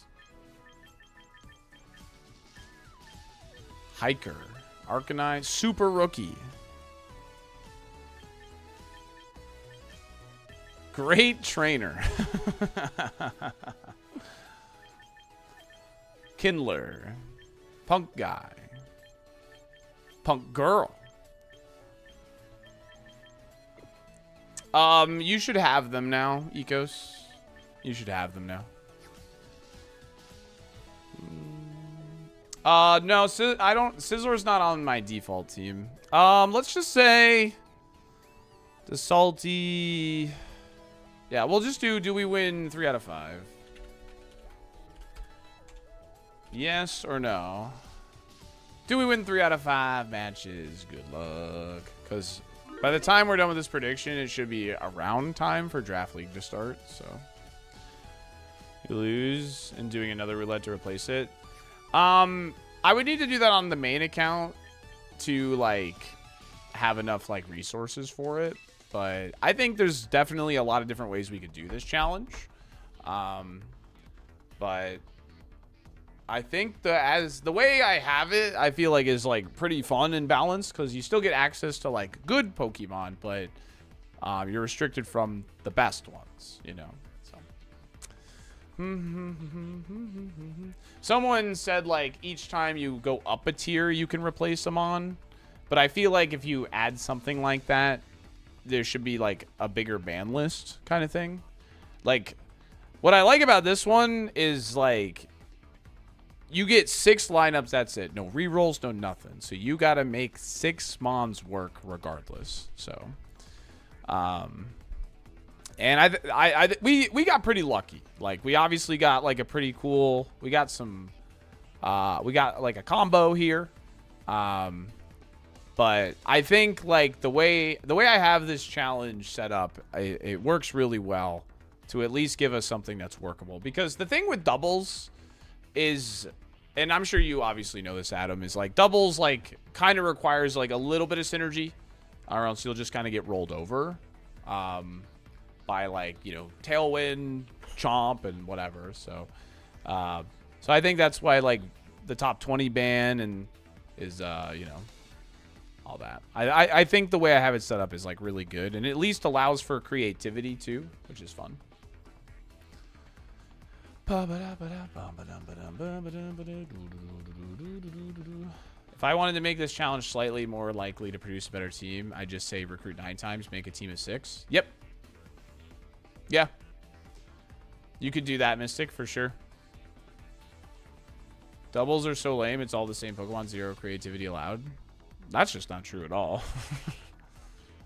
You're going to get people that say the same thing, so... That singles is the same? No, it's not. It's different Pokemon. So, I'm not sure why you're watching it if you think it's all the same stuff, but...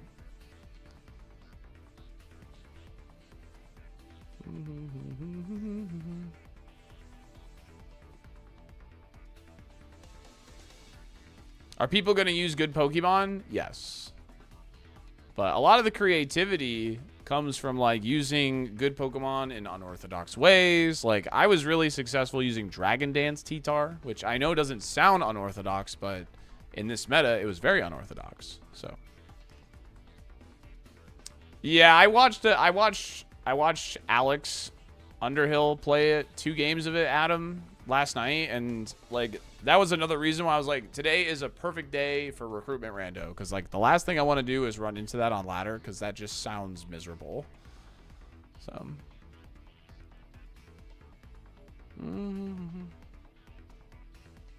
no matter what, in any competitive environment, Gray, and this is all I'm going to say on it, because I'm not going to, like, go back and forth with you. In any competitive environment, you're going to run into things that are good. Like people are going to use what is technically the strongest because people want to win because it's a competitive game, right? And Charizard is the best mega, so that's why he tends to be everywhere. You know, you're just going to run into him more often. It's up to you to have a plan for him. It's very narrow. I disagree. No, new season didn't start today. We're using a fresh account. I disagree. I mean, like, I just disagree. I'm going to go and I'm going to scroll through the top mons, and I'm just going to say I disagree.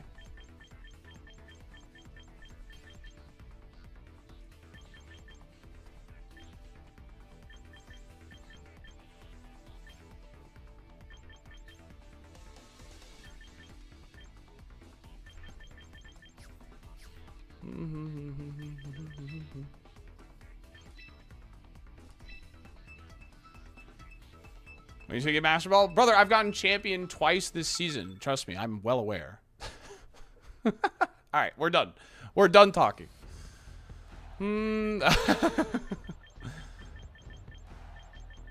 Holy shit.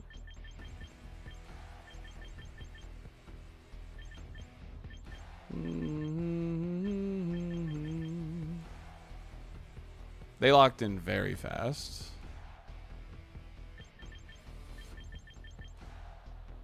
They locked in very fast.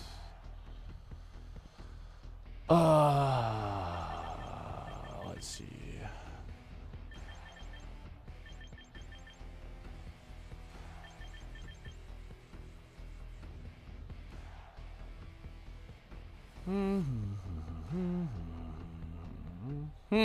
This is interesting. Not entirely sure what to do here.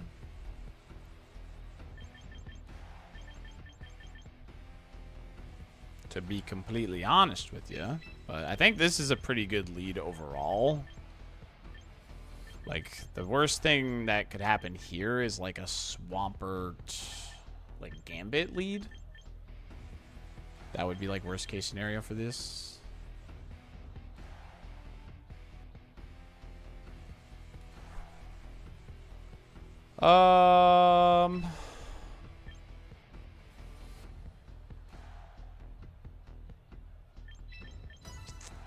I'm gonna bring the dog with no sand. Let's try this out.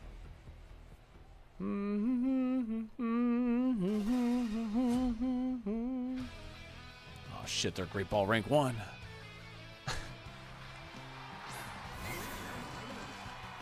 Yeah, that's the way to do it, Adam, is have like a couple of different teams to like swap between, for sure. I'm not sure who's actually faster between my two guys. You should probably know that. Oh, my speed's gonna go up. Okay, so I'm still fast. So, like, I'm still faster. Okay, that's actually good. Because I can do this.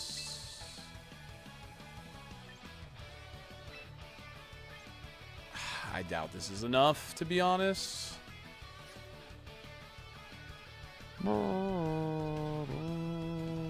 You know, actually, I have Scizor to deal with Mimikyu. So let's actually head smash here.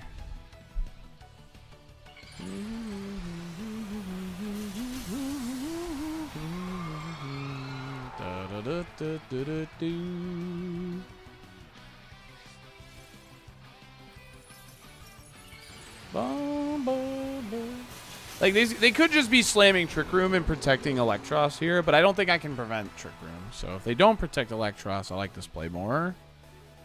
Nice. Oh, yeah. Oh, I could have Flare Blitzed that Electros. I absolutely could have Flare Blitzed that.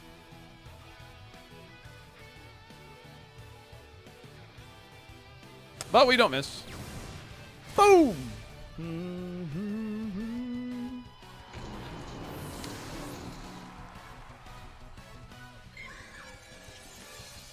Twickwoom. King Gambit? Yeah. Makes sense to me, man.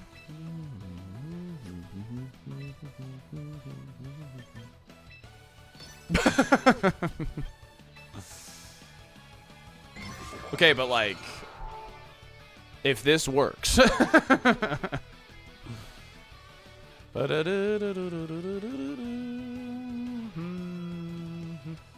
Stone Edge? What the frick? What are we doing over here? Wow, I could have just Shadow Balled Mimikyu. It's fine.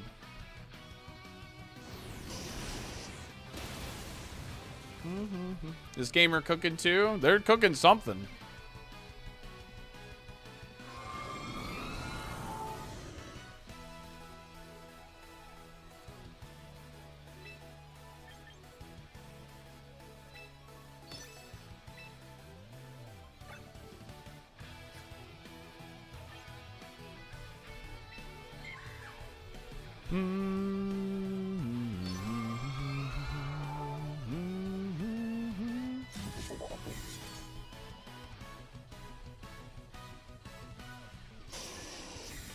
They may have been confident that Stone Edge would kill. Yeah. Ding. Put a Shadow Ball. That's alright. I don't think they have Shadow Sneak.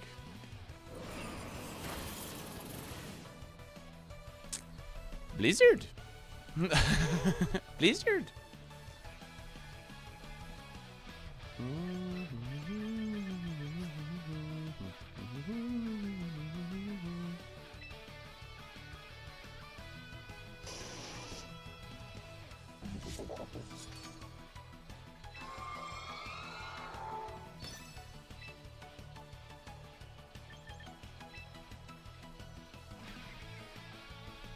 I mean, they still have to have somebody target. Oh, it's not enough, dang. All right. That's all right. We should be okay. So we have priority on our side. And we have a dog. We have a dog.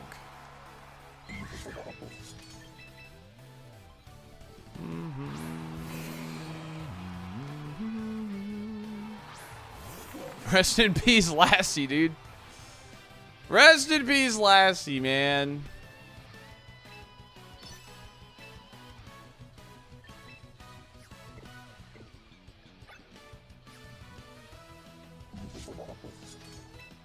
Probably should just double protect.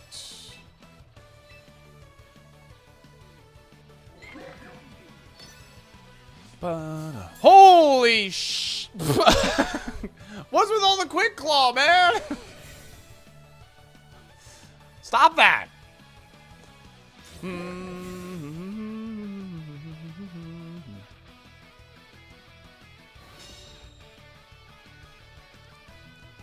Will-O-Wisp! Get that garbage out of here, man.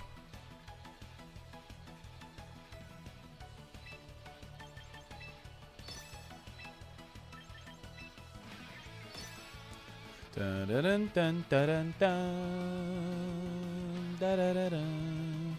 Will-O-Wisp.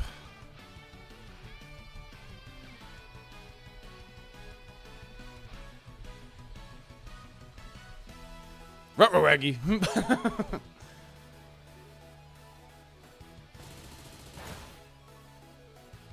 Alright, Houndstone. Outspeed this Mimikyu, will you? It's a Trick Room Mimikyu. So I think we have a good chance of it happening. Will-O-Wisp misses. Better lucky than good, baby. Let's go. Bark.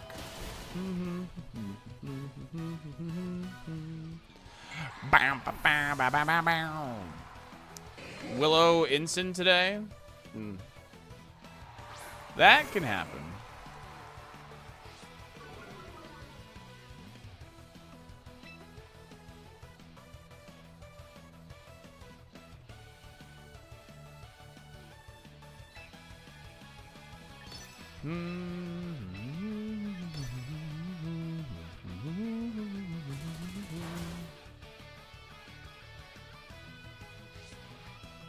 I mean, assuming that's tough, bud.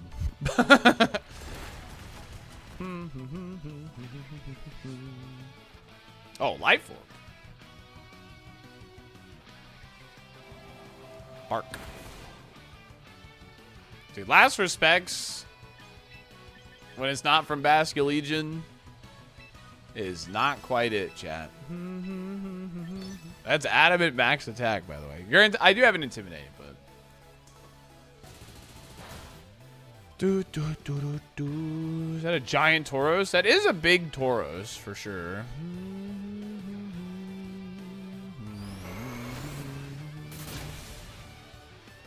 Them being Raging Bull, actually, and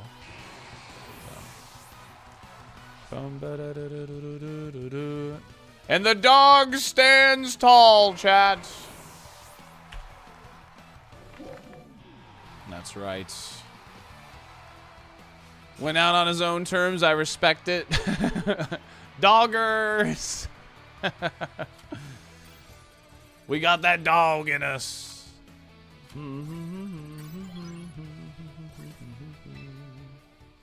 We got that dog in us.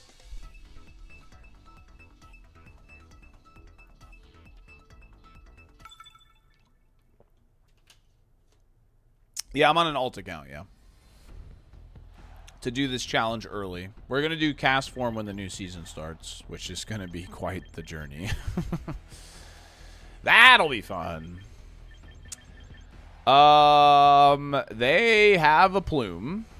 They also have a Megan. The thing I'm most worried about is the Milo, actually. Milo seems quite annoying, actually.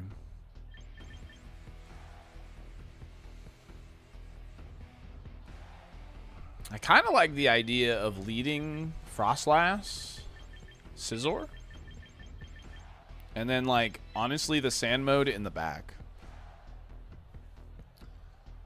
With the last respects.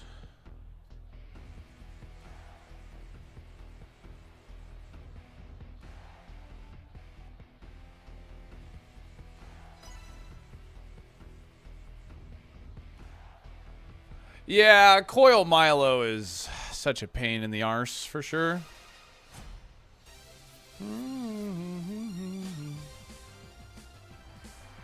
That's a good emoji, Cataclysm.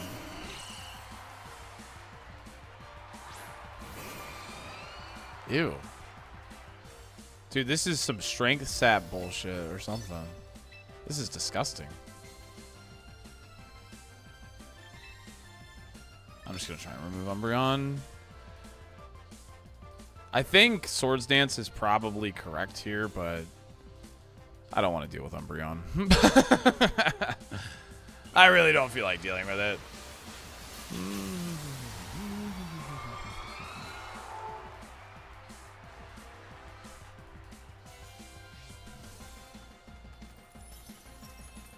Lizard? Lives on 6%, really.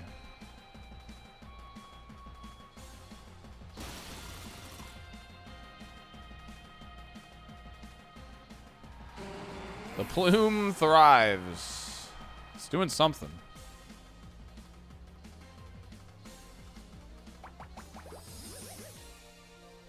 Okay.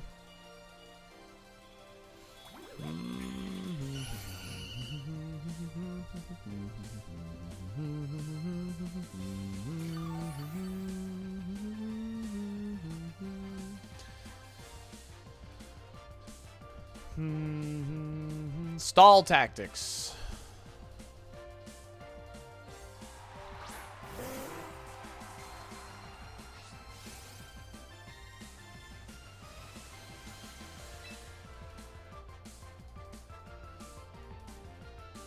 Oh, man.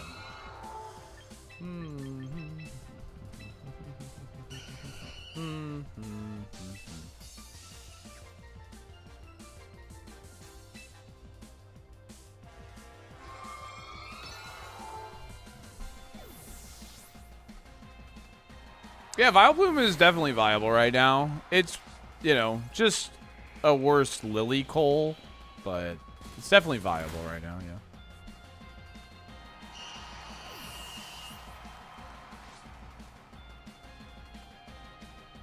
That's a big Pelipper. Why is he so big?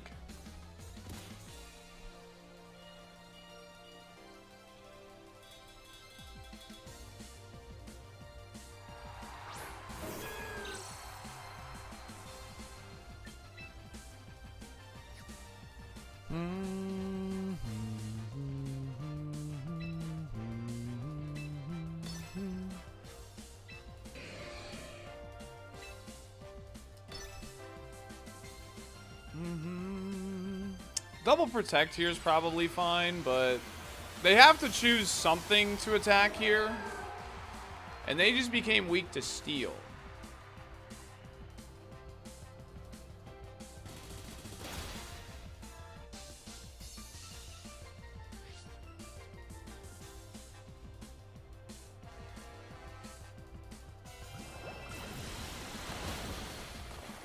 Now they will never use Umbreon again.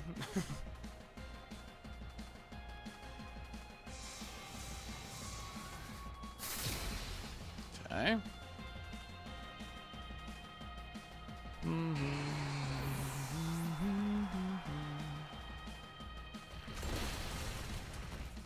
My goat. 1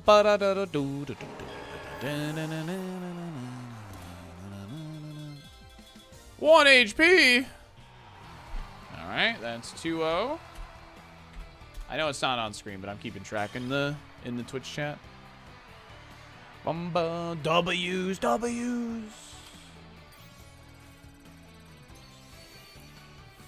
We're in Ultra Ball. Let's go. Trying to enjoy his Friday. Well, I feel like that was a pretty fun battle. I think they were enjoying their Friday, 100%.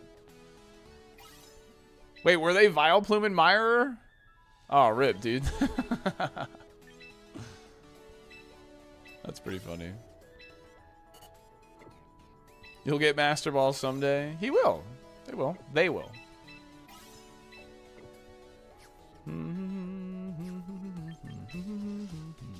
Rank up reward. Let's go.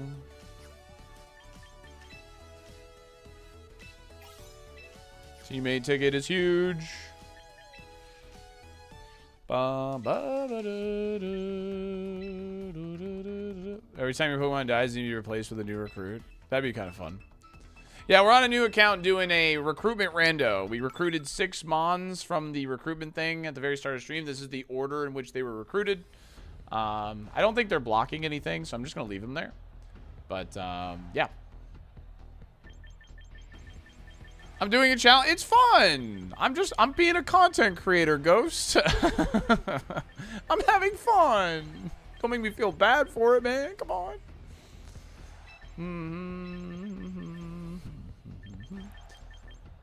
That's a Starmie? It is a Starmie. Having fun beating up on children. It's not what I'm doing, man. I'm not beating up on children.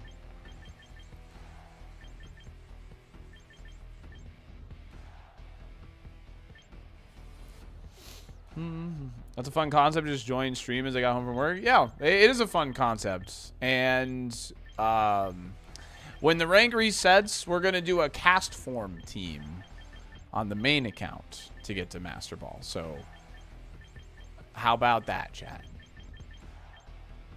Because that was a charity incentive. I think I want the sand stuff in the back. Sizzler doesn't particularly look that good.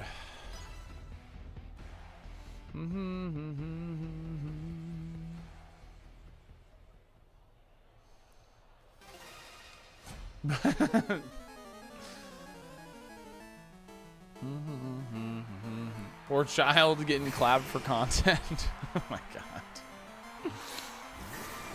Bum, bum, ba, da, da, da, da, da, da,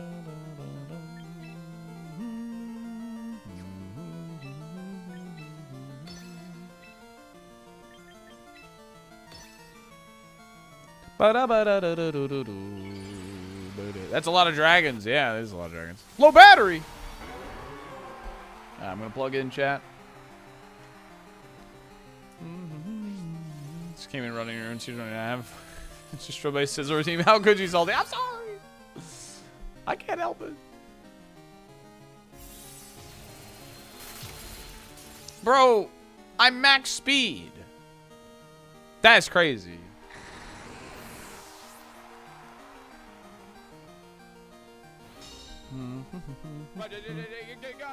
Alright.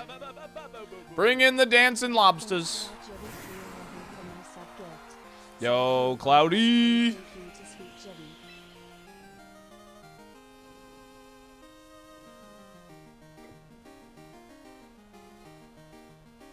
Jibby.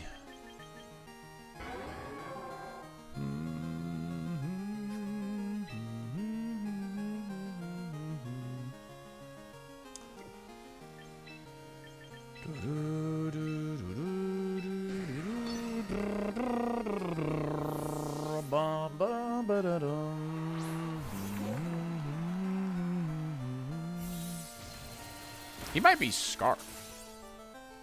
Low key. He why?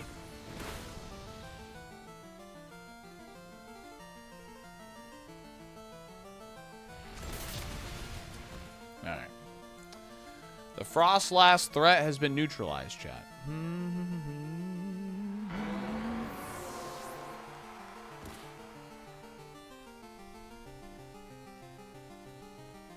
Yeah, I think it's Scarf. I think it's Scarf.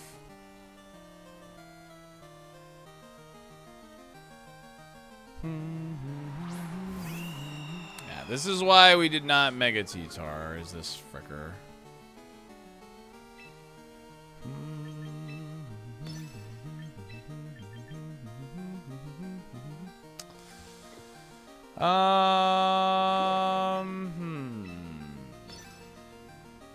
Yeah, Glassie's faster in the sand. I'm just wondering if I should protect T-Tar this turn.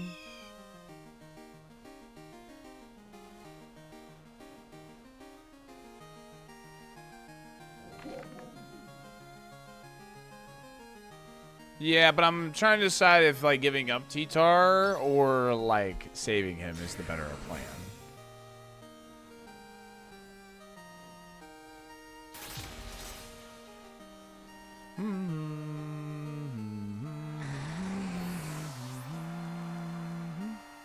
Oh, yeah, they already Mega Charizard. I'm stupid.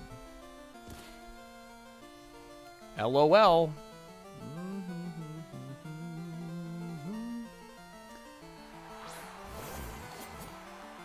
There's been crazy heat waves, man. Stay cool for real.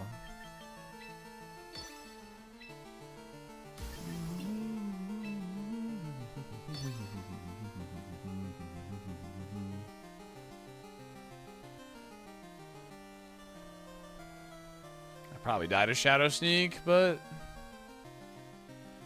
I need to do this while I have priority oh, nice.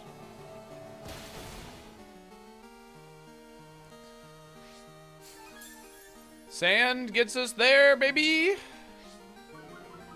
Oh, thank God.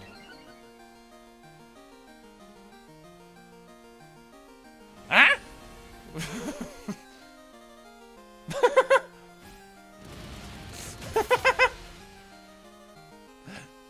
Everybody say bye to Cerulege. Wait, does he get hit by sand down there? I don't actually know. Okay, yeah, he does. I thought he did, but I wasn't 100% sure. Cloudy, thank you so much for the 7 months. Seriously, courtesy of Gibby.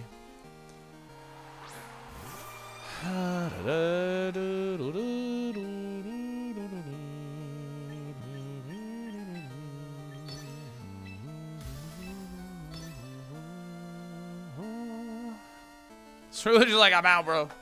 I'm out.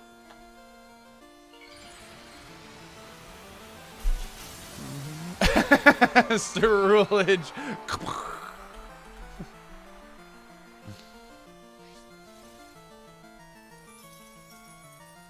All right, believers, congratulations.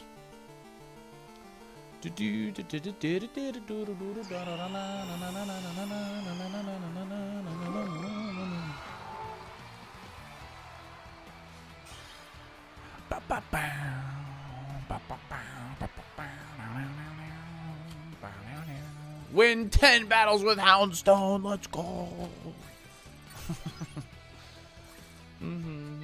Oh. All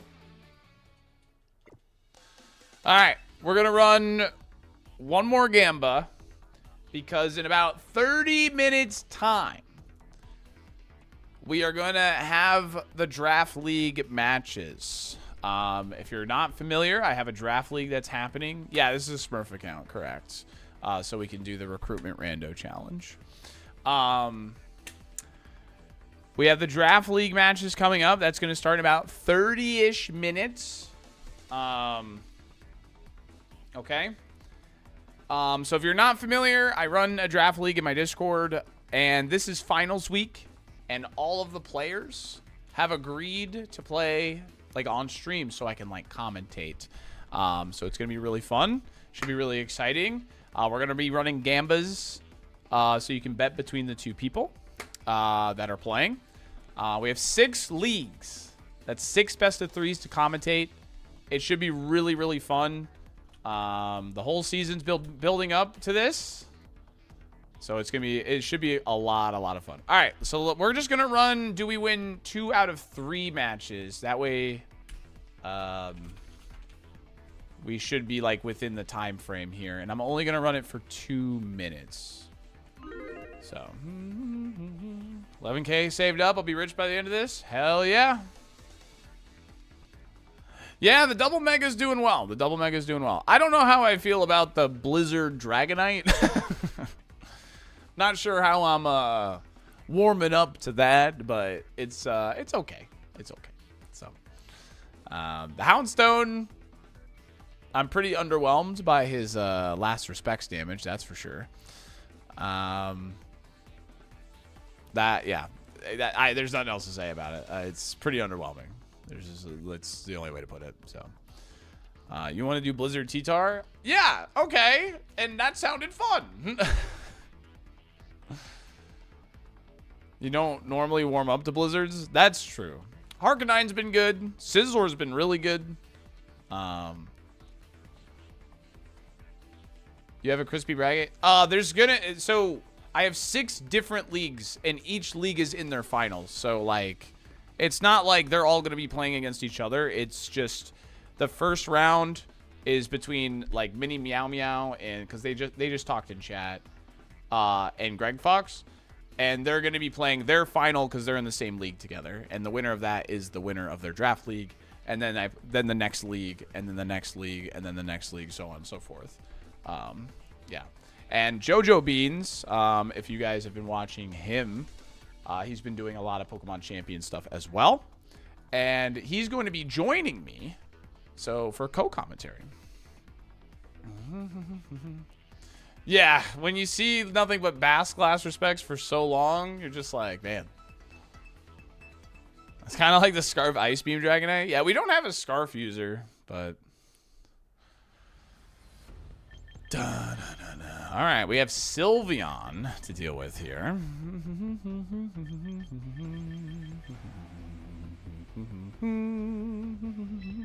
Scizor Frostlass lead seems pretty decent here. That should pretty much handle the majority of their stuff. I wouldn't mind this again. Is this what we did last time? No, we had Dragonite last time, but I think Scizor looks better here.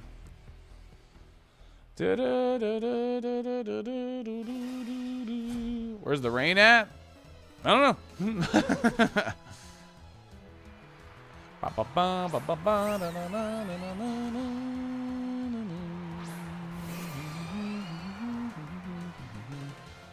Vivian gets Rain Dance. All right, it might be Scarviv, but I'm going to play what's in front of me here.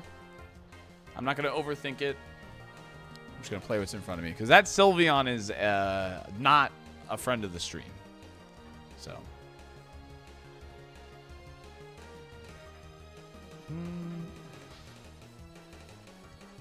I mean, I understand that Basque is really strong right now, but, like, I mean, Garchomp has overtaken him already, just with item changes, you know what I mean? So, like, Sylveon carry your draft team? I know, which is why it's going to be my first round pick in this next season, and that's why I need to remove it. It's good. Okay. So they do protect. That's fair and valid. I would have done the same thing.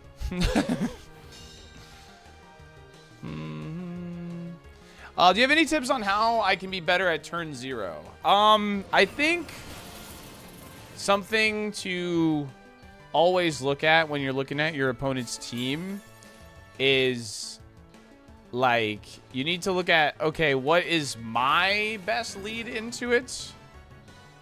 Like, what gives me the most options into their team? Like, what do they have to stop this? You know what I mean? Because, like, if I lead, like, anything else, this Sylveon is an issue, right? But, like, with the Scizor lead, it's, like, much less of an issue. All right. Yeah, I'm going to force them to swap here. I might eat, like, a sleep powder, but... yeah, this is fine. Turn 0 is really tough. So, like... one thing that really helped me, I did a coaching session with Brady Smith. He's, like, a really good player. One thing that really helped me, like, working with him is just using the word hate. Like, what does Frostlass hate on their side, you know? And then you can partner Frostlass with something that wouldn't mind, you know, X or Z or whatever it may be, you know what I mean?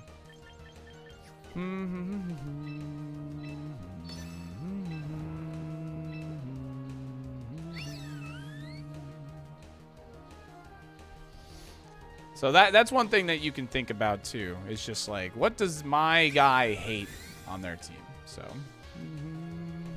Please tell me you have an audio clip of Coach Brady. It's still available on the VOD, so we could grab that pretty easily.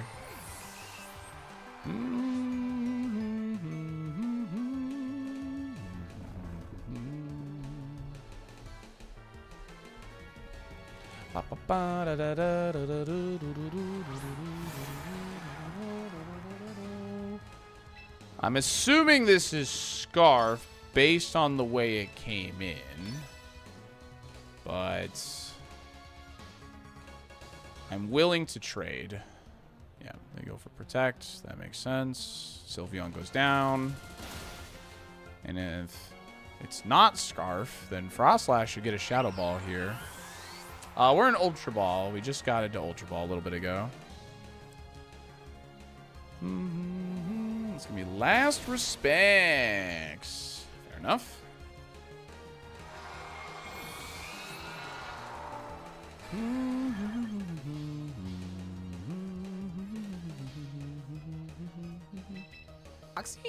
Boxing. Oh, it outsped me, so it's Scarf. Damn. Oh, I messed up here. I could have just led Tyranitar.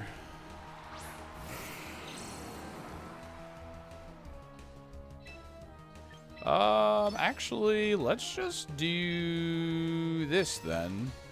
Let me just give up Scizor. Sheensy, thank you so much for the 12 months. Really appreciate it. Just to view team selection from the perspective before you ever look at what your team wants to be doing. Yes, that's another good thing. Yeah, absolutely. Like, what do I want from my team? Yeah. Like, what is my go mode? That's why, like, when you build a team, I think it's important to have, like, a go mode is what I like to call it. Like, how do I step on the gas? You know what I mean? And, and then you look at your opponent's team and go, like, what's stopping me from doing that, you know? Okay, that's not ideal, but I think with Expert Belt, we should be good for sure now.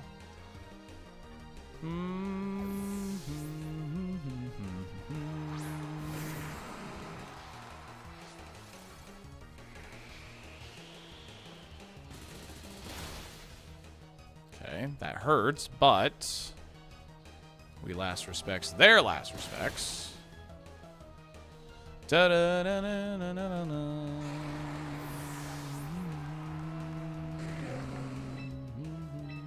we last respects your last respects.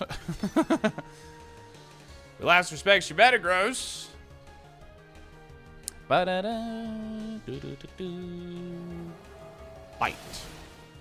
Oh, nice. Expert Belt's kind of sick. I kind of didn't expect that to kill. Like, I'm underestimating Houndstone now. But yeah, team select is one of the hardest things in the game. Like, unironically, it really is.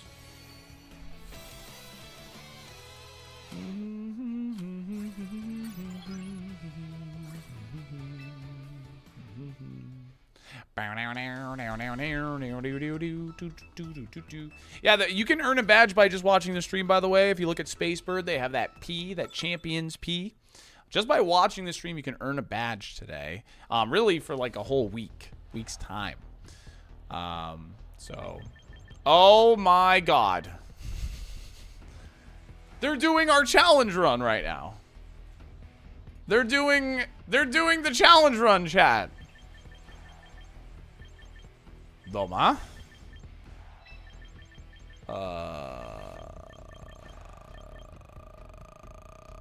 Okay. Yeah, they have Dedenne too. They're doing it on hard mode. This is an idea that I had, was pair cast form with just a weather setter of some kind. Like multiple weather setters. I think that would be like pretty fun actually.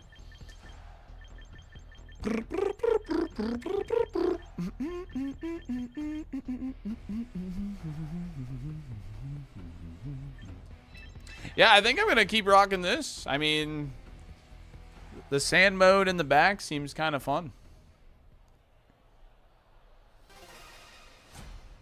I respect this team if not for the Floette. Bum, bum, bum, bum. Septile Dedenne. This is it. The discharge shenanigans. Here they come.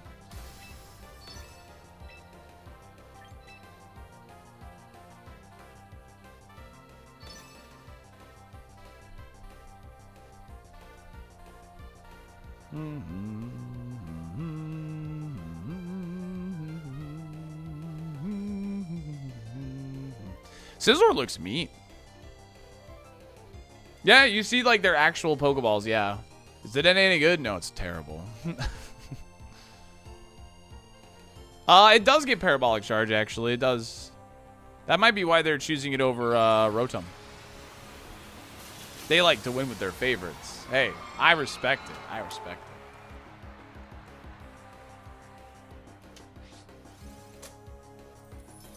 Alright, Sceptile will be faster than us after it Megas, for sure.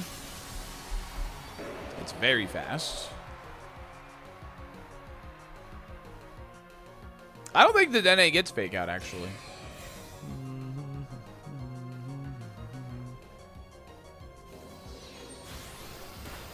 It's one of the few rats that don't.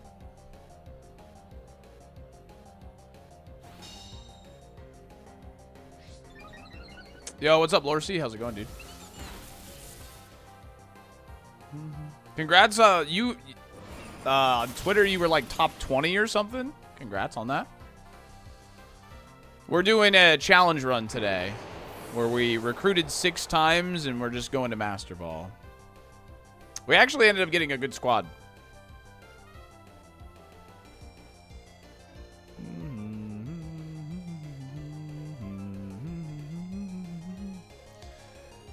Yeah, so they didn't do that properly, but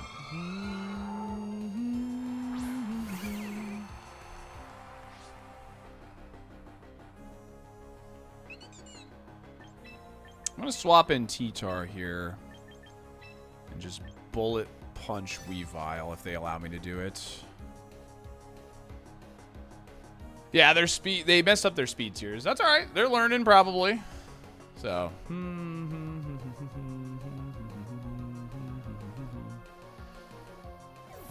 okay, that's even better for us potentially. We'll see.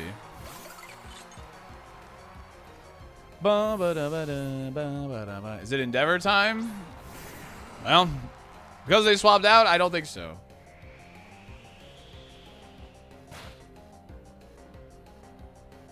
Ice cream.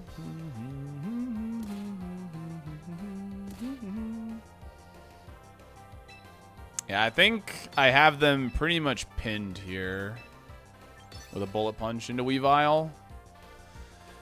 Because I know their last is the Dene on like really low HP. Yeah. This should be a wrap.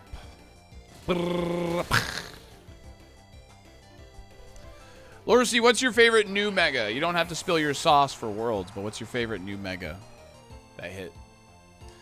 I really liked working with Pyroar, actually. Pyroar and Staraptor has been fun.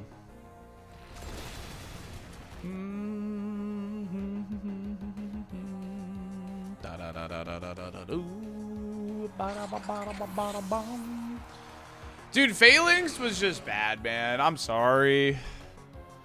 Phalanx is just bad, man. The meta is just, like, the good mons are just, like, I'm not even going to say meta. Like, the good mons are just too hostile towards it. So, they're just too hostile towards it. Alright, easy cleanup. Alright, well, that's 2 out of 3. There we go. Look at that, believers. And we still have plenty of time before the Draft League starts. We have 15 minutes before Draft League, so I can run like 1 or 2 more games. And then, I'm excited, man. Finals? I didn't make finals, but it's alright. I'm excited to commentate. I'm excited to commentate.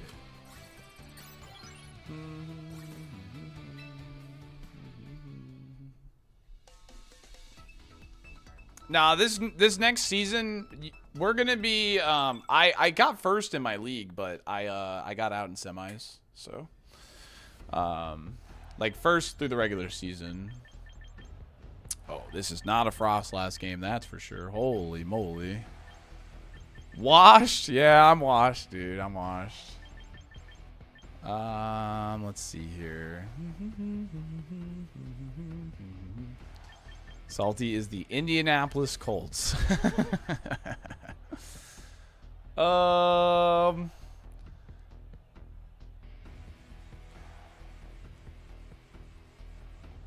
mean, they're gonna lead Tinkers, right? So I think I like offering.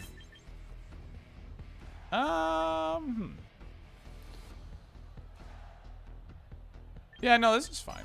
This should be fine.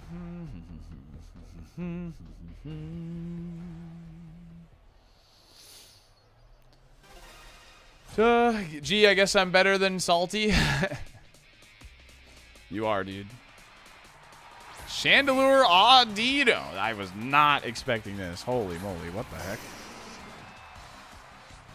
Alright, well. Rolls. It's Rockslide. Because Chandelure can't really touch us here. Like, what's Audino's base speed? I don't even know.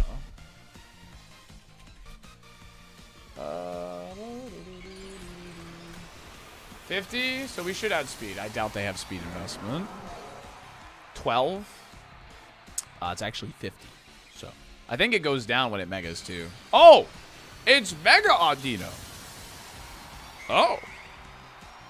Okay. That's cool, I guess.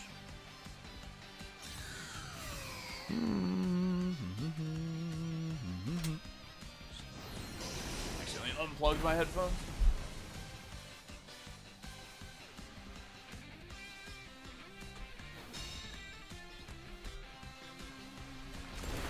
Yo, give me a flinch.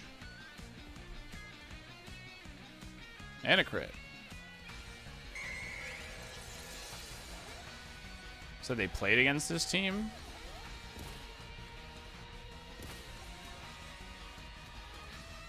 Okay, you got Trick Room. But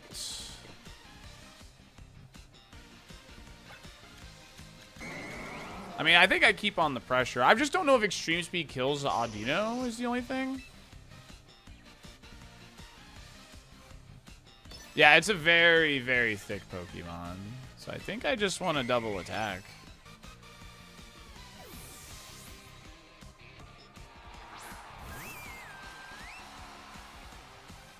I hope you like rocks, Prim.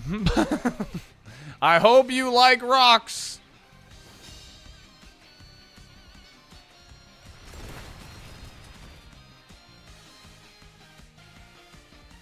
No! That would have been so good.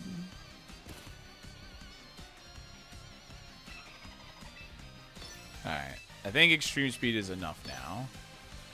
JoJo Beans! Thank you for the raid! Are you excited for Draft League stuff, dude? Spill the beads! Welcome in, dude. I'm pumped. I think it's gonna be a blast, man. Alright, Rock Slide. I need you to connect, will you? I was gonna say, that did a lot to T-Tar. I know it's super effective, but T-Tar is like him, so. T-Tar is him. Single target Rock Slide. Thank you very much. Chat, make sure you're following JoJo Beans. Also does a lot of cool Pokemon Champions content. He's going to be helping us with co-commentating.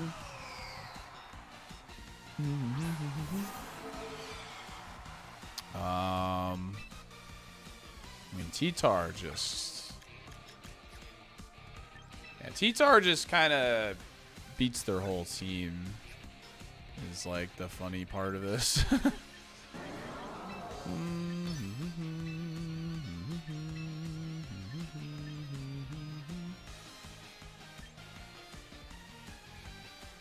Yeah, I'll just target both into Chandelure. Smack. Alright, cool. Ta-da! Egypt scored an own goal. Oh no! Is it 1-1 now? Acid Berry. Should have been Colbur. Yep.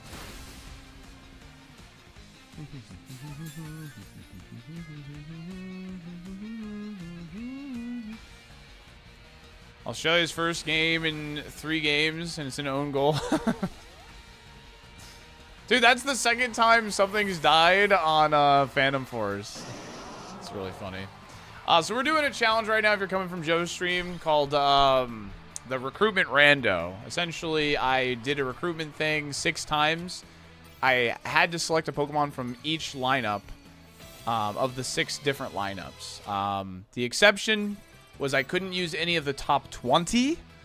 And I have to try and build a cohesive team with it. Obviously, we got kind of a cool sand core going on here. And yeah, so that's the challenge. We're going to do one more match, and then we're going to probably swap over to the Draft League stuff. And the order, like the Pokemon above, that's the order we got them in, by the way. So it was Dragonite first, Houndstone, T-Tar, Scizor, Hark, Frostlass. So it was in that order. Zard Slop. Yep. Yep. I think I'm going to... We slopping. I think I'm going to do... this. The problem is, of course, is the Sylveon if I do this. King Gambit plus Sylveon is a rough combo for our team comp here. So...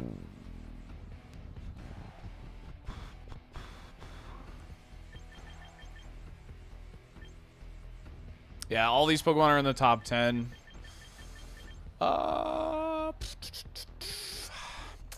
Man. Maybe leading T-Tar Scizor is actually pretty good. Yeah, maybe we'll leave Frostlass at home here. T-Tar Scizor seems like a pretty good lead into their team. Except Garchomp, of course. But surely it won't be Garchomp.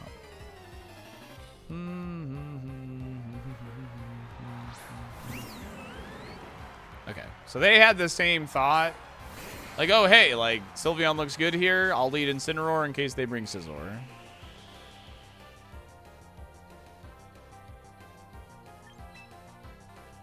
That was no Intimidate from Incineroar.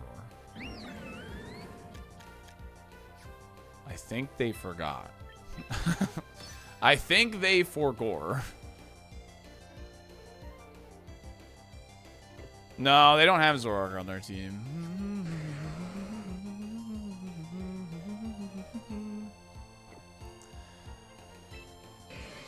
Protect, swap. No, this is a good swap for... I'll just double protect. That's really safe here. We'll just double protect on the fake out.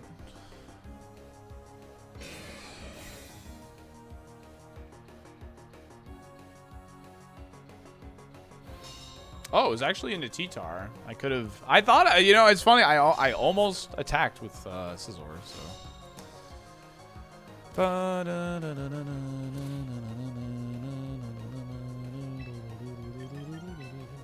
don't think I'm going to Mega. Because of the potential Zard in the back. And get a refresh on my sand turns here, potentially. Dun, dun, dun, dun, dun, dun. That makes sense to me. I don't mind damaging the Garchomp. We're okay with that. It's Sandvale? Are you serious? Sandvale? Alright, well, that's cool, I guess. That's fine. Hey, Charizard! Catch!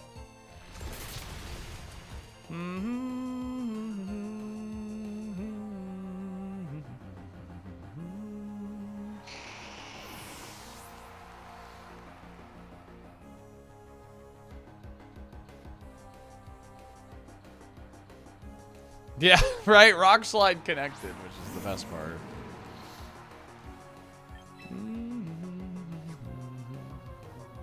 Alright.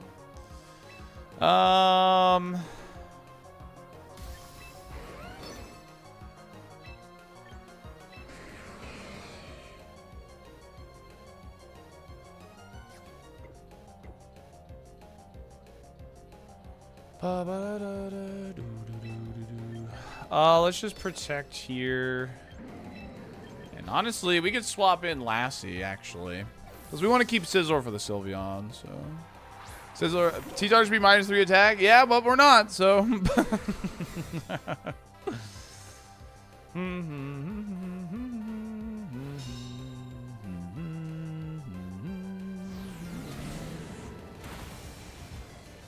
Ow. That did sting.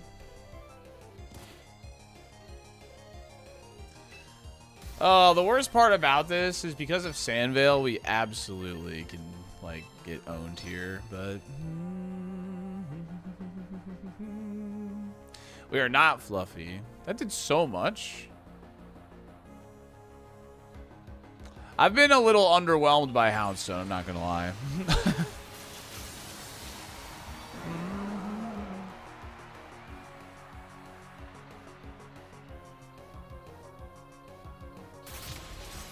Nice.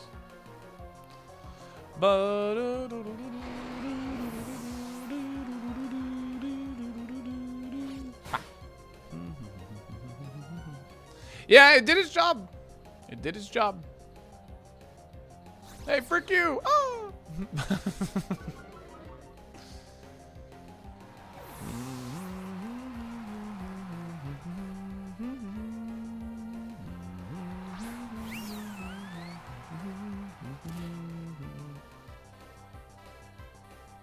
Bum ba dum bum ba dum bum ba dum bum dum.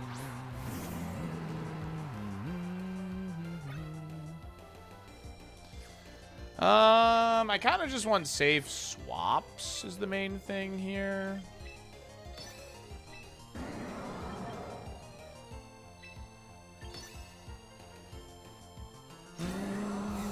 Actually, yeah, you know what? Well, it's because of Fake Out. How we doing in the climb? We're like Ultra Ball 2 or something. We're doing good with our recruitment rando.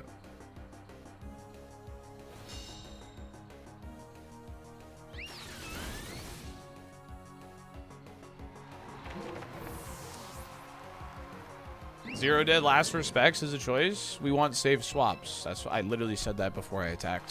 So, right? I did say that. I'm pretty sure. I said that pretty verbally and clear. I just want safe swaps. I'm doing a way to confirm a win here, essentially. Now we're removing Incineroar. See, he goes by.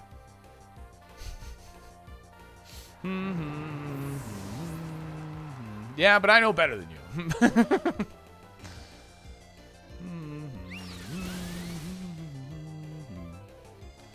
See, and with everything else removed, Scizor, no matter what, will win this game. As long as I click the bullet punch button. Just wait until you're masterful, then you'll see. Yeah. Oh, you got me. Just thought it was funny? Okay, gotcha. It came off very condescending. That's all.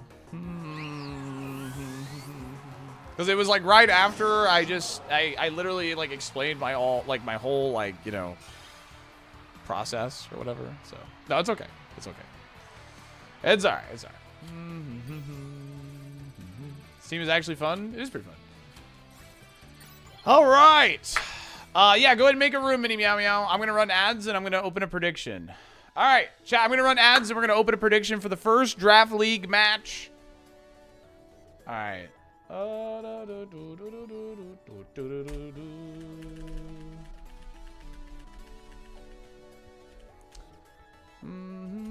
Draft league finals. Oh, hold on. I turned off caps. Draft League. Finals today. All right. Let me run those ads, and I'm going to get a prediction open. There's 6 best of 3s. 6 best of 3s.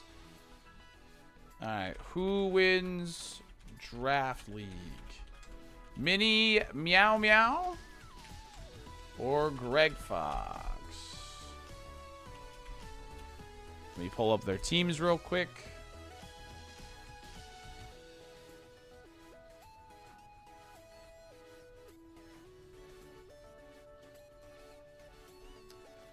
What are you guys? League E? Yes, you are. Alright, this is Blastoise. And Greg is TR Crab Torkoal. Alright. Prediction is open. Let me get JoJo Beans on the mic.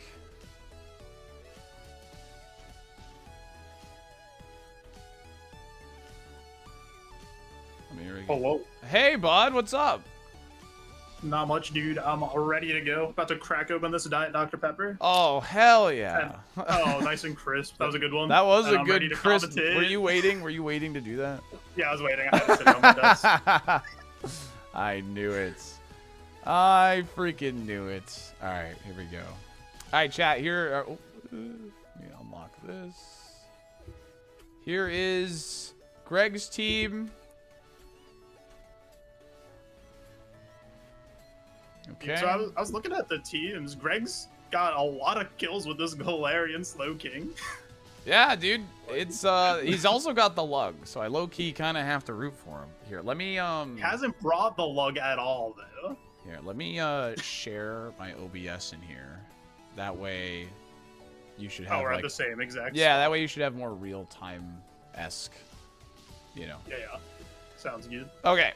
So this is, yeah, they have 10 Pokemon. They can bring 6, and they choose of their 6 to bring to the Draft League match. So this is Greg Fox's team.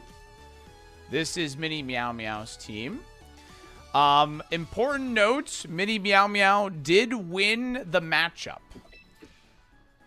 Yes, Yeah, only items from MA format, correct. This is an MA draft, so none of the new items, correct.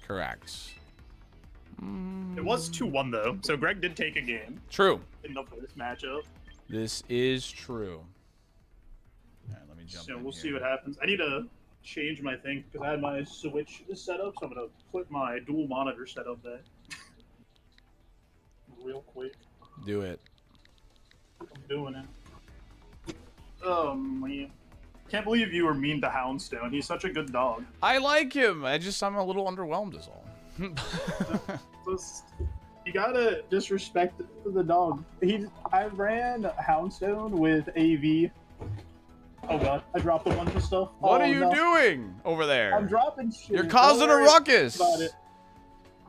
Yeah, I am causing a ruckus. I just dropped a bunch of magic cards, like, all over the place. Don't worry about it though, it's fine. Unbelievable. Listen, it happens. I don't need those ones. They're not my good cards. They're all my bulk. I see. Yeah. All right, well, I'm gonna give them the go ahead. You guys can start whenever. We're good to go. We're at 3:30, so it's I'm ready, dude. Right on time. Right on Right time. on time. You'll love to see it. Ads are done. Predictions running. It's time to game, dude. I had to tell them that Reveal. Crystal is me. I'm on the alt. Yeah, I was like, I mean, it makes sense because you need a fresh account for the rental rando. Yeah, exactly. I was like, yeah, that's me. This is a best of 3. Yeah. It's pretty much, that's how they run it in like actual tournaments, is best of 3, even on the like the grand finals. So yeah. All right, here we go, man. Let's see what they brought. Let's go. I'm pumped. All right. So no surprise, Greg Fox has quite the Trick Room elements available here. They have Torkoal, Yeah, for Crab, sure. Sinistra, Slowking, Galar, Tinkaton, Golurk, and Mini Meow Meow has the Talonflame, Scizor, Blastoise, Galarian, Slowbro, Dragon Ball, and they brought Leafeon. That's interesting. Could be a bit of a counter to the Torkoal Sun, some chlorophyll shenanigans. Might be hard to do in Trick Room, though, if they get the Trick Room on. Yeah, I mean, I know, like, Talonflame can obviously carry Taunt. It's Slowbro can reverse it. It's really interesting, but they do have access to priority, of course, with, like, Scizor. And then, but there is a fast team, so I think Mini Meow Meow is going to want to prevent a Trick Room, and I think Greg is obviously going to want one, so... we'll see what happens here. Yeah, no Sylveon, too. It could put the taunt on Dragapult gets taunt, too, right? I don't Or remember. does it? I don't know if it does. I don't actually know. I'm off the top trying of my to head. think if it does. I don't remember. I actually have That'd no be- clue. Spraggers, thank you for the prime. 'Cause either way, those are both like those would be good options for it. Yeah, this is the Leafeon is really surprising to me. It must be for something specific because Leafeon is, well, not that good, but it does and disable. Okay, You're doubting Solar Blade? I am doubting Leafeon a little bit. Yeah, just a little bit. All right, we got game 1 here. Let's see the leads. Let's see the leads. The Red Blur and Big Man. It's gonna be Blastoise plus Talonflame 50. Thank you. And it's just a Tinkaton. all right. Pretty passive lead here from Greg. Like, I mean, my thought immediately goes to like fake out like Trick Room, but Yeah, you figure that's an option here, but could have fake out on Blastoise too. I don't know. It depends on speed tiers, right? Who would be faster? Tinkaton They is try to- naturally out faster, and we're already jumping in. They locked in pretty quickly here. You are. Blastoise is out. Yeah, I mean, Talonflame's actually threatening both slots too with stabs, so this is a very interesting turn. It's gonna be upper hand, gonna stop the Tinkaton from using fake out in the first place here. Let's see if Blastoise maybe. Ooh, Leaf Storm it's gonna be faster than the Blastoise picks him off in one hit. Holy shit! That is some insane tech there. The Sinistra does have like a high special attack stat, 125, I think. Yeah, So and it's got that's big base. damage. Yeah, it's got like base 70 speed, so like you can train it to be like pretty quick. So if the Blastoise is like not trained like all the way in speed, you can train it to like outspeed, which is really interesting. Leafeon comes in now. Sinistra's gonna be sitting at -2. Let's see how many what Meow a Meow strat. adapts. What a strat from Greg to bluff the Trick Room, and with what she's been doing all season, and then breaks that out there. Yeah, that's pretty awesome, actually. Oh, it's going to be Blaze Kick, and we're seeing the Occaberry come out from Tinkaton to resist it. Does no damage at all with the Occaberry. Just absolutely eats it up. Beautifully. Knockoff from the Leafeon. What item was on Sinistra? We're going to see that it's Focus Sash. Focus Okay, so I think that confirms that that thing is just speed and special attack here. Yeah. And What a it cool is going to... Sinistra. Yeah, and it's going to be a mid-game Trick Room. I think that's actually really cool because Trick Room is one of those things that's a bit easier to prep for in Draft League because you can run like Imprison and Taunt and all these things because if you know it's coming. But dropping it mid-game here on turn 2 is actually really cool and eliminating the Blastoise right away. I mean... Yeah, Blastoise got rid of the Mega Pokemon turn 1. That's a huge Mon off the board. And now you're set up for your Mons in the back. Probably has some slower Mons, you would think, if the Trick Room goes up. So yeah, I wonder how many Meow Meow is going to be trying to slow down the Trick Room turns here because Torkoal's actually going to hit the field. And that's probably going to speed up the Leafeon with the Chlorophyll potentially. And for sure. interesting thing to point out here is Talonflame still has access to priority. Yeah, it does have acrobatics into Torkoal, but Torkoal's got good defense, takes it pretty well. Ooh! On the big swap, knockoff. gets the knockoff here for the Slowbro. I don't think Slowbro is going to be able to eat an Eruption, but I mean Torkoal's actually taken like a pretty decent chunk from the acrobatics. I think that's got to be heavily invested in attack, that Talonflame for sure. Yeah, because Torkoal has that nice natural defense, so I don't know, maybe... Oh, it's going to be comes out. faint to break the Gale Wings because it's Wings, faster. huge. Because it's faster, and then it hits your power! And Oh is going to be taking out the Talonflame, the Fate to bring Gale Wings into Ancient Power, picking him off, and it's going to be a Flamethrower from Slowbrower. Comes out. I just said Slowbrower. I barely know her, dude. I barely know her. All right. Oh, Slowbro raises his arm saying, like, I got to kill, but I don't know. I think this is still very much in Greg's court because he still has the Mega. Golurk hits the field. Oh, looking pretty threatening. Torkoal's still moving fast in the Trick Room. He's going to have a decent power on the Eruption, even if he wants it. Heat Wave looking good here, too. So, we'll see what happens. Yeah, I think Mini Meow Meow should probably just take these turns to kind of think about the next game. Because, I mean, I don't... Unless there's some crazy tech thing, quick draw, something, I don't know. I don't see how they pull this back. A quick draw crit on the Torkoal maybe gets them somewhere. But yeah, I will say the Leafeon does look pretty good for the Golurk. I didn't think about that, actually. The solar potential Solar Blade or something like that into Golurk could pick him off. And it's just going to be a Protect from Golurk and Heat Wave here. See how much Heat Wave does just pick up both. It's just going to pick up both, and we're going to be going to game 2. Greg's showing some cool tech there with the speedy Sinistcha, the big Leaf Storm, and also still has Trick Room on it. It's really threatening to the Blastoise. Yeah. That's getting outsped there. That was cool. That was cool. The speedy Sinistcha picking off the Blastoise turn 1, just making that like next to... I don't know. I don't really know how... I don't know how you could have anticipated that, realistically. Yeah, you're just so used to Sinistcha being like that bulky support mon, comes in, disrupts, gets the burns, heals the mon that's next to it, and then you don't expect it to just one-hit your Mega. Yeah, just come out of nowhere and just blow you out of the water. Yeah, exactly. So it's gonna be interesting to see how Mini Meow Meow adapts here. Maybe because like you obviously want to pressure to prevent the Trick Room, but now that you know the Sinistcha's Focus Sash, that's also huge information. Yeah, because you know, even if you do throw a big hit in there, it's gonna live and still has a chance to get the Trick Room off no matter what there. So I don't know what the adjustment is. That's the beauty of Draft League. You don't know what's on these Pokemon, the ones we haven't seen yet, the cool sets that could be there. So we'll see if maybe Mini Meow Meow has something up their sleeve. Yeah, I mean, one thing that you can do, so now that you know that the Sinistcha is really fast, if they opt for the Sinistcha as, like, the lead again to do the same thing, like, Slowbro definitely wouldn't mind eating a Leaf Storm. Dragapult, of course, resists that. So it's something just to... And, of course, we just saw, like, the damage from the Talonflame. So you can put, like, a lot more pressure, and just even, like a Protect from Blastoise could have turned that game in their favor potentially.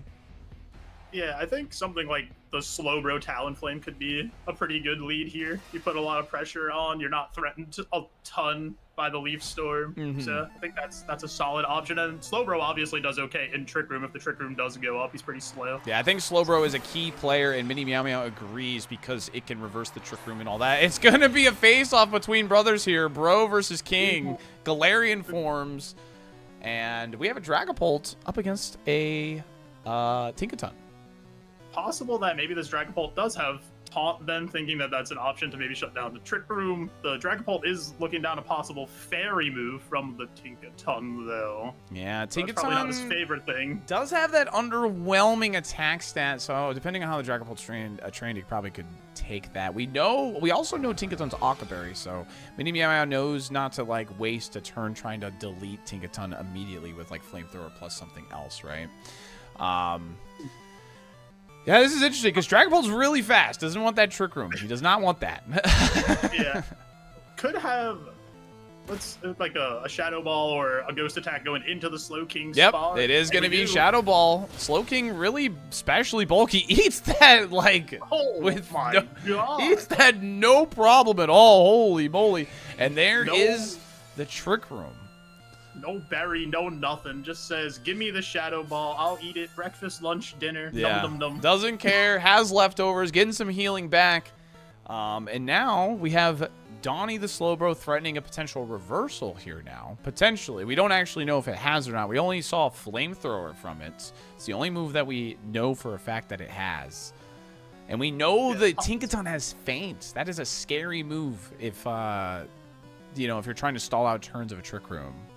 Yeah, it could go through the protects, get some chip damage down on you, and we'll see how the Dragapult is built. Like if it's a bulkier Dragapult, or because that Shadow Ball didn't do a ton. Granted, Slow King is very bulky. Ew. Okay, here's the quick draw. Gonna opt for the flamethrower, opting to not reverse the Trick Room. Just gonna put some damage into Tinkaton. Important to note, Dragapult did not protect this turn. Let's see what happens with that guy. Tinkaton with that big Spadef stat takes that well with the Aquaberry. They both flamethrower. Gets the burn, though. That's really bad. That's really bad. Oh, the double up into the Slowbro. Yes, does not want Slowbro to potentially reverse the Trick Room, and it's just gonna be a Shadow Ball into the Slow King. Slow King again takes it he's really just well. he's so fat. Like you can't break through him. He's just a thick boy. It's why he's the king.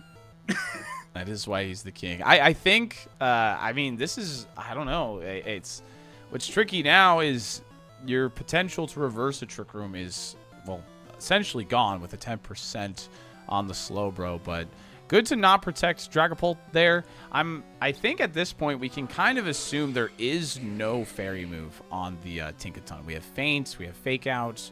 I'm sure, you know, knockoff and Gigaton Hammer. Gigaton Hammer, that sounds like what it would be. It's going to be another quick draw. Back to back. It's going to be another quick draw. Comes out from the Slow King. Yep. And, okay, there's the protect from the Dragapult, protecting from a potential knockoff from the Tinkaton. And it is just going to be Flamethrower into Tinkaton, wearing it down slowly but surely. And what is Tinkaton opting for? It is the... goes for the knockoff. Ooh, with the protect, though. Yep. What's good about this, for at least from Mini Meow Meow's side, is that the Trick Room is getting stalled out here. Yeah, you're burning through turns of Trick Room. That's the second turn already. Yeah, so there's only 2 turns remaining here. So, like, this turn plus, like, a Protect turn, it will allow Mini Meow to get out of this Trick Room pretty much, you know, pretty scot-free here if they can't KO Dragapult. Because Dragapult's definitely eating a double up here because you know the Slowbro dies to burn, right? Yeah, so and it just protected, so there's really no reason to throw into that Slowbro slot. It's not threatening a ton of damage. It could knock out Tinkaton with Flamethrower. It could, yes. That is the one thing that, for sure. Oh, yeah, Dragapult's going to swap here, and it's going to be the Talonflame. Interesting. Ooh, Feint comes out to pick it up. Yep, feint so that you don't get picked off. I like that. I think that's pretty cool. And Sludge Bomb should do decent damage. Get rid of the Gale Wings, almost half. Yeah, 50%. That hurts a lot. Holy moly. That hurts a ton. The Slow King just getting its health back, too, with the potential to maybe get another Trick Room off if it keeps healing. But here comes the Blastoise back out. Okay, now remember, we do have the feint to break potential protects. We have the upper hand from Talonflame. But that feint and upper hand are the same priority tier, right? So it would not matter. We're in the last turn of Trick Room here, right? So Meow Meow's going to try to get through this last turn and then have the speed advantage. Yes. Feints +2, upper hands +3. Okay, so upper hand can get around the feint. Blastoise not too threatened here, so like I don't know if you need to protect. Blastoise could be carrying Fake Out as well. This will be interesting. Yeah. If the Blastoise has Fake Out, good tool to get through this last turn of Trick Room, because then you can maybe just pick off one of these 2 Mons here with the Talonflame damage plus Fake Out. But we'll see what happens. I almost like would rather like keep Tinkaton alive almost, just because like that way you don't give him a free switch to help like with like setting Trick Room back up. It's gonna be Sludge Bomb into Talonflame, holds on barely, and it was a knockoff into the Blastoise. What is Talonflame opting for? Blaze Kick. Ooh, it misses. That makes me think that there is no Fake Out on the Blastoise. Yeah, that's. I would agree with you. I think I would have liked to see that into Slow King, just because like it would put him at a nice like health that's easier to deal with here, because I think the biggest issue right now is Tinkaton actually threatens a KO on the Talonflame with the feint. Yeah, a speedy little feint here could end the Talonflame, and that's looking like what's gonna happen. Alrighty, so Mini Meow Meow is going to be down to their last 2. And Greg Fox has all 4. Dark Pulse going to go into Slow King. Does not want that Trick Room to come back up. I do not blame them. That is Mega Launcher boosted, but this Slow King, as we saw, is thick with that Stab Shadow Ball from Dragapult not doing anything. Okay, but it is vulnerable because it just protected. Yeah, a double up here into the Slow King. A Dark Pulse Shadow Ball would definitely pick up the Slow King, and we don't think Tinkaton has a fairy move, so not threatening a ton of damage here. Knockoff would hurt Dragapult, but it would hurt. I think you probably gotta try to remove this Slow King. You can't let Trick Room go back up. Yeah, you cannot let it go back up. It comes down to like what they decide here. What do they choose to do? Shadow Ball actually going to go into Tinkaton, feeling confident in the Dark Pulse damage on the Slow King. We know it's leftovers, not Colbur, so let's see it. Maybe Blastoise is like that. Oh, he's him. He's him. Oh, we got a my 2-2 God. game, dude. We got a 2-2 game. And all of a sudden, Mini Meow Meow in a pretty good position here. 100% on both Mons, has their Mega online. Let's see what's in the back for Greg. All right, there's the Torkoal. Going to lower the damage of the Blastoise. And the Sinistra, which we know is faster than the Blastoise. And has Focus Sash, so even if Shadow Ball does go there, it could get the Leaf Storm off in that situation if that's what they're going for. Oh, this knowing the Sinistra is faster than the Blastoise is so scary. We know the Torkoal is carrying Heat Wave and Ancient Power. You got to imagine it's got like Eruption as well. Yeah, maybe Eruption Protect possible as the last 2 moves. We'll see what happens here. Obviously, Torkoal's the slowest Mon, likes to be in that Trick Room. Oh! Protect. It's going to be a Protect from Sinistra. Probably to scout out the Protect from the Blastoise, which is really smart. Oh, but it's going to be a Light Screen from Dragapult. Wait, I like this. I like this. That Light Screen, a really good play. Gives the Blastoise probably a chance to live that Leaf Storm now and could respond with a big Dark Pulse if they need to. Okay. Light Screen. Light Screen is here. Dragapult eats that. It's leftovers Dragapult reveals. Oh, so it's probably bulky Dragapult. Yeah, it's probably that's probably why the Shadow Ball wasn't doing so much. The Light Screen, is the Light Screen gonna be enough to let Blastoise take the Leaf Storm? That is the question. Blastoise is pretty naturally bulky, so I think he probably has a shot. I don't, not a calc I know off the top. Yeah, of no, my I head. have no clue. I mean, because Sinistra's got really good special attack, and like that's obviously Stab, super effective. Here comes, this probably decides the match. It is enough to live. Lives. What is Blastoise opting for now? It's gonna be Dark Pulse removing Sinistra. Okay. I think Mini Meow Meow has this now, because both resist Torkoal's stab. oh, it's Ancient Power going for an Omni, maybe?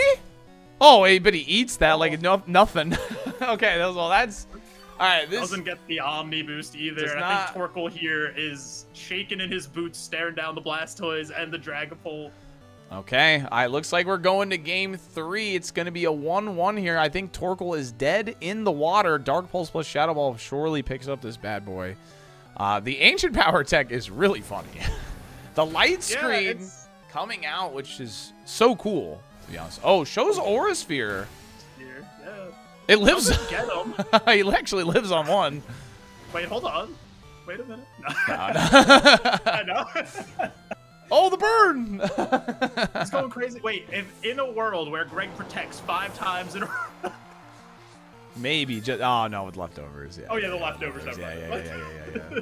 What if it has rest? It's on 1 HP. Yeah. Showing the Aura Sphere there. Not something you had to show. Could have Dark Pulse. In Draft League, hiding information when you can is definitely something to keep in the back of your head, because the more information that you keep to yourself, you could bring out in a later game, always catch somebody by surprise. Yeah. Usually strong. Yeah, so I think we can assume now it's Aura Sphere, Dark Pulse, Water Move, Protect on the Blastoise. We are down to game 3 here. Going 3 games for our first best of 3. We have 6 best of 3s today for you, chat. And this is just the first one. We have somebody lined up every half hour, essentially. So this one's at 3:30, 4, 4:30, 5, so on and so forth. You adjust your time zone as you need. All right, here we go. Now, I think the thing that happened that game is Mini Meow Meow just kind of sat in the trick room without taking kills to slow down the pace of the game. And Greg wants the game to be sped up so to utilize those trick room terms better. So they need to make an adjustment so that doesn't happen again. Yeah, Meow Meow did a really good job navigating the Trick Room in Game 2, and then having the faster Mons out at the end with the Dragapult and the Blastoise, who might not do as well in the Trick Room. But the Blastoise doesn't seem fast, so I don't know. It depends on the speed tiers. We know it underspeeds the Sinistcha if that's a situation. You know what could be really interesting is like a Blastoise Dragapult lead. Because if they lead the Sinistcha, you have the mind game of like setting up the light screen or doubling into the Sinistcha, or like, you know what I mean? Like there's a big mind game there now that we know it lives with the light screen up. But if it's next to another Trick Room setter, that would be really, really scary. So I don't know. Yeah, like a Sinistcha Slow King lead from Greg could be scary. Yeah, that could be really scary. Honestly, I'm not really sure how either player adjusts. I do like the light screen. I think the light screen is nice, but bringing Talonflame both games has been interesting too. Yeah, Talonflame, like, obviously you have the Gale Wings if Trick Room does go up if you happen to be at full health, so maybe it gives you a little bit of a tool there. Yep, and Talonflame hits the field again. It's going to be Slowking, Tinkaton again from Greg Fox, and it's going to be Talonflame, Slowbro from Mini Meow Meow. Again, the slow bros matching up. Yeah, the match. Taking a look at each other from across the field. Yeah, matching up here. We haven't seen whether or not Talonflame has Trick Room or not, or Taunt or not, and we haven't actually seen if the Slowbro can reverse the Trick Room. Upper hand comes out to block the fake out from turn 1 there. Uh-huh.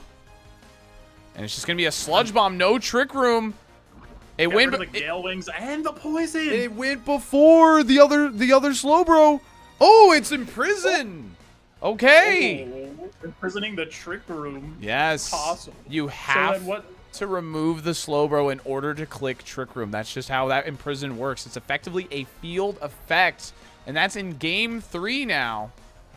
So no Pokemon, even if it gets swapped in, can click Trick Room until Slowbro is like leaves the field here. So Mini Meow Meow in a pretty good position now. Slowbro, not the easiest Pokemon to remove in general. It's pretty bulky Mon, can kind of sit on the field for a while, so it's going to cause Greg some problems if he does want that Trick Room. Oh yeah, did imprison the Flamethrower too, knowing they both do have Flamethrowers. Oh so now yeah! That does removes a tool from Slowking. It did imprison the Flamethrower, and it potentially Sludge Bomb, but that would be crazy. Because if Slowbro literally, or Slowking, it might not be able to click a move. They swapped it out. It literally might not be able to click a move here. That would be crazy. Golurk comes in, gonna take an Acrobatics. It's gonna hurt. Oh! Big damage here. Oh, what? That did more than I thought it was gonna to Golurk. And Talonflame lives on 1 from the Gigaton Hammer. Yeah, Poison will finish that off. Let's see what the Slowbro opts for. It's gonna be the Flamethrower, but we know Tinkaton's Occaberry, so it's gonna take that pretty well. But just wearing it down is not a bad thing. Now, Golurk does threaten the Slowbro a little bit here. Having that Stab Ghost. Yeah, and Stab Ground. Yeah, I didn't even think about Ground. It's part Ground. But I think if you have Blastoise, you bring it in here. Yeah, there he is, the big man himself. Big man Blastoise threatening a KO onto that Golurk slot. And Tinkaton not threatening a ton of damage onto either of these slots. The knockoff could do a little bit to the Slowbro, get rid of that Citrus Berry, but still going to be hard. Yeah, but Tinkaton, if it's Water Spout, Tinkaton might just be cooked. Like, it's sitting at 57%. It's got really solid, like, special defense, but all right, here he goes. Here's Blastoise on the offense here. The Slowbro has the Imprison up. If Mini Meow Meow can keep this Slowbro safe, they're in a very good position. Back from Golert. Let's see what Tinkaton does. No, big knockoff. This is gonna be a knockoff. Very respectable damage. I mean, 50% is not nothing not nothing to scoff at. And there is the spout. Okay, it is gonna be spout. Yeah, probably picks it up, right? Oh, wait, that's actually that's potential. Oh, okay, all right. I was gonna say that was potentially good that Tinkaton lived, because if this is like, say, Sinistra now, Sinistra gets to come in for free, and we know it threatens a one-hit KO on the Blastoise.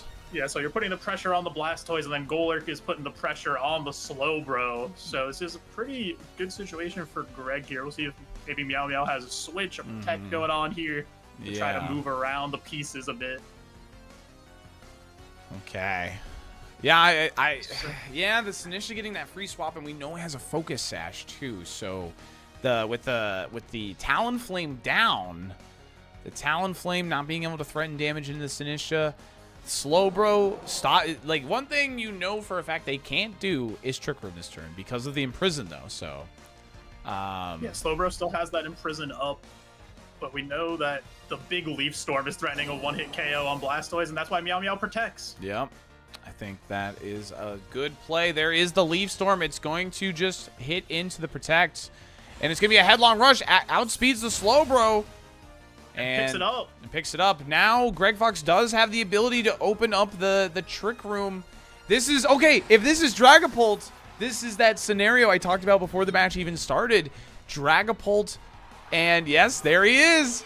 Dragapult, Blastoise in the face of the Sinistra. Now, if you go on the offense with Sinistra and you Leaf Storm, then they could Light Screen and they could live through it. But if you try to Trick Room, they could double up and KO you. So this is a really interesting turn. I think the game is going to be decided on this turn right here. Yeah, there's a couple options here, like you said. If the Light Screen mind game on the Dragapult is really making this difficult for a decision to make here. Yeah. But you know the Blastoise protected, so you know it's probably not protecting again. Yeah, this is for the Draft League Champion title. It is going to be the Light Screen. Oh, baby. Let's see what happens here. Leaf Storm comes out. There's the Leaf Storm. Blastoise holds on. Now, what did Blastoise picked? Yeah, what did Blastoise opt to do? He's going to go Dark Pulse into Sinistra. But did Golurk just follow up and KO Blastoise? Or did Golurk decide to slap the Dragapult? It is just going to be a headlong rush. Into the Blastoise, and Blastoise goes down. Dragapult versus the world. Ooh, if it's sitting on Dragon Darts, I think it could Mini Meow Meow could still win, because the Golurk is sitting at -2 defense. So if it's sitting on Dragon Darts, Mini Meow Meow could still be in this game. Yeah, Dragapult obviously far and away the fastest thing here. Will be able to get an attack off. It's sitting behind the Light Screen, so it's not super threatened by the Sinistra attacks. Golurk obviously could do big damage with a Ghost attack, but Golurk gets out of there. That's going to be a swap. Slowking comes in. It's going to be a Protect from Sinistra. If it is the Dragon Darts, they'll both be targeted into Slow. Oh, wow. Yeah, it's going to be Shadow Ball into the Golurk slot. And Slowbro's just going to, or Slowking is just going to kind of eat that up a little bit. Dragapult obviously has the speed advantage, has super effective Shadow Ball into every single Pokemon that left. The thing is, like, I don't know if any Pokemon left other than Golurk can really threaten damage onto this Dragapult. Yeah, I mean, if this Sinistra's been holding on to Rage Powder this whole time, I think Greg has a guarantee win. But, okay, there's the Shadow Ball just going into Sinistra. I don't know if I like that. You got the drop on the Slowking, so the Shadow Ball into the Slowking was something. It was probably what I would have done. And Sinistra's sitting at -2, not very threatening at all. Yeah, and now the Golurk gets to come in for free. It's going to be outspeeding Dragapult. This is bad. I think that's the writing on the wall, if I had to guess. If there's any way this got trained to survive a Golurk hit, they didn't mega yet though. If that's a mega Golurk dropping a Poltergeist, that's a real scary amount of damage heading Dragapult's way. Yeah, sludge bomb just for a little bit of damage here. Gonna get the poison for the salt and the wound. And it is going to be Poltergeist. We know it's leftover, so we know it has an item. And that should be game. GG's. Yo, Greg, congratulations. Jeez. Great job, both players. GG's.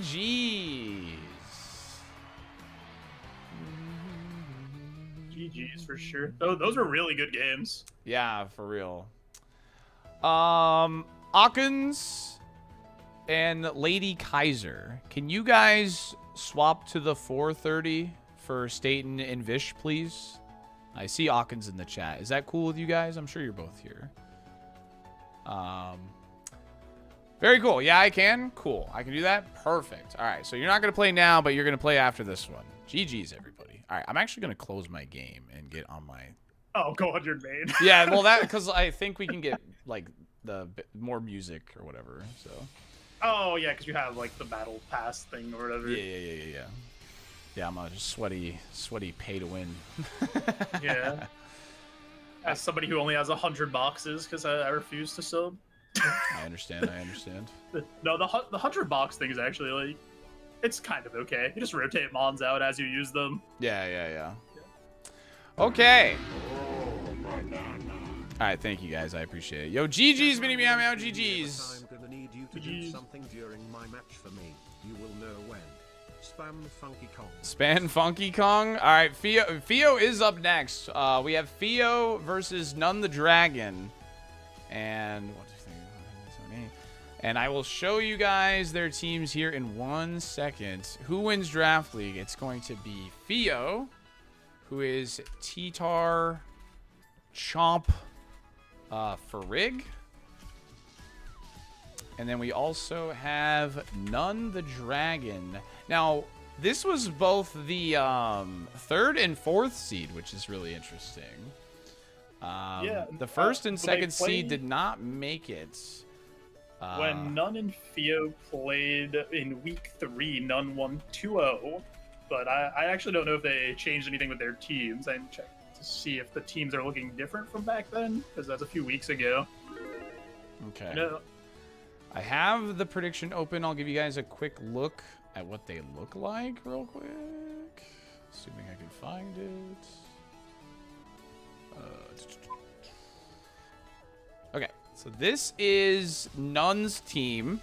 They have Archaludon, Dragonite, Politoed, Mega Crab, Oranguru, Goodra, Bellybolt, Mr. Rhyme, Fortress, and Castform. When they played Fio, they won 2-0. And Fio's team is Sand. They have Sand with Tyranitar, Garchomp, Sinistcha, Farig, Corviknight, Typhlosion, Sandaconda, and Simisage. Seems like Fio always brings T-Tar, Garchomp, Typhlosion, and then fills from there. Yeah. It does seem like that. Matchup. Well, we watched them literally tech Throat Chop on Typhlosion for a Primarina, so, like, they definitely cook. Yeah, got some spice to it. Sandaconda in Sand could do some absolutely diabolical things. Oh, if it wants to. Yeah. I really, really hope they opted to not do that, just so we don't have to sit through it. Yeah, there are some strats out there. But None the Dragon, with 3 dragon types living up to the name on their team, has a bit of a weather angle going on with the Archaludon, the Mega Dragonite option as well. So, see what happens. Here's another look at None the Dragon's team chats. Yeah, so you can because predict. it's looking like it could be a bit of a weather war. And they also have the Trick Room mode with the Oranguru, Crabominable, Bellybolt set. So... a lot of options. Cast form and weather would be really funny to see. I kind of want to see cast form in.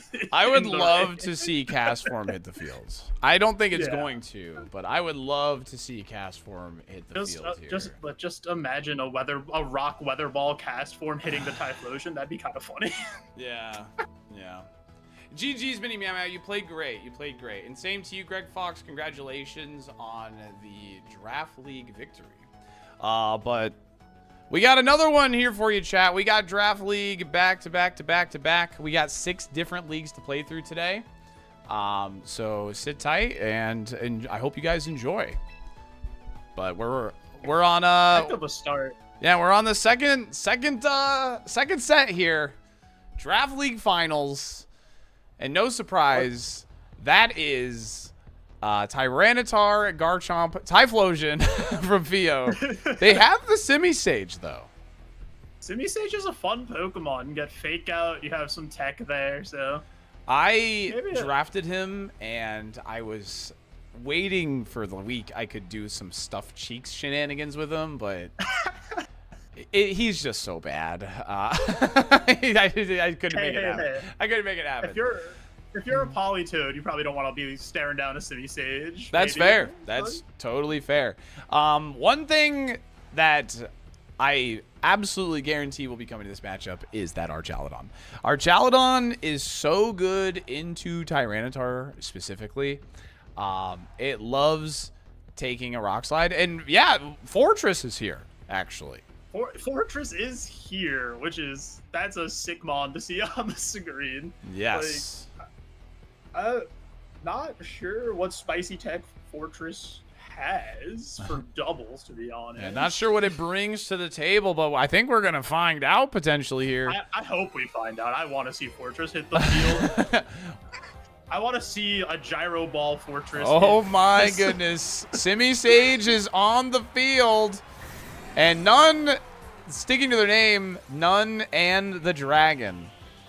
Oh, Two boy. dragons for None the Dragon to lead here. Yeah, let's get some Funky Kong, please, in the chat for the Simisage. Oh, boy.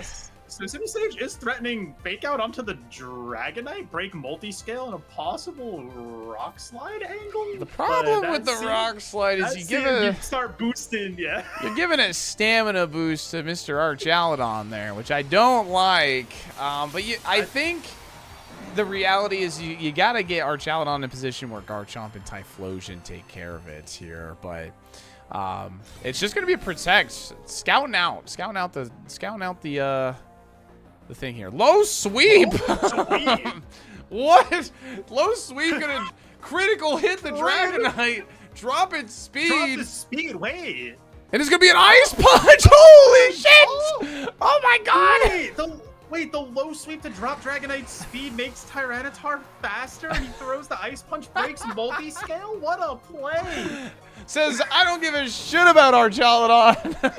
I'm killing this Dragonite. Okay, but the Politoed has hit the field. Okay. Archaludon can now officially start boosting if it wants to. Simisage does threaten the Politoed, though. I think. Yeah, Simisage. I think. Oh my god! It's Sunny Day Simisage! It's Sunny Day Simisage! And he's gonna catch him. Yeah, it's gonna catch him in the Electro Shot. So that means it's like it's very predictable on what Archaludon's gonna do this turn. Simisage going ape shit, so to speak. The Icy Wind does come out. Oh my god! Icy Wind does 70%. It was a crit, though. It was a crit. It's going to be superpower from the Tyranitar. Oh my god, that did so much. That did so much damage. Holy crap. Oh my god. Oh my goodness. The Sunny Day is so sick because if you just let a Pokemon go down and Typhlosion is lurking back there, it just gets to come in for free. Yeah, you have the boosted fire attacks in the back if that's what we're looking for. I'm sure we are. Oh, yeah, this is why Draft League's great, because you get to do your homework and you get to bring out fun tech stuff like this. Okay. Catching it in the Electro Shot is so sick. We know that the low sweep option is out there to change speeds, but Icy Wind -1 already on the T-Tar. The Icy Wind might have changed that whole thing here. And it is going to be Electroshot into the Tyranitar, effectively wasting the turn. And the Icy Wind does allow it to outspeed Simisage. You're going to pick up this KO, I think. Yes, it is. Yeah. Crit That's mattered. probably a pretty fast Polytoad to outspeed the Simisage after the -1. Yeah. What's Simisage? Simisage is like what? It's like 103 or 102. So it's 10. Yeah, it's some. I think it outspeeds Chomp by like 1 point. Oh, it's 101. Sorry, it underspeeds okay. Chomp by 1, which is so sad. Like they're already terrible. You can't give it like something niche here. And there is the Typhlosion. A little wasabi on the side here. Yes. Okay. Now this is really interesting because obviously if you're done the dragon, you want to get that Polytoad out of there so you can reset the rain. Archaludon can protect this turn. This is so how do you account for that? Archaludon does not live a fire attack either. No, not at this point. Not at all. In the sun, does protect. Keep that Archaludon nice and safe. There's not going to be a swap from the Polytoad here. Oh, it's going to be a protect from Typhlosion. Scouting out the protect from Archaludon. Trying to get the Icy Wind so Archaludon could potentially outspeed or just slow down the Typhlosion, one of the two. Like, just slow him down in general. Lower the power of a potential eruption. It could be Scarf Polytoad. Yeah, that is something that is... Scarf Polytoad underspeeds the Simisage, though? Oh, no, yeah, the Simisage went before. It can't be Scarf. Right. The Simisage went before the yeah, because it did Sunny Polytoad. Day. Unless it's like minus speed Polytoad Scarf. I highly doubt it. Okay. Fortress hits the field, but I think... Oh my god! Wait, Dark Pulse? Archaludon's faster than the Typhlosion! That is big info! It's gotta be like max speed on the Archaludon. Yeah, that is big information, because even though it's not gonna work out for none here, this game, that is big information going into the next. Yeah, that's definitely something they could keep in mind to get chip damage on the Typhlosion. Yeah. To maybe weaken those eruptions. Like, I'm not sure, like, how much it, like I said, it mattered, but, like, that is big information just going into the next one. So, they can use that information, but that's why you play a best of 3, because that way it's just not all just gimmick. That's also an overcoat fortress. Is it? Yeah, it didn't live. Oh, because sturdy. Yeah. Interesting. You're right. So, okay. That's an interesting tech on this fortress. All right, Polytoad opts for the Weather Ball. This is just a really slow Typhlosion, I feel. Like, yeah, it might be just like min-speed Typhlosion. Oh, yeah, the single target Matcha Gotcha just going to slap that Polytoad here. Just going to take that confirmed W, but Theo going to go up 1-0 in this series here. Yeah, we got to see 3 of the 4 weathers. Yeah. This match. Sun, rain, and sand here.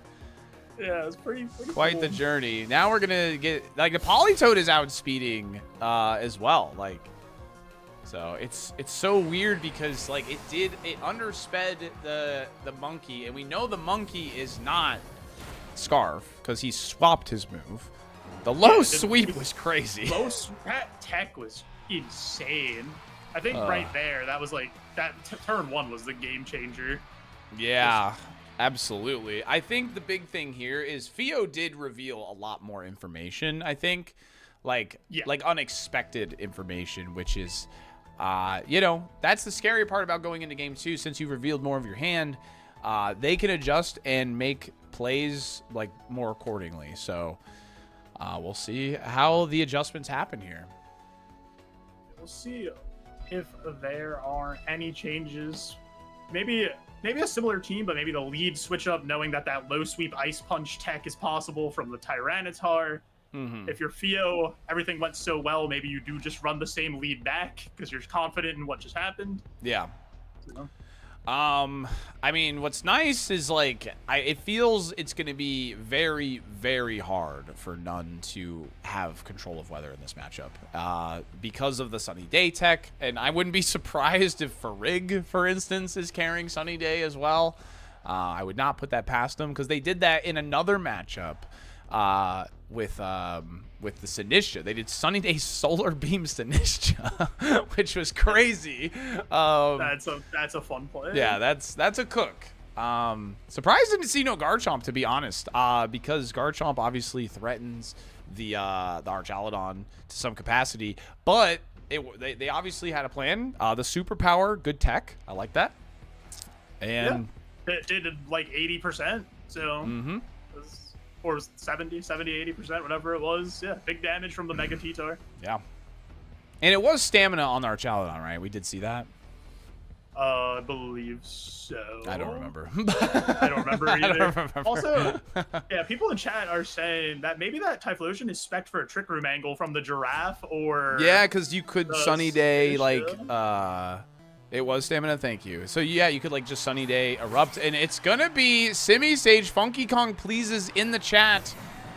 And it's going to be Crab Archaludon this time. Interesting. Crab Archaludon. I mean, the Crab, if they don't like the Simi Sage, the Crab will eliminate he'll the eat Simi him. Sage. He's going to eat him. Yeah. But Giraffe does threaten a Psychic onto the Crab. Crab will take that. He's a fat boy. He's got some bulk to him, but... see what happens here. Oh Could my be God. a I'm getting potential word. fake out Trick Room angle. Oh my God. I'm getting word in the chat that apparently Theo forgot to EV train the Typhlosion, and that's what happened. Oh no! That is really bad. Well, that is really, really bad. All right, Mega Crab. Team builder. It's going to be Low low sweep sweep comes out. onto the Crab. This could just mean Wait. Farig is going on the offense, going for a KO here on the Mega immediately. Dark Pulse goes Dark into the Pulse comes out. Giraffe. No Colbert. No Colbert Berry. Do we have a flinch from the Giraffe? No, it's going to be a Psychic. Is it this enough? It is. It is! The double up again. Ow. Theo getting away with another double up on turn 1. Crab goes down. That's the Mega. Eliminated turn 1 here. Yeah, and Giraffe, if it's trained for it, Farigiraffe puts out damage. Like, it doesn't have no special attack, and, you know... Modest Giraffe hurts, for sure. It sure does. And now the Dragonite has re-entered. Not staring down an Ice Punch this time, so it probably feels a little better about that. Yeah. But, you know, you could get your speed lowered, and Tyranitar could be lurking in the back here. I'm wondering how you're going to handle Archaludon. It's not that scary if it doesn't get a boost, right? So... yeah, it wants the Electro Shot boost is the thing that it wants. It wants the stamina boost. It wants to just snowball out of control and take over the game. Yeah, it's Raid Boss. That's what he wants to do. He wants to Raid Boss out of here. It's going to be Taunt this time. Interesting. Yeah, and interesting on the Dragonite. Dragonite, usually a pretty offensive Pokemon, does the Breaking Swipe here. Hits both slots, lowers their attack stats down. And then it should be a another Dark follow-up Dark Pulse to get rid of the Farig here. Okay. So Dragonite can't go for any, like, Tailwinds or Protects or anything like that. Which does set up, if Tyranitar comes in here, it does set up that low sweep Ice Punch play again. That is true. It does eliminate the Protect option with the Taunt. That is huge here, and that might be what Theo's setting up for. Okay. Here we are. He no longer has a Giraffe. That is correct. All right, so Dragonite, again, like I said, as we just mentioned, is at risk of the low sweep Ice Punch play now. And he can't Protect because he's taunted. So that is a pretty safe play, but if that's Politoed at the back, that's like a really safe switch into that option. Yeah, Politoed would take that nicely. Even Fortress would take that nicely if Fortress is in the back. But you gotta think it's Politoed. You would think. I would think it's Politoed. Because, like, you can't just forfeit the weather to them, even though they have a lot of weather text, yeah, right? And there is the Politoed switch. Should take, if it is the double up, should take it nicely. We'll see, though. Ooh, it's just going to be a Protect to Scout here. I like that because what this allows you to do is, like, always have weather control. I mean, if you can Mega to always have it on this turn regardless, but Another thing, too, is the Polytoad was pretty quick. So the low sweep is not a bad thing to do into the Polytoad regardless. So the low sweep into that slot was just really nice, actually. Yeah, might actually change the speed tiers up here. Could, depending on how the Tyranitar is trained, make Tyranitar faster than the Polytoad. Oh my god, if this Simisage has Helping Hand... Helping Hand Superpower? Helping Hand Superpower could be the play of the century here to absolutely obliterate this bridge. But does it have it? No, it's just going to be a low sweep, going to lower the speed, but it's going to buff the defense. So this is... Yeah, so that Superpower, if it's going there, isn't going to do quite as much as last time. So Yeah, our Archaludon should live. It is the Superpower going to connect.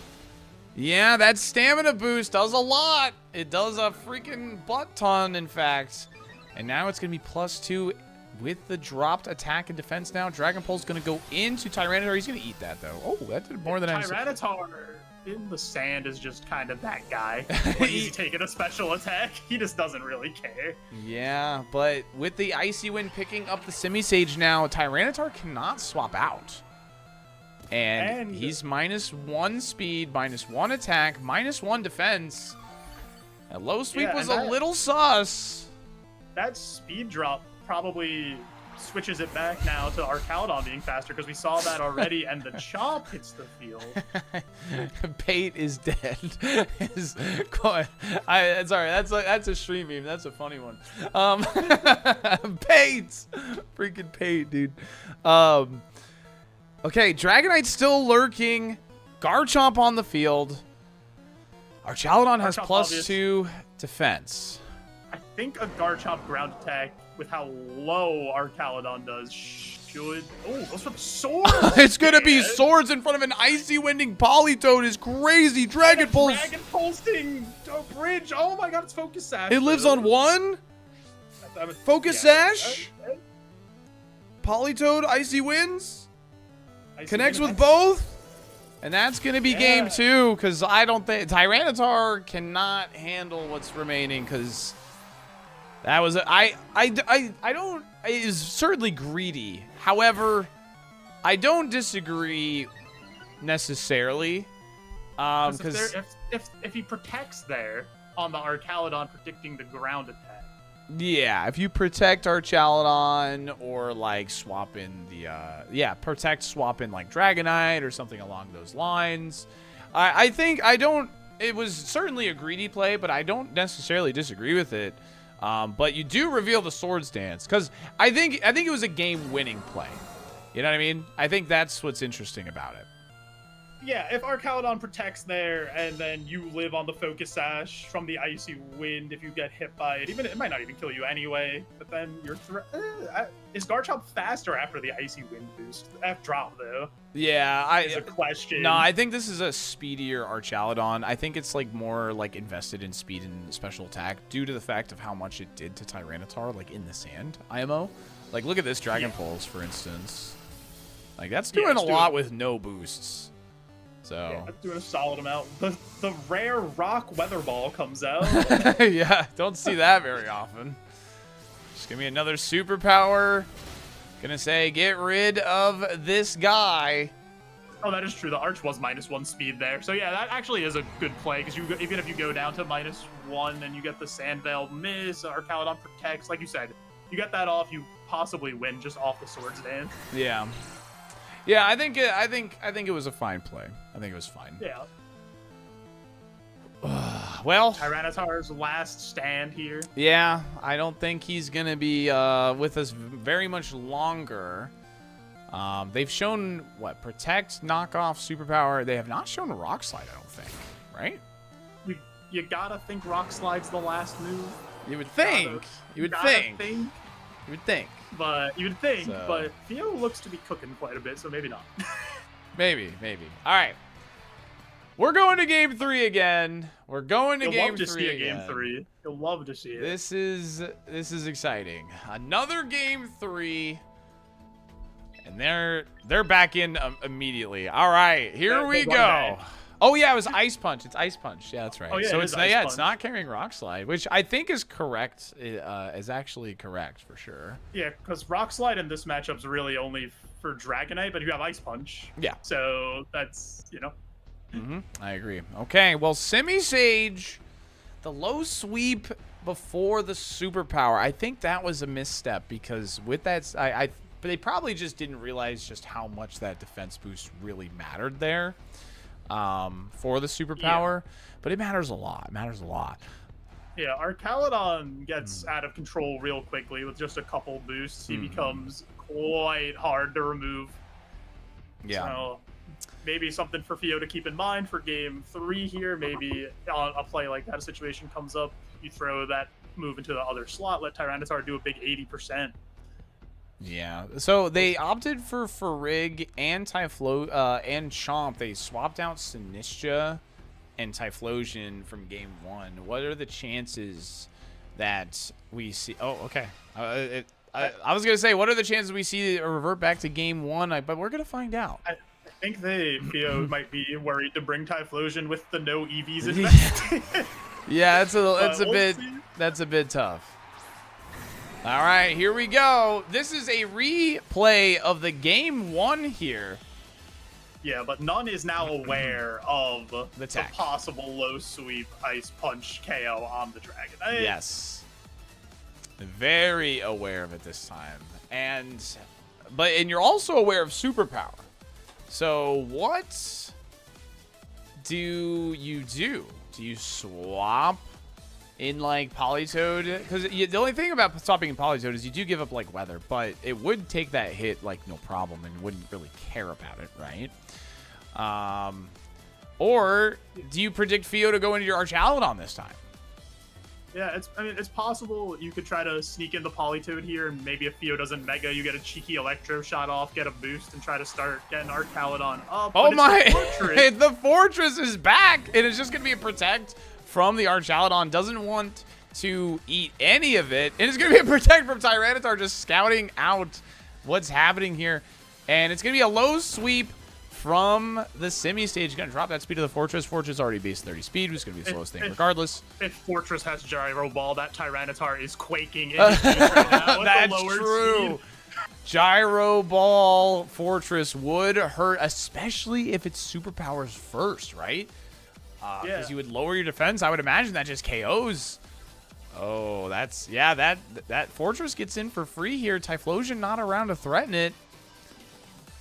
We'll see. I'm interested to see what moves are on this Fortress. Yeah. I want to know. I want to see what happens here. Do we know what items on the we have- semi-sage? I don't remember, actually. Have we seen its item? No, it got hit twice every time. No, Sash is on the Garchomp. Yeah, Sash is on Garchomp. So- It is going to be a swap from Archaludon into the Dragonite, and they're going to get their Tyranitar out of there. It wants none of that business, and it's going to go into Sinistcha, going to heal up Semi-Sage. Yeah. Low sweep comes out again. Those low sweeps just lower in the speed of all of Nun's team. Bit of a risky turn just because that would have given a free stamina boost. It does get body press. Body press. Good switch into the ghost type, predicting the body press and taking no damage on the Sinistcha. I was not familiar with this tech. You're in a very passive state now, though, if you're Fio. Dragonite and Fortress threatening a ton of damage. Threatening a lot more damage somehow, actually. I just really want to see Gyro Ball after the low sweep lowered the speed. Oh, the Typhlosion did come to the battle, and it's going to be a Rage Powder. Going to draw in the attacks over there, so Typhlosion can get in for free, but it's going to be a Breaking Swipe, which is a spread move. Yeah. Good damage, honestly. That's more than I would expect, honestly. Iron Defense Body Press Fortress looks to be the tech. Holy fish moly. And if that Fortress is Overcoat ignores Rage Powder, doesn't it? Oh, yeah. Does it? Yeah. Right? Yeah. Is that, that's right? No. Is that, no? Does No. Overcoat not? No, does it not work like safety goggles? No, I don't think so. I think it just makes you immune to, like, powder. Oh, yeah. Rage Powder. Rage Powder. Rage Yeah, Powder. sorry. I'm an idiot. Don't ignore me. I'm dumb. Turns out. All right, it's going to be another Rage Powder. Fortress did protect here. Yeah. It's going to be a flamethrower, not an eruption this time. So we know 2 of the Typhlosion's moves. There's going to be another breaking swipe, just wearing down that Typhlosion. See the Citrus Berry proc on the Sinistcha, healing it back up.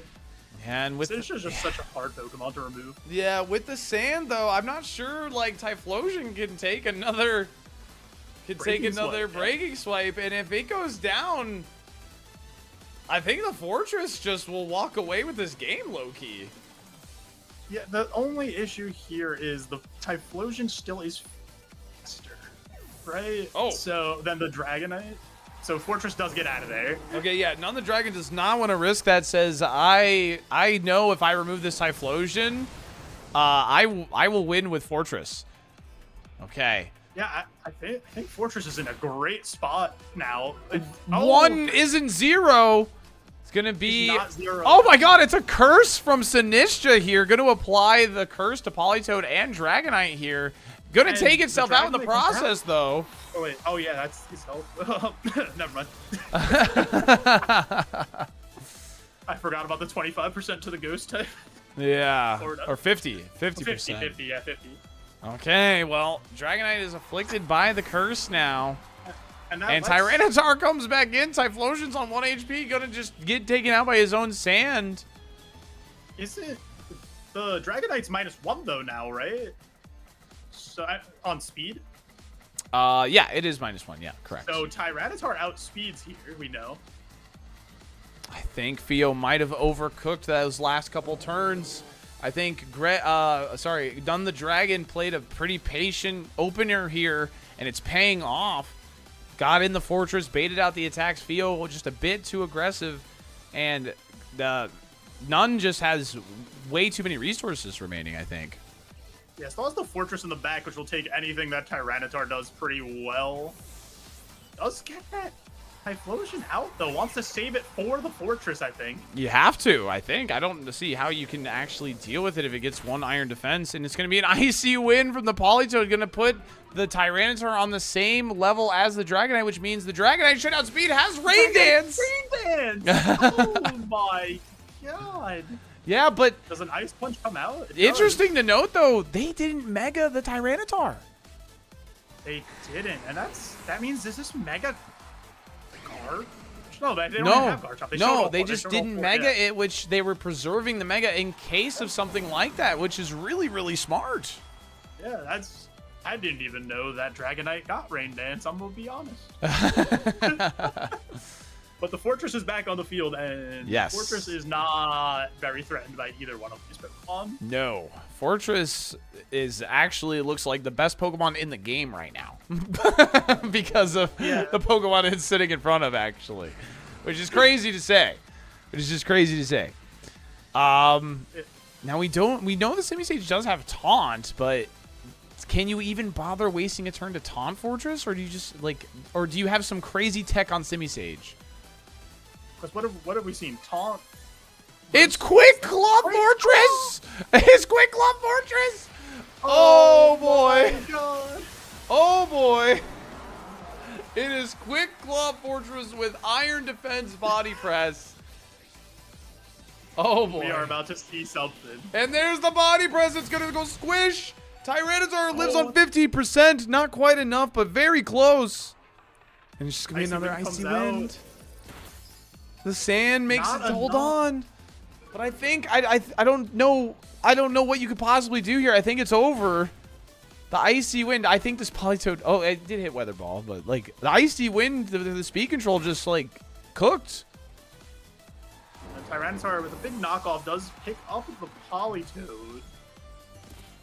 We know that there is still a 1 HP Typhlosion in the back, but with the sand up, well, I was saying maybe there is a world, but if with the Tyranitar getting -2 speed, I don't think there is a world, because a low sweep superpower crit could be the way to get back in this, because then you could just flamethrower the Fortress. But I think Theo just has so little HP remaining on their Mons. They're in such a hard spot here. Yeah. But we can't disrespect Funky Kong. We gotta try to believe and see. if Funky Kong maybe has something left in them, some tech we haven't seen. Oh yeah, the nut does have protect. And it's gonna, Yeah, the he quick does. claw is gonna proc again. Not before Archaludon hits the protect button. And Tyranitar Tyranitar protect. showing a protect here as well. It's just gonna be Iron iron defense. defense. Yeah, this game is all but locked up. But I do think if you're none, you probably want to speed this game up just a tad. Oh, okay. Okay. Yeah, I think Theo had to somehow. There wasn't a way to do it with how low Simisage's health was to stall out their own sand. Yeah. So that T-Tar, so that the Typhlosion doesn't die to the chip. Yeah, Because that's it. Yeah. unfortunately now, protect on the fortress just kind of wraps this one up. Yeah, I think Fortress is gonna be the guy to bring this in here. And there's another quick claw block. Quick claw in a row. The quick claw protect. Yeah, a sunny day actually on that last turn. Chat pointing out from the Simisage could have been something you could do, but the Archaludon does outspeed the Typhlosion anyway. Oh so, yeah, without the EV investment, Archaludon yeah. is able to take him down. Superpower not quite enough to finish off Archaludon. Tyranitar's last stand, facing down a bridge and a nut to complete the bridge. And I think None gets to walk this one home. I would like to see Fortress take this one home with a body press. I would also like For to the see people, for the Fortress people. for the people. I would like to see Fortress win the game here. Another quick claw block! Holy shit! Another 4 or 5 in a row. All right, Theo, what are you doing? Let it go, man. Let it go. Let it go. Chat. Theo playing to their outs. Maybe None misclicks the body press into the arc. I'm running ads. Chat. I'll be right back.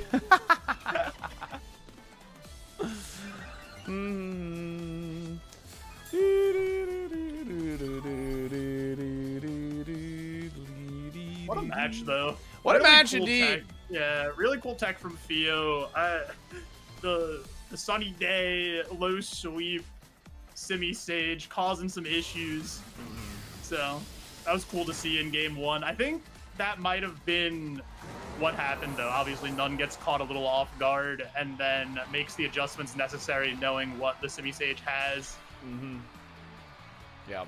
And cool to see Fortress as a draft league champion. Yeah, Fortress, a draft league champion, not just sitting the bench either, like actually coming to the matchup and Being good. Being Yeah. a Pokemon that caused Theo some problems there.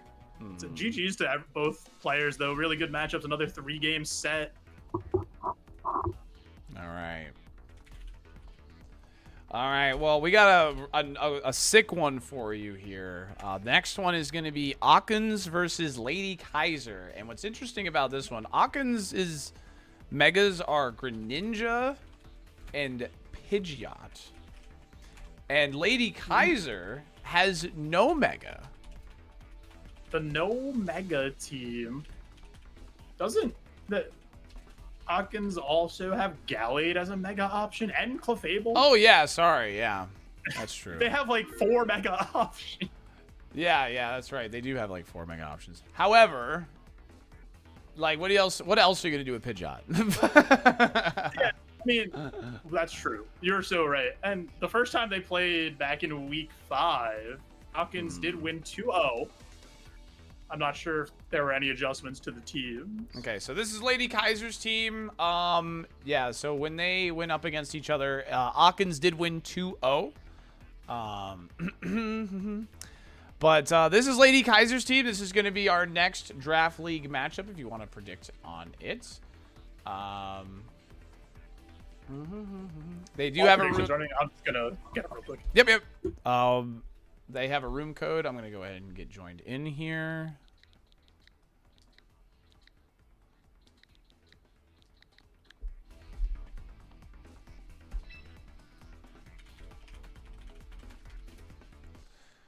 All right. And then for Akken's team, this is what Akken's team is.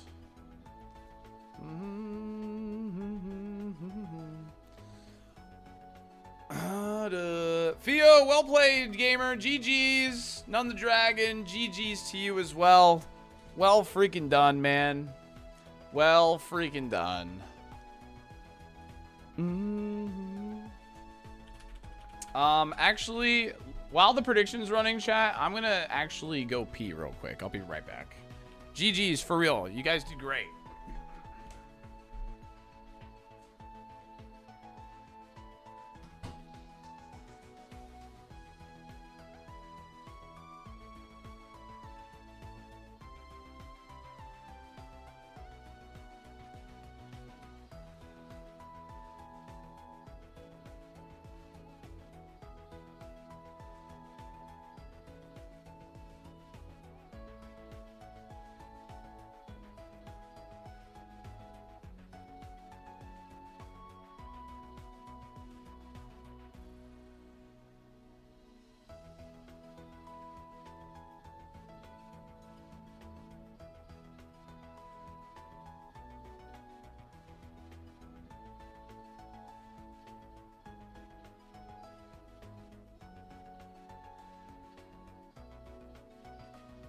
Wait, the streamer's gone. He left me unattended. Spam Dolphin Dumpers. He'll never know. He can't stop us. He's not here.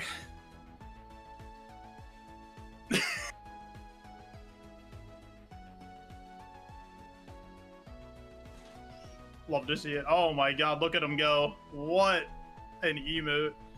Whoa, that's a lot of Dolphin Dumpers. Oh, Yeah, I don't know what boy. happened. I don't know what happened with all those dumpers. That's crazy. It's crazy.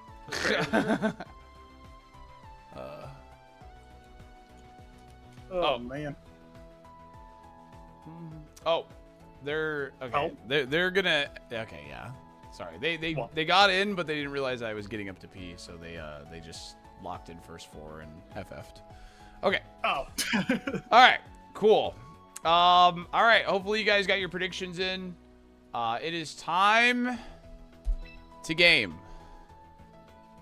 Gamers. I will let them know. All right. 3rd draft league. Here we go, baby. Here we go. Good luck. Lady Kaiser rocking Belly Bolt, Tauros, Armarouge, Meowscarada, Primarina, Espathra. Akken's rocking Greninja, Gallade, Crocodile, Clefable, Decidueye, and Tinkaton. No Pidgeot. No Pidgeot, so it means that the Mega likely on the Greninja or the Gallade for Akken's. I gotta think it's the Greninja. Gallade is like really useful still, even without Mega. Yeah, for sure. Belly Bolt, a personal favorite of mine. Love that guy. If you hit him, gets the Electromorphosis proc, his damage goes through the roof. You slap a magnet on that fat boy, and he's gonna slap you right back. Oh my god. Yeah, he does a lot of damage. It could be Mega Clefable. It could be Mega Clefable. I'm really interested to see what Lady Kaiser cooked up because they do favor Alcremie, and Alcremie did not show up here. So yeah, I know they've been using Primarina a lot too, and all right, Greninja, Tinkaton hit the field, and it's gonna be Meowscarada and Belly Bolts. Interesting. My guy, Belly Bolt. Belly Bolt threatening a lot of damage into that Greninja right away. Yeah, is threatening a lot of damage. Fake out on the board as well from the Tinkaton could stop that Meowscarada from threatening into the Greninja slot. So we will see what happens here. God, I just love Belly Bolt. Just look at him. What a perfect specimen. Just a round lad. Wait. Smiling. Wait, was someone Chestnut Professor? What the hell? Chestnut Professor that's is a crazy. crazy title. That is a crazy title. All right, well, let's see here. They are taking their time here on this first turn, really thinking about this. Protean Protect. Protean Protect here from the Meowscarada here, revealing it's not like a Choice Scarf or anything. And it's going to be another Protean Protect, trying to scout out to see if it was Scarf Meowscarada, actually. And it's going to be a protect from belly bolts. Everybody just keeping themselves safe. Always. And a always nice little good. fake out from the Tinkers here. Okay. All right. Protean So protect turn- is we get interesting. The information. Yeah, we got the information that Meowscarada is not Choice Scarf, an item that Meowscarada does really like a lot of the time. So we'll see where we go from here, because for Ninja, if it pops the Mega is faster, right? Then Meowscarada is max speed, and it gets the Protean again if it Megas, but Greninja is just going to get out of there. And Clefable comes in. The ally switch on Meowscarada? Wait. Ally switch from Meowscarada, and it's just going to be light screen from Tinkaton, not going on the aggressive here. Wants to preserve not only the Belly Bowl, but I'm sure the Meowscarada here. And Electroweb going to slow down. Gonna slow them down here. Reveals a big tech thing here now. So maybe this Meowscarada wasn't scared to change Protean because it's more of a supporting Meowscarada with Protect, Ally, Switch, and then like maybe one move to deal out damage? Maybe. I'm not. It does get Trick Room, funnily enough. But I don't think it has that with Electroweb Belly Bolt being the thing. It's going to be Feint to just chip the Meowscarada here. Very passive turns from the from both players here. Flower Trick still chunking without stab here. Yeah, critical hits are certainly a thing when they are guaranteed. And then the Acid Spray to lower the stats on the Clefable. The Spadef going to drop. Harshly.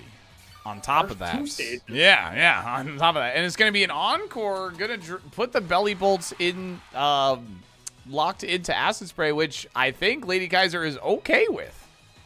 Yeah, it stops the Belly Bolt from being able to damage the Tinkaton that's on the field right now. And, I mean, Acid Spray might do, with the lowered special defense, might do an okay job of damage on the Clefable. But we'll see what happens here. Neither side really threatening a ton of damage onto the other. Yeah, they're both playing very safe. Definitely putting out the feelers, you know. That Acid Spray does seem to be teched specifically for that Clefable because it doesn't look good into anything else. So maybe Clefable gave Lady Kaiser some problems the first time around here. Gonna be the ally switch from Meowscarada again. Yeah, and we know Belly Bolt can only Acid Spray. Yes. And Clefable says, give me the acid. I want it. Hit me. Hit Send me. me to -4. Yeah, because, I mean, even though it's -2 special defense, it does practically nothing. Hawkins just wants to get in this Crocodile for free. Unaware only ignores other drops, right? Not your own. Correct. Yeah. I was like, wait a second, are they cooking? Are they cooking? Yeah, so, like, it would still, like, build up, yeah. Yeah. Crocodile here actually is pretty threatening to the Belly Bolt. Yes, So. and there's the high horsepower. Going to go into the Meowscarada. Not quite picking up the KO. Play rough. Kind of rough. Does not pick up the Meowscarada. It was supposed to go into the Crocodile, I think. And Acid Spray going to finish off the Clefable. Interesting to note that the Crocodile does outspeed the Meowscarada here. Could potentially be Scarf. But this could be a defensive Meowscarada as well because it's carrying a lot of support moves. Yeah, we know the Meowscarada's full moveset now is Protect, Flower Trick, Ally Switch, Play Rough, is what we've seen. Crocodile looking to be in a very advantageous position, though, because if you look at Lady Kaiser's team, there's not a good swap in for a high horsepower. Yeah, no, nothing really was it. Maybe the Primarina takes it okay, Tauros with the Intimidate, but it's still weak to it as a fire type. Yep, it is going to be the Intimidate, going to lower the attack power of Crocodile, and it's going to be Feint to try and, pick off the Meowscarada, but the high horsepower goes into... that. Yeah, he took that so well. Yeah. he didn't care. But the Intimidate Belly Bolt just kind of said, whatever, man. That's cool. He said, go ahead, hit me with the horsepower. You're not even a horse. Yeah, and the chat also pointed out here, that is potential. That's probably Moxie Crocodile because there was no Intimidate that came out There is no -1 attack on the Belly Bolt here. Yeah, it could be a Moxie Choice Scarf angle on the Crocodile, which is a strong thing if it does get snowballing. Yes, I think that is what it's got to be. El Diablo the Tauros here with the intimidated. Oh, it's going to be Scarf Tauros potentially here, picking off Crocodile now. Yeah, just a big one-hit KO from the close combat picks it up. Yeah, learning the speed tiers here for this matchup, and Gigaton Hammer, that's not going to do a lot. Yeah, after the intimidate and resisted. Yeah, that's just not a lot of damage, and this is going to be a Thunderbolt. Holy moly, with the Electromorphosis just absolutely collapse. Big damage. That's the thing with Belly Bolt. If you hit him, you're just increasing the damage he's going to do back to you. And being such a tanky Pokemon, usually he gets off a couple attacks after he's been hit. So Yeah. this Tauros looking pretty good right now, to be honest. Yeah, it's sitting in a really, really good spot. I think it threatens KOs on both Pokemon here because the Greninja, if we presume that the Tauros is Scarf, it should just pick off Greninja. Whether he protects, he'll become Protean normal type or whatever. I don't think it has a way around this. Unless, I just thought of this, it could be carrying Water Shuriken. Water Shuriken. Oh! Yeah, this is a good scout, I think. Yeah, actually. this is a good scout. I like this play. It is Water Shuriken, actually. Teched for the Tauros, and it's probably specifically for that. Yeah, get around the Choice Scarf on the Tauros because you know it would outspeed you and threaten that KO with close combat. So the Water Shuriken gives you a nice option there to try to put the speed back in your favor. Yeah, and then the light screen here gonna save Greninja from the electric move from Belly Bolt. It's gonna be Electro Web to slow down the Greninja here. Yeah, but Water Shuriken being a priority move does not care about the drop. And I think that Water Shuriken, depending on how many hits it gets, could threaten a KO. The Intimidate's going to help when that does come back in, though. Okay, we have Speedy Cleopatra here. The Espathra. We know the Tauros is the last. Have to remove the Greninja. If you remove the Greninja, the Tauros can clean up safely. But because the Water Shuriken, the Tauros is not safe. So if you can remove Greninja, you can win the game with the Tauros in the end. But let's see what else this Greninja is carrying. Yeah, the Mega comes out here. Could be threatening maybe a Dark move onto the Esparthra slot. We'll see. Esparthra is just going to protect, though. Yeah. One thing. Oh, it's going to be Faint. Going to break. The protect. Going to break the protect on the guy. And it's going to be a Dark Pulse. Going to be Protean Dark Pulse here. This is really interesting. And that's just going to kill it. Oh, baby. It's very good call. Yeah, it's no longer weak to electric either. So Thunderbolt takes that. On top of that, the Para though. Oh no! Wait, that's bad. That's really bad. That makes things very interesting. Oh. Because now you're going to get intimidated. You don't have stab on Water Shuriken anymore. Well, so Water Shuriken's special. It's special. It's special. Is it special? Yeah, it's special. Oh, yeah, special priority. Okay. Yeah, special priority here. I think even if you kill Tauros now, the Belly Bolt, it really just comes down to how much the -1 plus the Para puts you at. The light screen going crazy right now, though. Absolutely pulling so much weight. There's going to be the Faint just to get that extra little chip. There's one. There's two. And it's only going to be two. Oh, the 2-pack. Oh, no. And high horsepower to finish off the game. Because Tinkaton cannot beat Belly Bolt. Okay. And Belly Bolt, this game, just unable to be removed, just sat on the field, spread damage around, lowered the speeds with Electro Web, dropped special defense stats with Acid Spray, and was just a nuisance. Just sat there, yeah. Just sat there as an absolute nuisance. That's what Belly Bolt does best, though. Like, the thing with Belly Bolt is you have to, like, essentially, when you're ready to kill it, you got to go all in on it. Because it dishes out so much damage if you let it. So, All right. Well, that was really cool. That end game got really tense actually. So, I'm really excited to see what adjustments are made in game 2 here. We did not see Decidueye, we did not see Gallade, and we didn't see Armor Rouge, and we did not see Primarina. Yeah, I think one of the keys might be getting that Crocodile in a position where it's not intimidated to maybe do big damage to the Belly Bolt here, because what else on this team is really threatening big damage onto the Belly Bolt? Gallade can probably do it with a fighting or psychic Gallade tag. probably chunks it, yeah. Really hard. With yeah. a sharpness boosted move. So you might How do consider we- bringing that. How do we feel about the Tinkaton? I'm not sure it really did all too much. Like, obviously, we had that faint play at the very end, but I'm not sure it had... The Chestnut Professor is still crazy. Good for him. And it's going to be Gallade Clefable, brand new lead here, and it's going to be Armor Rouge and Belly Bolts. Interesting.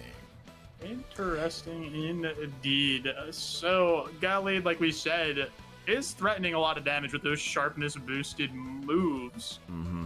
But I don't know if it's enough to just one-hit a Belly Bolt. Probably not. I would think I would- around 60 to 70% a Sacred Sword. That's what I'm thinking is how much that would do to Belly Bolts. It's very tanky. Just a massive HP stat. Very solid defenses, like base 90 in both. Yo. Yeah, 6-7. Yep. And then the thing is, Armor Rouge is threatening good damage onto the Gallade here. And another ally switch. It is just ally switch the team, it looks like. And it's going to be a Night Slash into the Belly Bolt. Going to proc the Electromorphosis. Wanted to Night Slash the Armor Rouge here. Yeah, it was actually really good to scout that out in case he was carrying Night Slash, because that would have done big damage. Yeah, and it's Moonblast into Belly Bolt as well. Going to proc the Electromorphosis. And now the Electro Web. This is going to sting. Yeah, for That's a lot of damage. spread 55 power, that stung. That definitely stung. and The Belly Bolt the speed drop might have put the Armor Rouge ahead speed-wise. The Gallade, depending on how they're built, probably does. Yeah, and Armor Rouge now, yeah, just probably the fastest thing on the field, unless it's like trained to be like super slow with like Trick Room or something. But I gotta think this is a pretty good position for Lady Kaiser. But I'm not sure. Ooh, Wide Guard coming out here now. I'm not sure Armor Rouge can pick up Gallade this turn, actually. And it's going to be Heat Wave blocking that. Nice. And let's see if an Electro Web also comes out. It is going to be an Acid Spray to lower that special defense, that Clefable. Not a fan of Clefable. Harshly fell. Clefable, just another one of those mons that can sit there, can be annoying with the redirection, and spread damage with Moonblast. Ooh, gets a special attack drop on the Belly Bolt, actually. I do like this from Hawkins, getting rid of the Belly Bolts, just trying to get it in a spot where it's like easy to remove here. Yeah, putting it at a percentage where, you know, one of your mons in the back could pick it up when it comes in, or even the Gallade now is threatening to knock it out at this point. Makes it a little more difficult. Yeah, it's funny because like they both haven't taken a KO here, but there's been a lot of blows thrown back left and right. It's gonna be Follow Me from Clefable this time, trying to pull in an attack if they wanted to play around the Wide Guard, and that to me says they were predicting Ally Switch tries to Sacred Sword into the Armor Rouge slot, and Clefable's gonna go down to Sidekick. Yeah, very interesting that the Gallade's still faster after the Electro Web. Yeah. Well, the weak armor just procced now. So I would have to think Armor Rouge. At this point. Yeah, even if he's negative speed, everything. He's gonna be the fastest thing on the field now. But yeah, Ally Switch just adding to the mind games here now. Sometimes the threat of Ally Switch is just as good as pressing Ally Switch once you reveal it. So it's one of the biggest mind games. At least it's not Gen 8 Ally Switch. Yeah. It's going to be a Protect from Armor Rouge. Probably scouting out a Shadow Sneak from Decidueye here. Wide Guard comes through here. What is the Decidueye? pack? Yeah. It is a Shadow Sneak. It is going to be Shadow Sneak. Now, Lady Kaiser still has all their mons available. And Electro Web is just going to get blocked. So a null turn here. But Armor Rouge cannot protect anymore, or at least has a chance to fail. Yeah, and it's being, I don't know. Oh, after the weak armor drop, maybe Shadow Sneak picks up that KO. One thing, I mean, this is another turn where Ally Switch could be very interesting because, but to cover for Ally Switch, you could Shadow Sneak plus Sacred Sword into the Arma slot, potentially.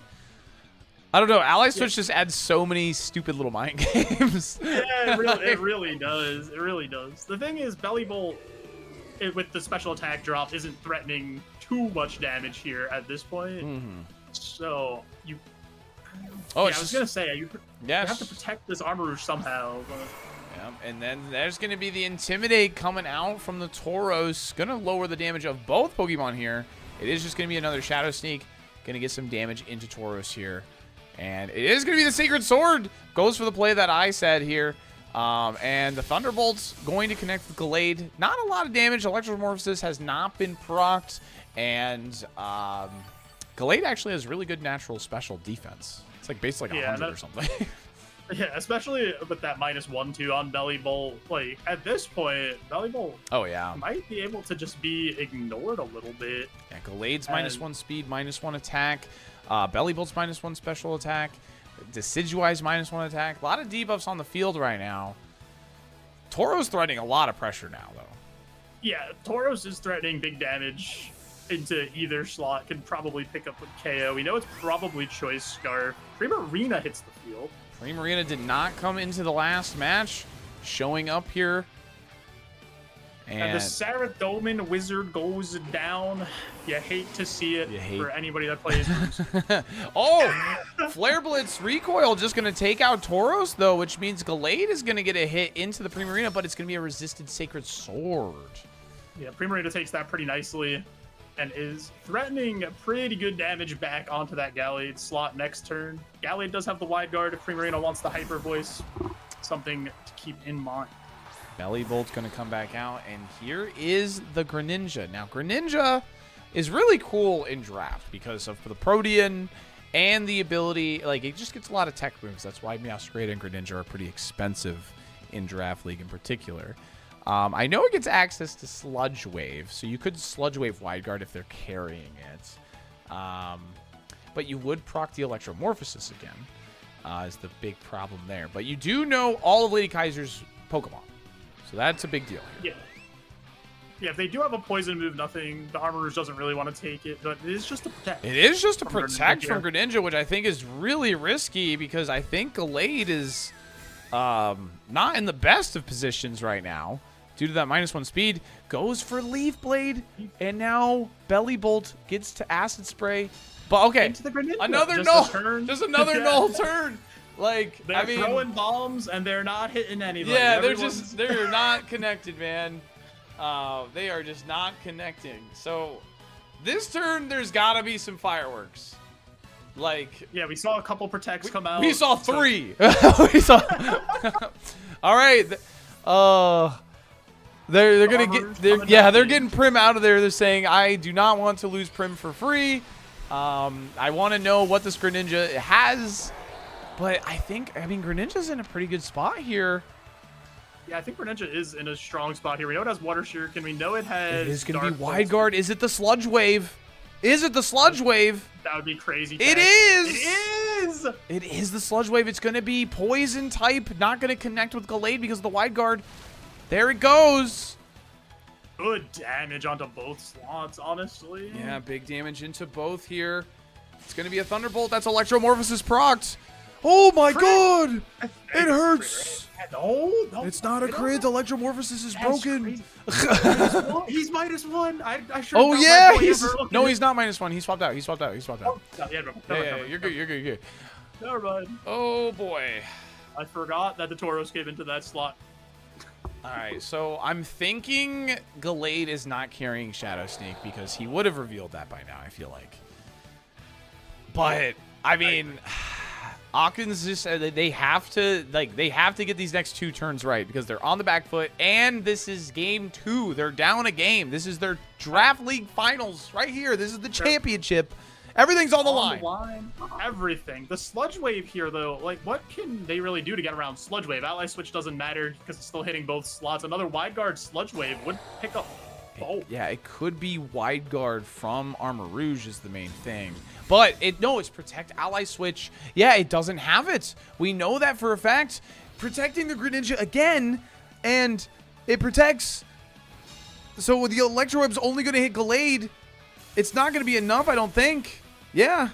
No, Gallade lives. So we do have the Sludge Wave plus wide guard option available again. And that, I think, threatens a KO onto both slots here. Okay.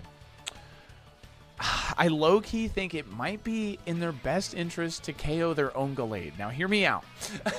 Okay, wait, hold on. No, never mind. They protect the belly button. They don't have anything in the back. They don't have anything in the back. Okay, there's the wide guard. It's going to be Sludge Wave because if you make Sludge Wave single target against the Prim, I think you have it. But I don't know if it's dual target because Prim's at full HP, I believe. No, Prim took Chip from the switch in on Sacred Swords at like 70. Oh, yes, that's right. Okay. So. Oh, my God. Yeah, this is close. I have no idea who's going to win this game. I have no idea because the Gallade is now -2. Bellybolt's slow as frick. He's like a literal blob. And Primarina's not very fast either. So, like, the thing is like the Bellybolt. The question is. Oh my God! I was gonna say I feel like you have to full send it this turn. Yeah, I didn't know if Sludge Wave killed the Primarina. Because Bellybolt's gonna get too much back. Oh, it's gonna be Sacred Sword still outspeeds the Bellybolt. Doesn't get him though. It's gonna be Thunderbolt. Oh my God! Into the Greninja again. They just keep trading off. Okay, but I think that's it. I think because you get the chip into Bellybolt. Yeah, I don't see. I don't know what the calc is on a Sludge Wave onto Primarina. He is poison type. That's one thing. Like it's stab. Yeah. So I think I gotta imagine it gets there. Wide guard comes out. We don't know what if it's Kabia Berry though? We don't know the item. Oh, it could be Kabia. Sludge Wave. Is it Kabia? It's not. It's not. And that's it. Oh my God. What a game 2. Like holy shit. Holy. We're going to game 3 again, Chad. Another game 3. These games have been incredible. Oh my God. Like I was stressed. There was so much stuff happening in that game. I lost track of the Bellybolt switching out, the Tauros switching in. Okay. They both played really well. Like they made a lot of good plays to position their Mon, reposition out of bad spots. Yeah. Oh, chat, we still have 3 more sets after this one. Like we literally have 3 more sets. And the next one, the next one's gonna be an absolute banger as well. Because I think the next one, neither player has actually played on stream yet too, which is really cool. So, all right, Joe. What are you doing? What are you adjusting? So now that Sludge Wave has been revealed, things get a little interesting, right? Because that threatens your Primarina, that threatens your Yauscarada. Just honestly, there's nothing on this team that really wants to take that. I think you kind of got to get this Tauros in a position where before the Greninja hits the Protean, force it to either protect to go to a normal type or hit it with the close combat as it's a dark type because you're faster if we're assuming Choice Scarf. So I think you got to try to get that Tauros in a spot where it's threatening the Greninja. Yeah, I absolutely do. That Flare Blitz recoil was so much. I gotta imagine like Decidueye has like what is its HP stat? It took so much recoil from that Flare Blitz. All right, we're going into game 3. Here we go. We have Decidueye Gallade versus Meowscarada and Espathra. You think Esparthra also has ally switch? I would almost guarantee it at this point. Okay. Well, I think I gotta give the edge a little bit to Ockens here as far as lead's concerned. Because Decidueye actually sitting pretty good, I think. Yeah, Unless have it's we triple seen any axle, moves? I guess. Have we seen any moves other than Protect on Esparthra? No, right? No, because it got fainted and then Dark Pulsed immediately. Yeah. Okay, it's going to be a Protect from the Espathra, and we have Meowscarada on the field. Decidueye going to opt for Protect as well. Okay. Let's see what Scouting. the Meowscarada does here. Scouting for a potential, like, play rough or something, or triple axle, and it's just going to be play rough into the... Clefable does 50%. 50%. Okay, so maybe this isn't a supportive Meowscarada. And I just tacked on Alice. I think the Clefable is Citrus Berry too, right? Like, and it's at 50%, but it must be like 1 point above 50, yeah. which is so obnoxious. Yeah, you don't get the Citrus Berry proc, so now you're in danger to a play rough here. Okay, it's going to be Dazzling Gleam coming out from the Espathra. Going to do a solid little chunk to Decidueye. Play rough going to go into the Clefable, trying to finish that off. What is Decidueye going to do? Super effective Spirit Shackle. Cool. See how much it does. It just won it. See ya. See ya later. It's gone. Nothing the Esparthra could really do about that. It was in a tough spot with the Decidueye out there. Yeah. Dazzling Gleam getting around that follow me, of course, but it doesn't do like a crazy amount of damage. Yeah, non-stat Dazzling Gleam, not the strongest, craziest move. But chip is important. Damage is always good to be getting down and maybe changing a range on something that might not have got a kill before. Yeah, but we're going into the next turn here. Decidueye going to opt to Protect. One thing that's really interesting is we know the Armarouge is pretty dang slow, so this Clefable might go before it, actually. It does not. There's the Heat Wave. But we know Gallade with the wide card is sitting in the back here. Oh, but Clefable holds on like an absolute chief. Goes for Encore. But I think Meowscarada is okay with this because it is just it's just hitting play rough. I don't think it matters. It's just hitting the button, so it wants to hit play rough. So I don't know if Meowscarada is too upset about having to perform an encore here. Yeah, I think Ockens kind of wanted Meowscarada or Clefable to go down that turn. It's going to be a Shadow Sneak just to get some chip damage on their Armarouge, but it's going to buff the speed because of the weak armor. That is a pretty good chunk from Shadow Sneak there. Here's the Heat Wave. Wave. Comes out. Is that the Decidueye? Did it miss Decidueye? Yeah, this Decidueye. Okay. But now it's outspeeding. I'm so confused at the speed tiers. I'm so confused. Yeah, it play roughed its own Armarouge to give it another weak armor boost. What the frick? Okay, so now it's +2 speed. Oh my god, it literally play rough to give Armarouge another speed boost here. But you've dropped its defense twice, so its Shadow Sneak is going to get it. Yeah, Shadow Sneak will get it. Water Shuriken will get it.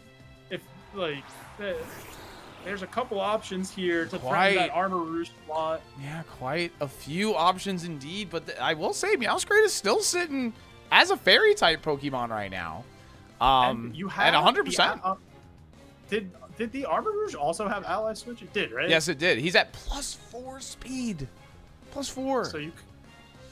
Yeah, he does hold the Ally Switch, so there is a lot of mind games here. They both have Ally Switch. Yeah, but Meowscarada is on-corded to play rough yes. right now. That's right, yes. Oh. So, we'll see what happens. A big Protect comes out, keeping the Armarouge safe from any of those priority moves. Mm-hmm.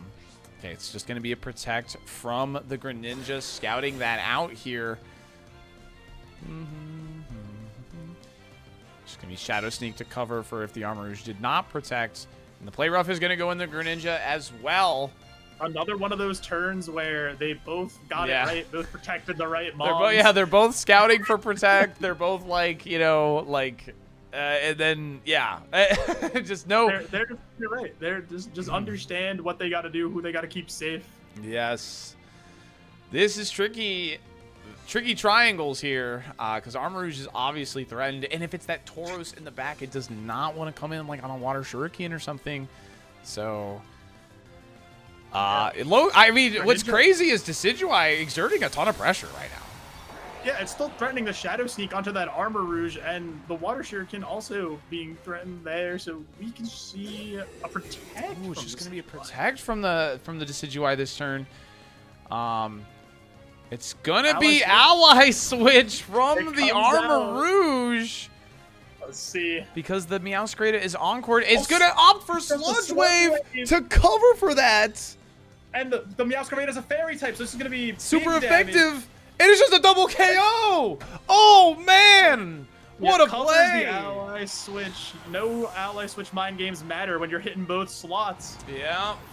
Wow. Good play. Really good play there. And Let's see and the if this last- is Tauros' last stand. yeah, it is the Tauros, and because you're a poison type on the Greninja, you're not afraid of the close combat. No, and I don't know if a Flare Blitz... Tauros is strong. I don't know if he's that strong for 100% Flare Blitz knockout here. I mean, the thing is, you're going to take all that recoil, and then Decidueye is just going to pop you after. So I just don't think there's a way out here. But Akin's going to slow play it, wants to guarantee it. Wants to make guarantee sure- it. Goes for Shadow Sneak, wants to get that chip. Yeah. Smart plays to... Ooh, Rock Slide flinch, saying there's a Rock Slide, there's a way. Well, it missed, and now Gallade can wide now guard. just hit wide guard, and the game is over. Yeah, Because the it, double miss on Rock presuming Slide. that it is Scarf, and I think it is. I think it is. I think as it's well. like 100% Scarf here. So, yeah, Rock Slide and then Spirit Shackle will end up taking care of the Tauros. Probably won't Yeah, KO those- yet, but... Yeah, but A good job by Hawkins to identify the Sludge Wave Greninja angle, I think, in Yes! this matchup. That was really, really clean. Gotta give it to Hawkins here. That was, I mean, both players played amazingly, but there was good adjustments here. There was just good play. Really good prep work as well. Just very good prep. Yeah. That was awesome. Yeah, it was another game 3, another super well-played game that could have gone either way. Look, we love to see it. The sets have been absolutely amazing so far. Whew. GG's to both players. All right, we're not going to waste too much time because our next gamers are EU based. So it's late for them. I don't want to keep them getting them waiting too long here. But we have Vish versus Staten. And prediction is open there. And let me pull up their league here. So I know back in week 3, Staten won the matchup 2-0, I believe. And Staten's been running what? I think a Mega Amphi Trick Room team. It looks like when I took a peek, might have been what was going on there. Okay, yeah. So here's this is Staten's team chat. So if you want to take a look at the teams real quick while the prediction is running. Staten did win when they met up in week 3, 2-0. This Ampharos has a lot of his kills, by the way. Yeah, it looks like it is Oranguru Ampharos, the team. A lot of the time, Venusaur and Milotic also have a lot of kills. Like that seems like the core 4 right there. Yeah. For like a Trick Room kind of mode. All right, so here's his team. Here's Vish's team. We're going to see another Meowscarada, but this time we're seeing Basculegion. The first fish in the Yeah. finals.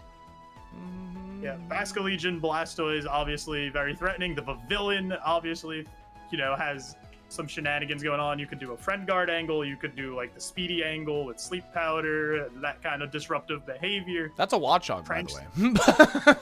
That is a Watch Hog. My guy Watch Hog hit day 2 on some tournament in Reggae. So. That's true. That's true. On some online tournament. They also have the Hawkins! light part of. Thank you for the 20 pack of the subs. You won. You don't give me. What a gamer. Oh, thank you so much, gamer. Holy crap. Thanks for running it all. Absolutely. It's been a ton of fun to do. I'm glad everybody's having a good time with it. Wait, it's Hawkins' birthday? Here's the Fuel's birthday, mans, for Hawkins. Oh, man. Hell yeah, dude. All right, here's Staten's team. Oh, Staten's got Fortress. We could have back-to-back Fortress champions.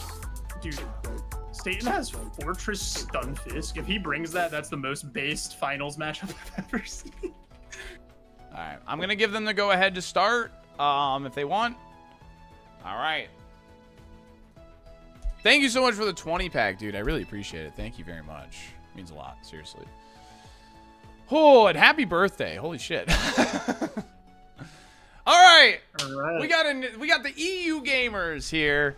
We got Como, Lipard, Meowscarada, Basque Legion, Blastoise, Gengar versus Ampharos, Oranguru, Venusaur, Weavile, Milo, and King Gambit. Dang, Staten's team is scary, honestly. Yeah, Staten's team is like, if that Trick Room goes up, I'm scared. I'm shook. I'm shaking in my boots all over the place. Yeah, all these Pokemon are slow. I mean, and Vicious team is much faster. Obviously, you could run the Blastoise slow, but he doesn't like Venusaur. Yeah, Vish has a couple options here, though. You have the Komodo could do well into Gambit with like an Aura Sphere or something like that.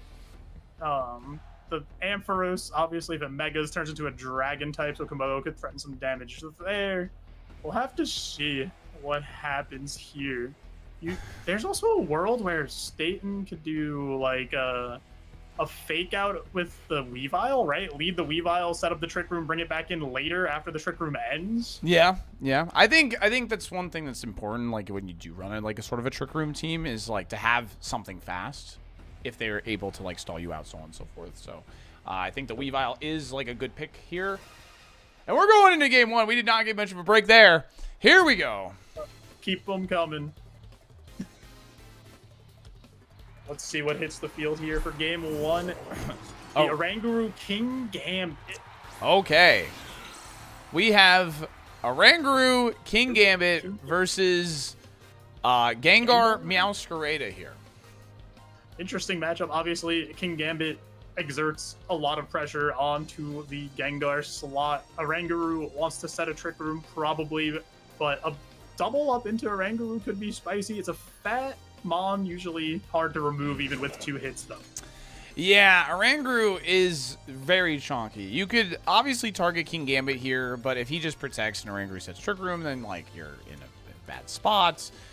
If you are Protean Meowscarada and you go into like a let's say like you go into fighting type, for instance, then Oranguru probably threatens you with a Psychic boost. So this is really interesting. Oh, Gengar! A Mega Gengar. It's Mega Gengar. Okay. So gonna trap both Mons in on the other side of the field here. Yeah, and it's just gonna be a Protect. Interesting. Okay. Oh, it's gonna be Trick from the Meowscarada. Gonna give the Oranguru a Choice Scarf here. That could be interesting if Mental Herb was the item on the Oranguru. So no taunt can happen. Kowtow goes right into the Gengar, and it is going to be a Trick Room.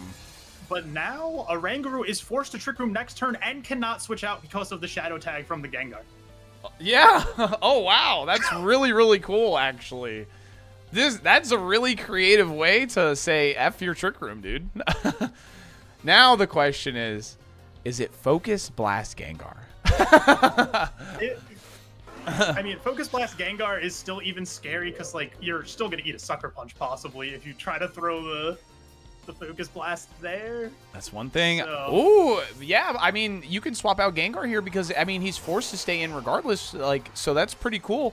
And Blastoise going to come in. Kowtow Cleave goes right into Blastoise, going to lower him down to 50%, but it's Citrus Berry. Citrus Berry Blastoise. That's actually big information to know that Blastoise cannot Mega. That's not an option. And here's a low kick from Meowscarada, revealing that it does carry the fighting move. It's Chople Berry King Gambit, pretty standard.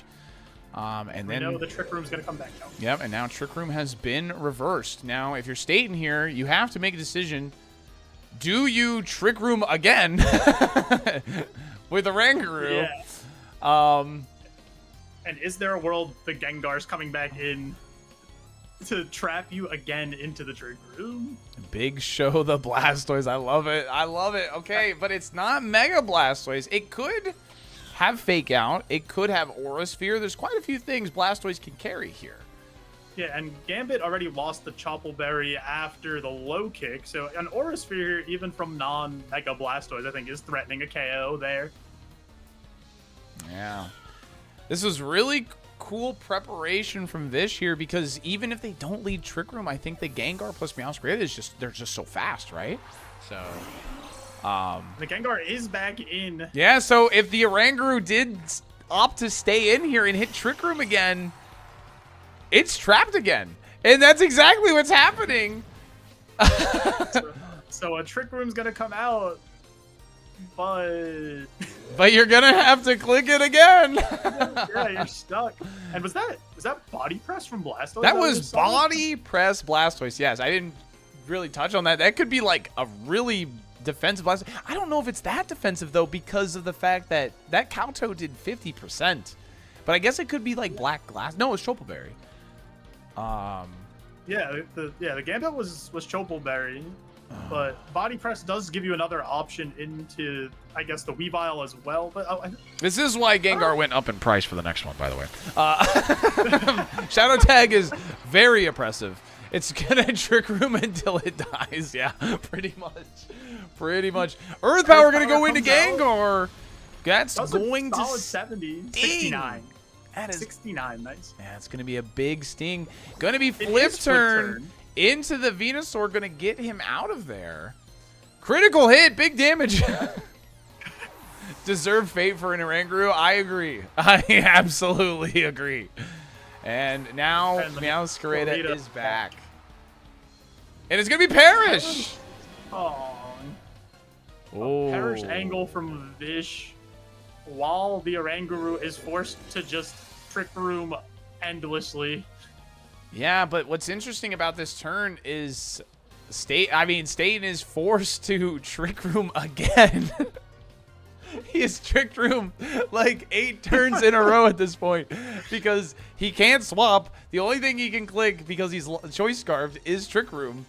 And the Venusaur can't swap either. Yeah, we know the Venusaur is threatening to knock out the Gengar, though. So it's probably a protect from the Gengar, I would think.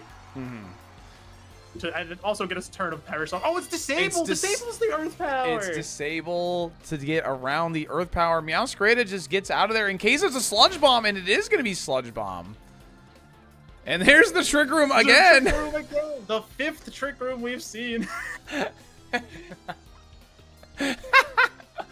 Every time you see Trick Room, chat, you clap. You gotta clap. You just clap. So, oh my god, is absolutely like. I mean, this is just good Gengar play, by the way. This is just good Gengar play. Oranguru is forced to Trick Room again. You cannot Earth Power, which means you probably can't kill Gengar this turn. Yeah, the other 2 moves that you would usually carry are Grass and Poison type moves, so that's not threatening a ton of damage onto the Gengar. That does have a good special defense stat. Okay, there is Protect from Gengar. Just probably scouting out what else Venusaur potentially have. Weird to Protect there if you're going to fake out Venusaur, though. Yeah, because you know that the Oranguru can't do anything. Yeah. So you probably could have got some nice chip damage onto the Venusaur, but maybe wants to see the Perish count drop. Yeah. Well, I mean, I guess what's good... Yeah. The one thing here is it is going to die to Perish while resetting the Trick Room, by the way. So the Trick Room is not up currently. Yeah. Yes. So it's gonna set the Trick Room and die. So it's actually might work out in Staten's favor. Yeah, because he's gonna get 2 free swaps essentially, which is very scary. And the Gengar is forced to swap here because it's on its last turn of the Perish song. Okay, and they reveal that it is going to be Basculegion as the last. Vicious team is a bit injured, realistically. I think the Perish, maybe came out like a little too. Oh, the Giga Drain! Catching the Bask on the swap. And like you said, now there's just so much damage done to Vish's team, and the Trick Room's gonna go up, and you're gonna have King Gambit alongside presumably an Ampharos in the Trick Room. Yeah. That's really bad because King Gambit threatens both of these guys. This doesn't look bad for State at all. I mean, like, great, like, you know, Vish performing, like, a really good Gengar play there. But because of the when they perished, because they ended on a Trick Room, they're in a pretty tricky spot. Oh, it's Supreme Overlord, by the way. It's not Defiant. Supreme Overlord Gambit threatening a KO on either of these slots in the Trick Room, and Ampharos threatening a KO on either of these slots with being so slow. Yeah, I mean, Ampharos is a very slow Pokemon. It's base 50 speed, which is the same speed as King Gambit. It actually loses speed upon Mega Ing, which is why a lot of people use it in Trick Room. And, well, it's sitting in a Trick Room. It likes it. So, yeah, that's where it wants to be. Even though, tries to make the call that they'll target the Basket Legion, but they can just Kowtow Gengar Thunderbolt Bask this turn, like, pretty safely. Yeah, you could pretty easily attack both slots there without much risk of anything coming back. Like, an Aqua Jet isn't threatening a KO on either slot here, and that's pretty much the only priority. You do have Blastoise coming back in with Fake Out here. Right? Oh, maybe not. Maybe, okay. It's... Okay, Meowscarada is full HP. HP, okay. Which is... It does have a low kick. Yes. And letting Basket Legion attack is never a good idea. So I think Vish is actually still in a pretty okay position because I forgot Meowscarada was full HP. If Meowscarada... We don't know its other moves, though. Yeah. So we have we know low kick, we know trick. Yeah, we don't know how it would damage the Ampharos, though. I don't think low kick is going to do a ton to Ampharos. Yeah, because it's grass and dark type here. It's actually sitting in a pretty solid position. Basket Legion actually opts to swap out and goes to Blastoise. I don't know if I like this because now your Fake Out user is gone. Yeah, Fake Out could have helped you stall out the rest of the trick. Ooh, it's Dazzling Gleam. Gonna hit for super effective. Yeah, I'm gonna hit for super effective here. It is gonna be the low kick, but the Dazzling Gleam is gonna be super effective on that as well.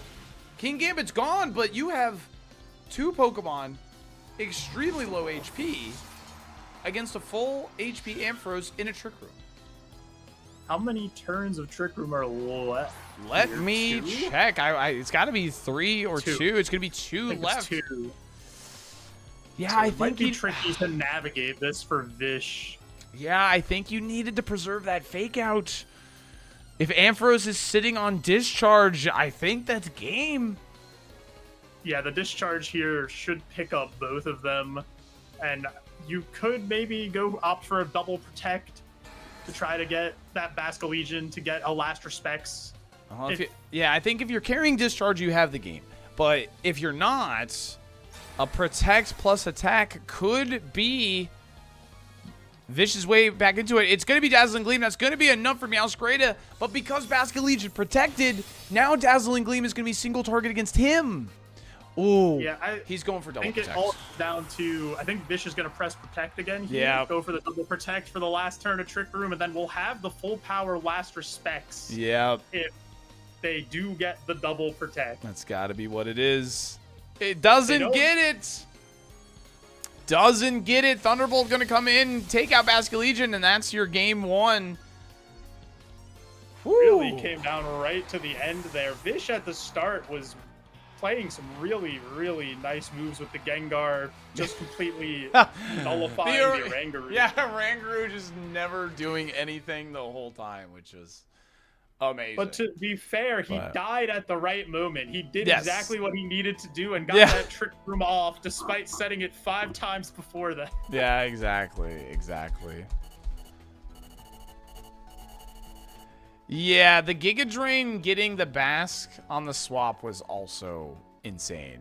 And the thing is they probably did that because they knew Blastoise was in the back, right? So the fact that you brought in Basket Legion, to eat that was just, oof, man, just so much damage taken away. Just, absolutely brutal.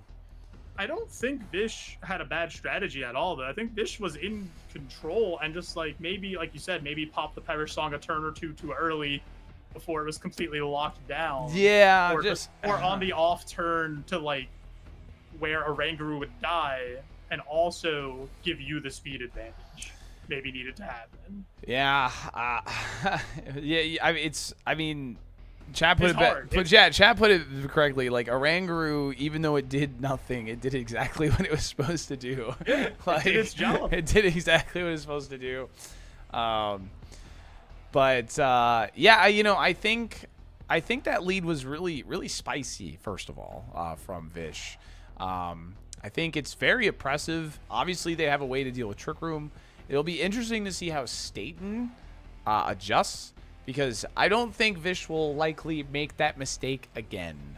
I think there was a couple of mistakes there from Vish, which really, like, you know, they were in control, and unfortunately they controlled their loss too. So I do think that was their game, but unfortunately fumbled it. I think the thing is, now you've also revealed the trick tech on the Meowscarada. Yes. So that's something that Staten will be aware of for this game. Try to maybe keep that Oranguru safe from that happening if possible. All right, here we go. It's going to be game 2. Let's see what the adjustments are. Oranguru Venusaur hitting the field this time instead of the King Gambits. And it's going to be the same lead from Vish. Feels comfortable with this. So the Venusaur here threatens good damage onto both slots. Yes, like, you the have Earth Power onto the Gengar or the Sludge Bomb onto the Meowscarada. Yeah, and even if they even if they do Protean to something else, the Sludge Bomb will hurt, because Meowscarada is very frail, as we know. Yeah, not the bulkiest of kitty cats, not an Incineroar. not an Incineroar, no. Quite the opposite. Quite the opposite. Much worse for defensive typing, even on top of that. All right, so it's going to be the Mega Gengar. We kind of assumed this at this point. We know the Gengar's full moveset now, by the way, too. All 4 moves were revealed in Game 1 here. And Venusaur going to be opting for the Mega as well. Not Venusaur surprised. So, no, it just increases its damage, increases its bulk. Pretty good. Okay. Keep the Gengar safe. Just going to be a protect from the Gengar here. The problem is oh my god! Whoa! That's got to be a crit, right? The critical hit gets rid of a Rangaroo. Says, get out of here. I'll get off, Fox. So mental. I don't need to trick you this time. Yep. Sludge Bomb goes into the Meowscarada. Gets the poison, so now Meowscarada is on a timer. But with no Trick Room, because that's the only Trick Room setter Staten has on his team. Or at least the 6 that he brought to this matchup. So we'll have to see what he has in the back here. Meowscarada now, we know, locked into knockoff. Yes. Because, we know from last game it was Trick. So King Gambit going to come in with Supreme Overlord, threatening both of these gamers pretty well here. The knockoff not threatening damage, and obviously the Gengar can't do much to Gambits unless we saw his moves. We saw all his moves. Yes. It's you did get the KO on the Oranguru, but you need to reposition here big time. Because you just don't really threaten much here at all. I mean, you can knock off the King Gambit, which you do. Yeah. Okay. Get rid of the Chople Berry for later. Gengar's just going to opt for a Perish Song. I do like this because you're probably going down anyway, so just having the timer on them so, like, Staten has to, like, kind of rotate his Mons, I think is a good idea. And the Giga Drain will knock out the Meowscarada, and then you got to assume a Kowtow's coming out here. And, no. For sure. Yeah, Trick fails against Megas, yeah. Now let's see what Vish brought in the back, if it's the same 2 as last time, if it is the Basculegion Blastoise, or if we've made some adjustments. Yeah, I honestly don't really like the look of Basculegion into Staten's team, realistically. But it's going to be Basculegion again here. We do have active fake out. We have the body press as well. I think the scariest thing here is Venusaur still looks amazing. Venusaur looks incredible here. Venusaur has the sun shining down on him. The last respects will hurt, but like, I don't. Venusaur Mega probably lives up like the 2 KO last respects, I would think. Yeah, and Staten's very early in that parish, so it's not like he has to keep swapping now. So, and then the Sucker Punch is just threatening so much damage onto the Basco Legion in general. Of course. Yep. Okay, opting to get Venusaur out of there. I do think that this is a cool play because Venusaur, to me, if I'm Vish, is the higher priority target. So, just going to opt to protect the King Gambit here. Just wants to kind of like, cycle his mons, I think. And it is going to be last respects into the Milo. And that, ooh! It just barely holds on. Oh my god, if that goes down, King Gambit's like on a permanent timer for the parish. Yeah, that would have been huge if the Milo goes down there. Yeah, and we know the Chople Berry got knocked off on King Gambit too, which is really interesting. Have we seen all of Blastoise's moves yet? We seen body turn, press, fake out, flip turn. Because I'm trying to think of a way that Blastoise could do anything to Venusaur if that becomes the scenario. I don't think it does. I don't think it has the sauce here. Oh, man. What do you do? What do you do? Do you read the Venusaur coming in on King Gambit? Like, do you just remove Milo? Like, I feel like if you're Staten, you got to feel pressured to get that King Gambit off the field because your Milo is in trouble. It is going to be Aqua Jet into Milo. It's going to be enough. Gets it. Yeah. King Gambit is stuck with the Parish counter now. And Sucker Punch, if he did that, the Aqua Jet gets around the Sucker Punch. Yeah, he did go for Sucker Punch, gets around it. It's going to be Body Press into King Gambit. Squishes him. Oh, and all of a sudden, Vish is looking okay here. Just made the right reads when he needed to. And because last respects will do a hefty amount to this Venusaur if you can remove the Gambit, because it only has one turn left on the Parish timer. Yeah, is the last move. Did we see Protect on Blastoise? I mean, if he has Protect, you just protect both for sure, right?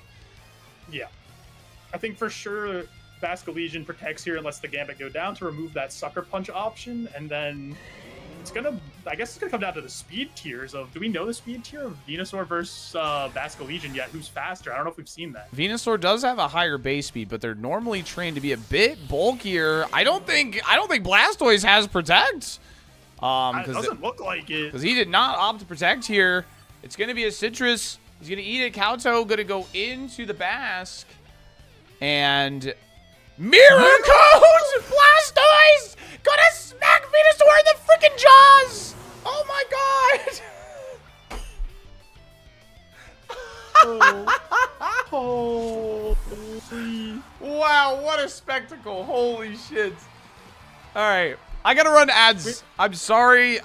We're going into game 3. I'll see if I can delay them by like 2 minutes or something. We found out the fourth move in the most spectacular fashion possible. That was crazy.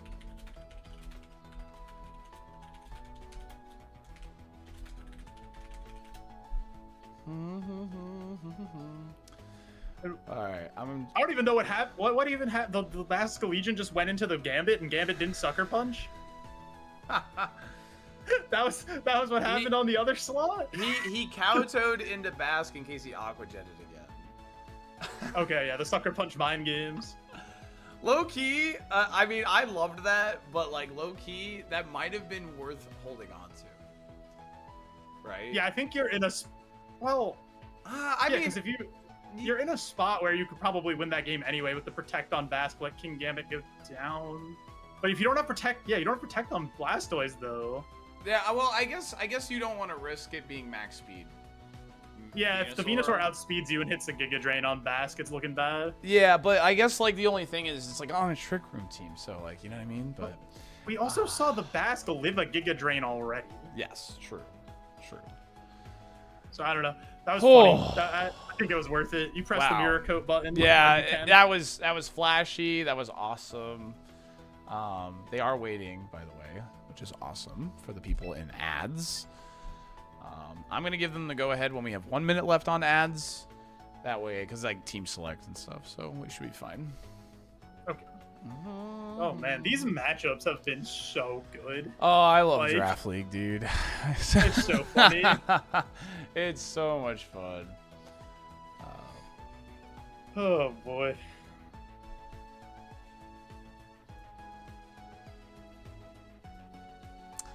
Holy fish So- moly, man. Fish moly indeed. Fish moly, exactly. I was, you know, I wasn't really feeling it. I wasn't really feeling the Basque, but I mean, the sucker punch, getting around that sucker punch that turn was huge, obviously, and the Aquajet just picking up Milo in general, from 9%, which I kind of expected, but like, you know, I guess you just never know 100% know. I guess, like, Yeah, you can't be 100% sure. yeah. But yeah, Basque Legion from like the outside looking into like a Venusaur Gambit, you're like, I don't know. Those are two mons that do pretty decent into him, but you know, closes out that game Yeah, very cool. with the big mirror code, of course. Yeah, the big mirror coat. Now, Vish still has a Como and a Lipard they have not brought to the games. Staten, sitting on that Weavile, hasn't brought Weavile. Now, that game is way different, too, if we don't crit the Oranguru, right? So, that's Trick another Room's thing. going up there without the crit, for sure. And we don't know how the game plays out from there. I do think Komodo is an interesting option into this team, because like it just threatens the Gambit so much, which is a mon that threatens a lot of Vicious team, and Komodo is the best answer he has. Yeah, and it's not directly threatened by Venusaur either, because it could be bulletproof, which is immune to Sludge Bomb, right? So Yeah. it could technically be bulletproof. Also, thanks for sticking through the ads. We got hit with ads. I'm glad we got that break in. They were kind enough to wait 1 or 2 minutes for you guys, and this is gonna. I don't know, man. We're game 3 again, by the way. Yeah, it's every series has gone to game 3 so far. Every single one of them. In other words, everyone has done their prep. Everybody is playing well. And I don't know. I'm proud of everybody. I'm proud of you, chat. I'm proud of you, chat.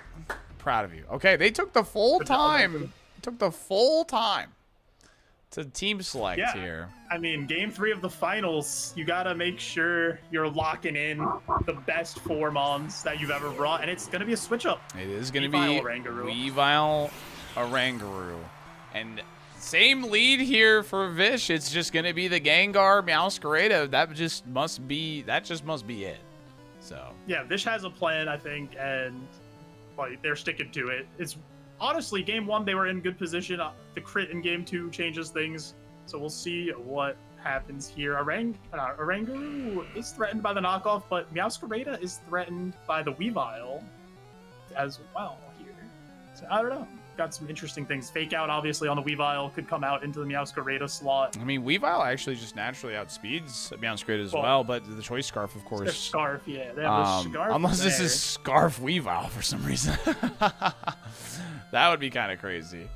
Gamers taking a lot of time here to lock in their moves. A big first turn. First turns are so important in VGC. Yeah, Could that really dictate how the game, game goes. The Gengar's in such an awkward spot because you can't hurt Oranguru.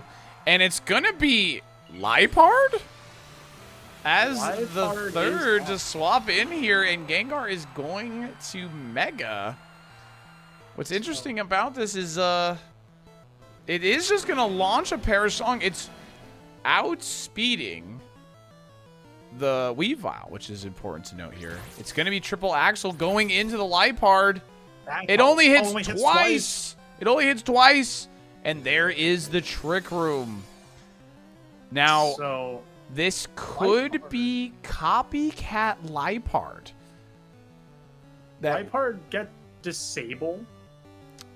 It doesn't get disabled, I don't think, but it could copycat the Trick Room. It copycats the last move used or whatever.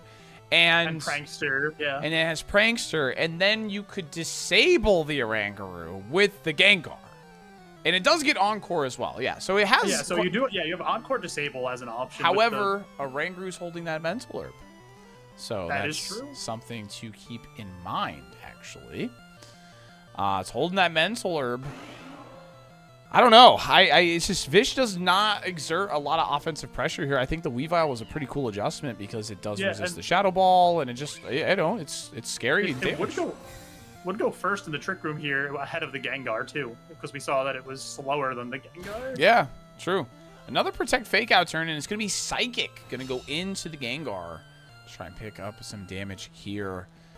It's going to be Perish Count falls to 2 on both sides here.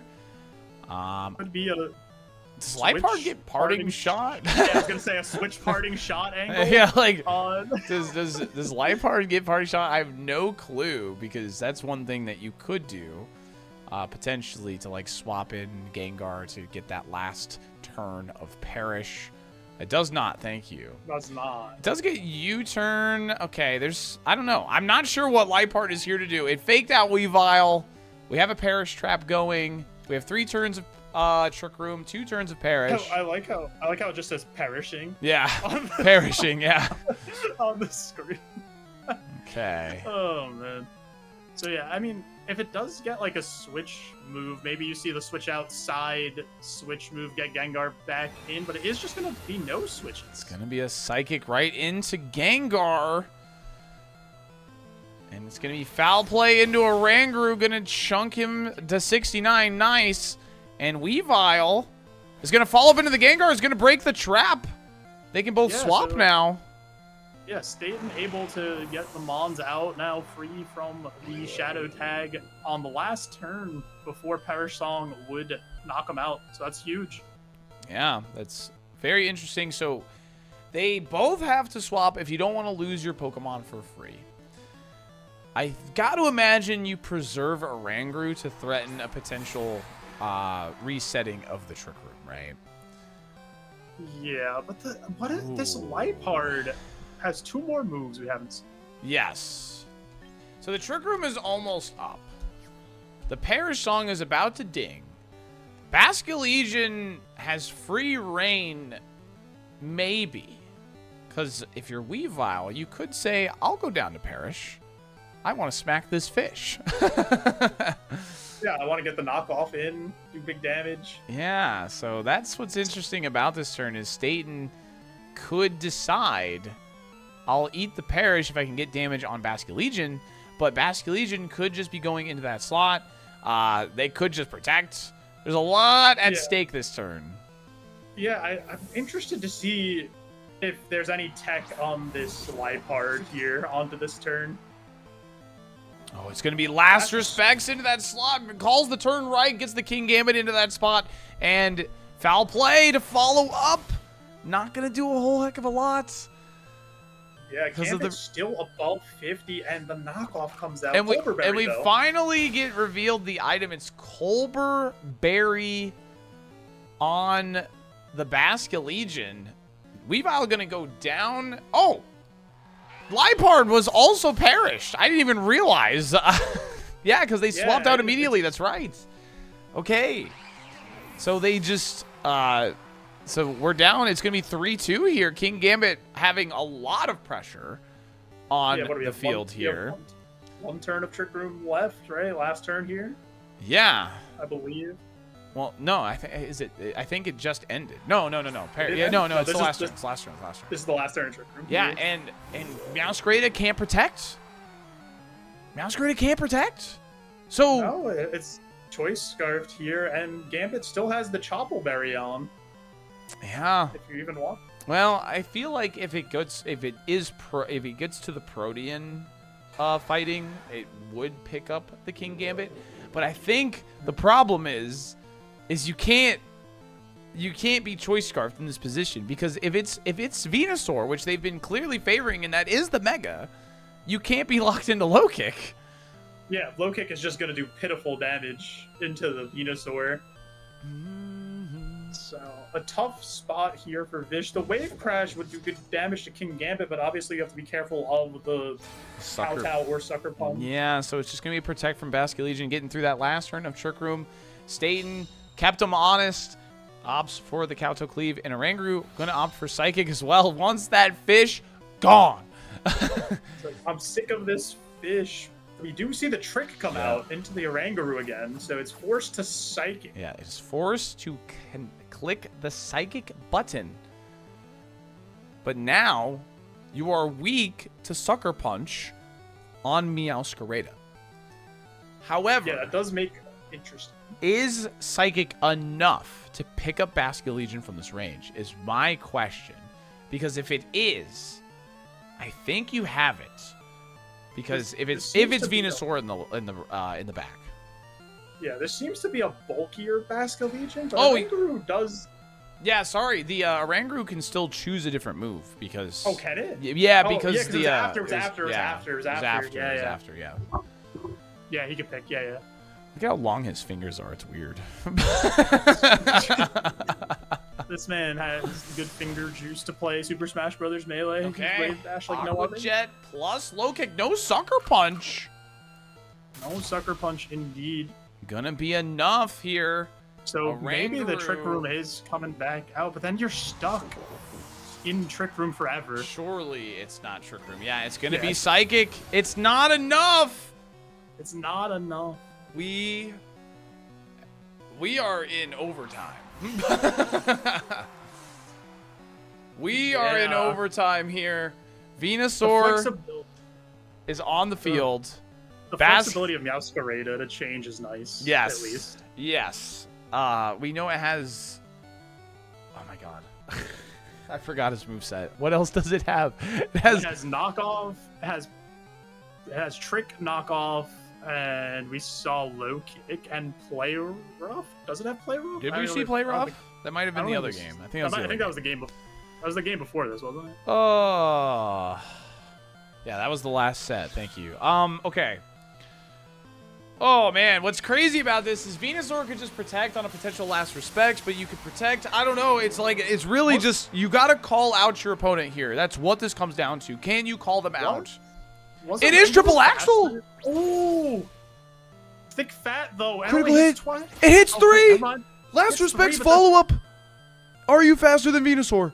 Are you faster Are than you fast? Venusaur? Are you faster than a Oranguru? Oh, you're not Choice faster Scarf? than Choice Scarf Oranguru! The choice scarf. You're not faster than Choice Scarf Oranguru. Oh no. That is so funny. Wow. That's hilarious. Choice Oh. Scarf Oranguru. I mean, I don't blame Vish at all. I would have assumed I would have still outsped it as well. Because, Did we know that from the last turn, or no, it didn't. did we opt for Because- that last turn? No, because Trick Room is always like negative priority, so it wouldn't. Oh, yeah. No, he didn't trick room though. He was. I don't even remember. No, It he just- it aqua was- jetted the previous turn. He aqua jetted. Yeah, aqua jetted. That's what I said. Yeah. yeah. Wow. What a set, dude.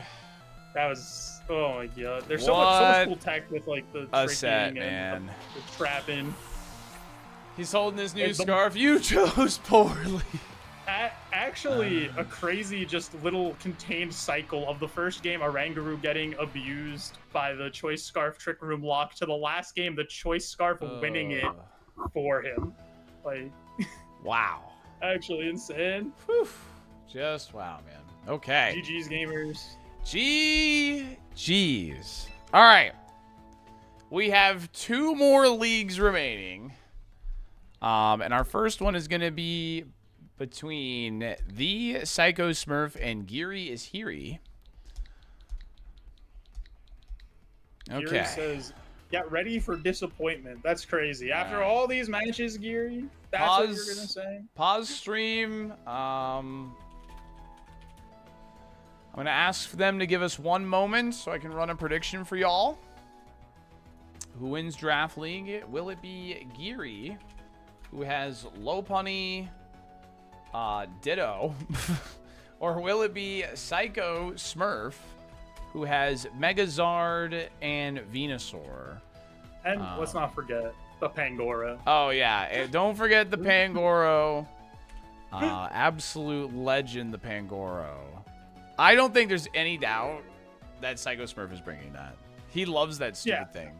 I think Psycho Smurf said in the draft league chat that spoilers, I'm bringing Pangoro. I Oh, think they just said it. I think they gotcha. straight up said it. Like, Gotcha. I'm unless the big mind game and then they don't bring it, but Okay, let me show off the full teams for you guys. This is League B. Here is Psycho Smurf's team. Get that on screen for y'all. Boop. So this is Psycho Smurf's team. They have Charizard Y, Venusaur, Dragapult, Mega Glamora, Ninetales, Mimikyu, Toxapex, Tauros, and Pangoro.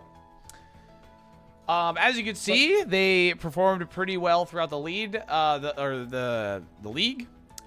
They beat Geary week 1 is when they matched up here. Geary is rocking Basculegion, King Gambit, Mega Scovillain, Mega Lopunny, Ditto, Empoleon, Weirdeer, and Morpeko. Interesting to note, Geary was the 4th seed, beat Cam to get here in the finals, and Psycho Smurf was the 3rd seed. So this is a 3rd versus 4th. Rainbow Slide! 3rd versus 4th. Stay there for the 10 pack of gifted subs. You're a legend. Congratulations on the W.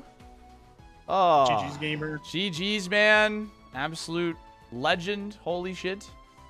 Thank you very much.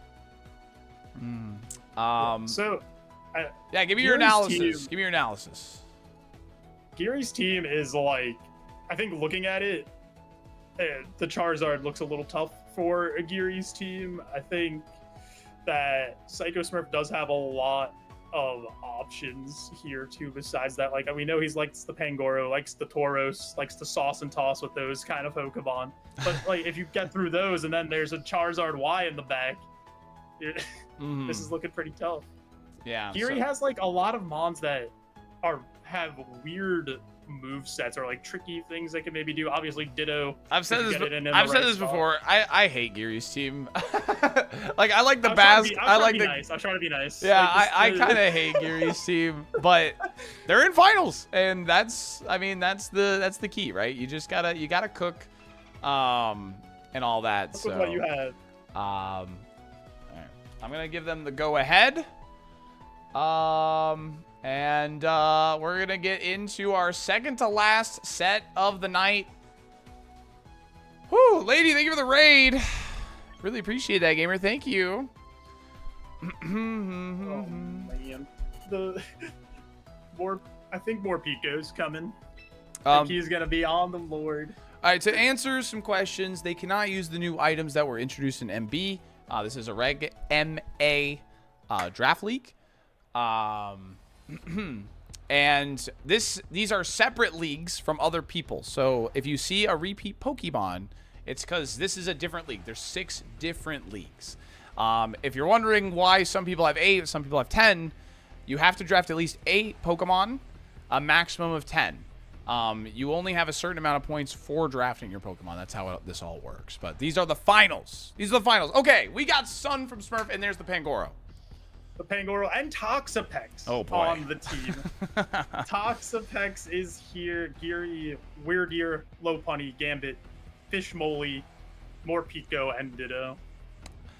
So I will say, I think Geary has ways to deal with Toxapex. King Gambit can't be poisoned. Weirdeer threatens super effective Psychic, and Basculegion, I'm sure, first of all, it doesn't make contact with Last Respects, and I'm sure Last Respects kind of eats it in an end game, so to speak. disrespectful to Morpeko and his aura wheel. Oh yeah, and we have honestly. Morpeko low-key, but the problem with Morpeko though is if it does have a protecting move, it could just protect on all the electric turns, right? So that's kind of like the problem there.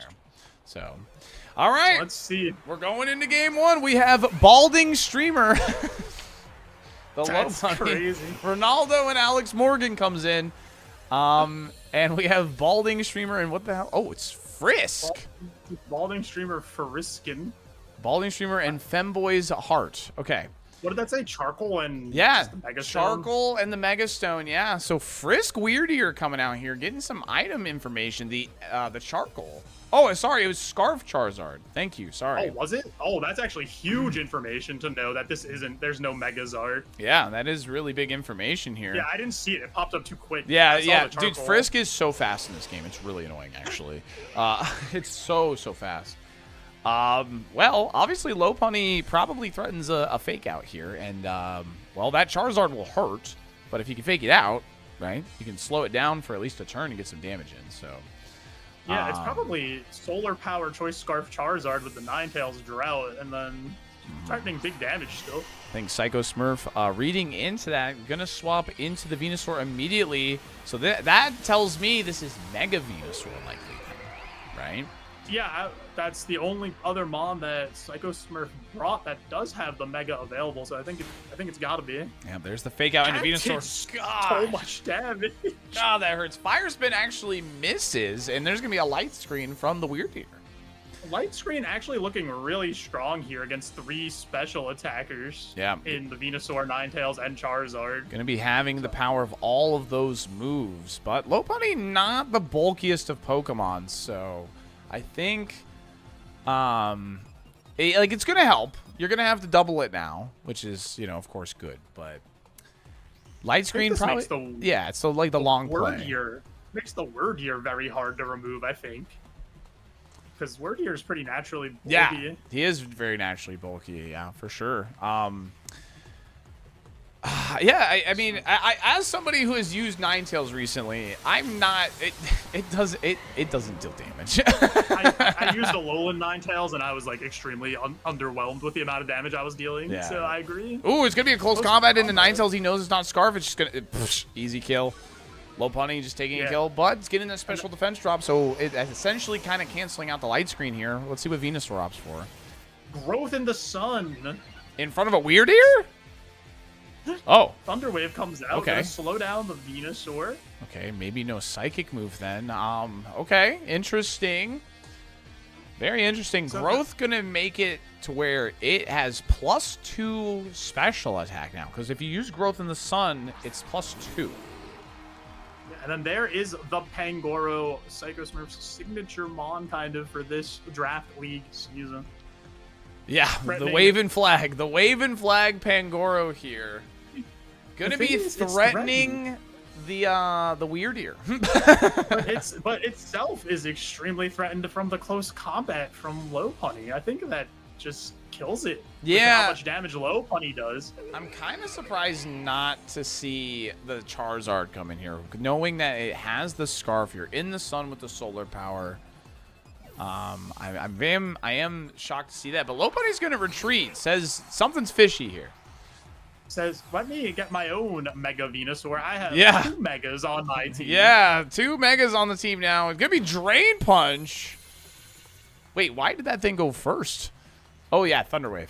But it outspeeds the Weirdier, which is important to know. Psychic Noise going to be hitting Venusaur. Gives the Ditto the +2 here. And gonna prevent Giga Drain from healing if there is a Giga Drain angle or Elite Yeah, it Speed. can't use Synthesis. It can't use Synthesis to get back to full, and Synthesis heals for 75% in the sun. Ooh. So the Psychic Noise, a great play from Geary. Good job in the team builder to identify what that Venusaur might want to do. Weirdier, low-key, the MVP every single week.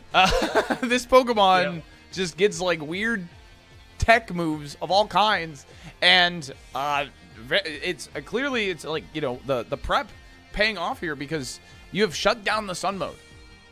Yeah, you've shut it down. You have a +2 Choice Scarf Mega Venusaur on the other side of the field.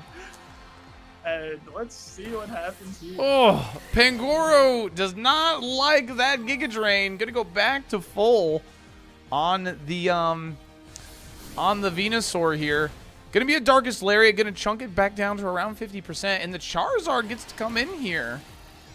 Takes a Psychic Noise for his troubles. A nice, respectable 33%. Gonna take damage from Solar Power too, though. Yeah, but it is threatening a lot of damage right now, for sure. But you have to threaten damage this turn because it is your last turn of Sun on top of everything. Yeah, like a Heat Wave does look pretty good here, but it's just an overheat. It's just going to be overheat says, I want this gone. I can no longer deal with the +2 Venusaur. I do Get not. it off Yeah, my screen. I don't want this. I don't want this anymore. I don't want this anymore. Get it out. Get it out. Gonna be a Drain Punch into the Weird Ear. More than half. Yeah. I'm gonna heal Pangoro for a significant amount. Yeah, good damage. Psychic Noise gonna hurt the Charizard. Charizard hanging on, though. Not gonna take the Solar Power chip this turn, but I think Psycho Smurf doesn't really care about this Charizard anymore. I don't... Yeah, not a lot of health. Just wants to get that damage off and then maybe get something else in for free. Yeah, important to note that the Venusaur did not opt to protect on the Ditto, so that probably does signify it is Choice Scarf Ditto. I would guess. Yeah, I would say for sure. It's like that 99% or 90% chance it's Choice Scarf Ditto, but because didn't it outsped? Did it outspeed? I don't remember. I think the Overheat's actually just gonna miss the Balding Streamer. Close combat. Gonna go into power. Yeah, gonna go into Pangoro. And it's just gonna be a like, protect. But now on a sunny day, you see a Balding Streamer, the lights reflecting off the top of their head, and there's just not a lot you can do with the sun in your eyes. Sometimes you're gonna miss. Yeah, and Psycho Smurf says, I don't think I can win this, so I am going to just move to game 2. Yeah, sometimes if you're in that scenario where you don't see a way to get out of game 1, it's good to hold back the information and not reveal everything for game 2. Yeah, it was Choice Scarf Charizard, yeah. Yeah, I think the Frisk revealing Choice Scarf Charizard on turn 1 was actually huge. Yeah, that was huge because it just allows you to play the game with some information from the get-go, which is really hard in Draft League. So, Weird Ear, absolutely, like, it's only like a 9-pointer. Like, it's good value for what it does, so. Alrighty. Let's see if there are any adjustments from Smurf there. I think Geary played a really strong game, had a game plan, and executed it well. Put the light screen up, spread the Thunder Wave. Weird sat on the field, couldn't really be removed, and was a bit of a nuisance. Yeah, absolutely. I don't know what your adjustment is if you're Psycho Smurf, because I don't really like your other 2 mons, to be honest. I don't like Mimikyu here into Weird Ear, and I don't like Toxapex either. So what is the adjustment? You know, so Yeah, I'm not sure what tech moves the Mimikyu could have for a Weird Ear. I mean, Play Rough would hurt, and it also threatens the low punny with Play Rough. If you have a fairy move there, can't get hit by the close combats. So that's maybe an option, but we'll have to see. Yeah, it's interesting. We didn't see King Gambit. We did not see Basculegion, but it was, they won. So I don't think they revealed all 4. Yeah, no, they didn't. We saw 3.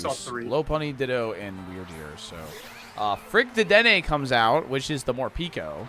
And it's going to be the Low Punny, and it's going to be the Ninetales again. So Ninetales just falling over to close combat, by the way, is like, this mon is a fraud. I think I agree that this mon is a fraud.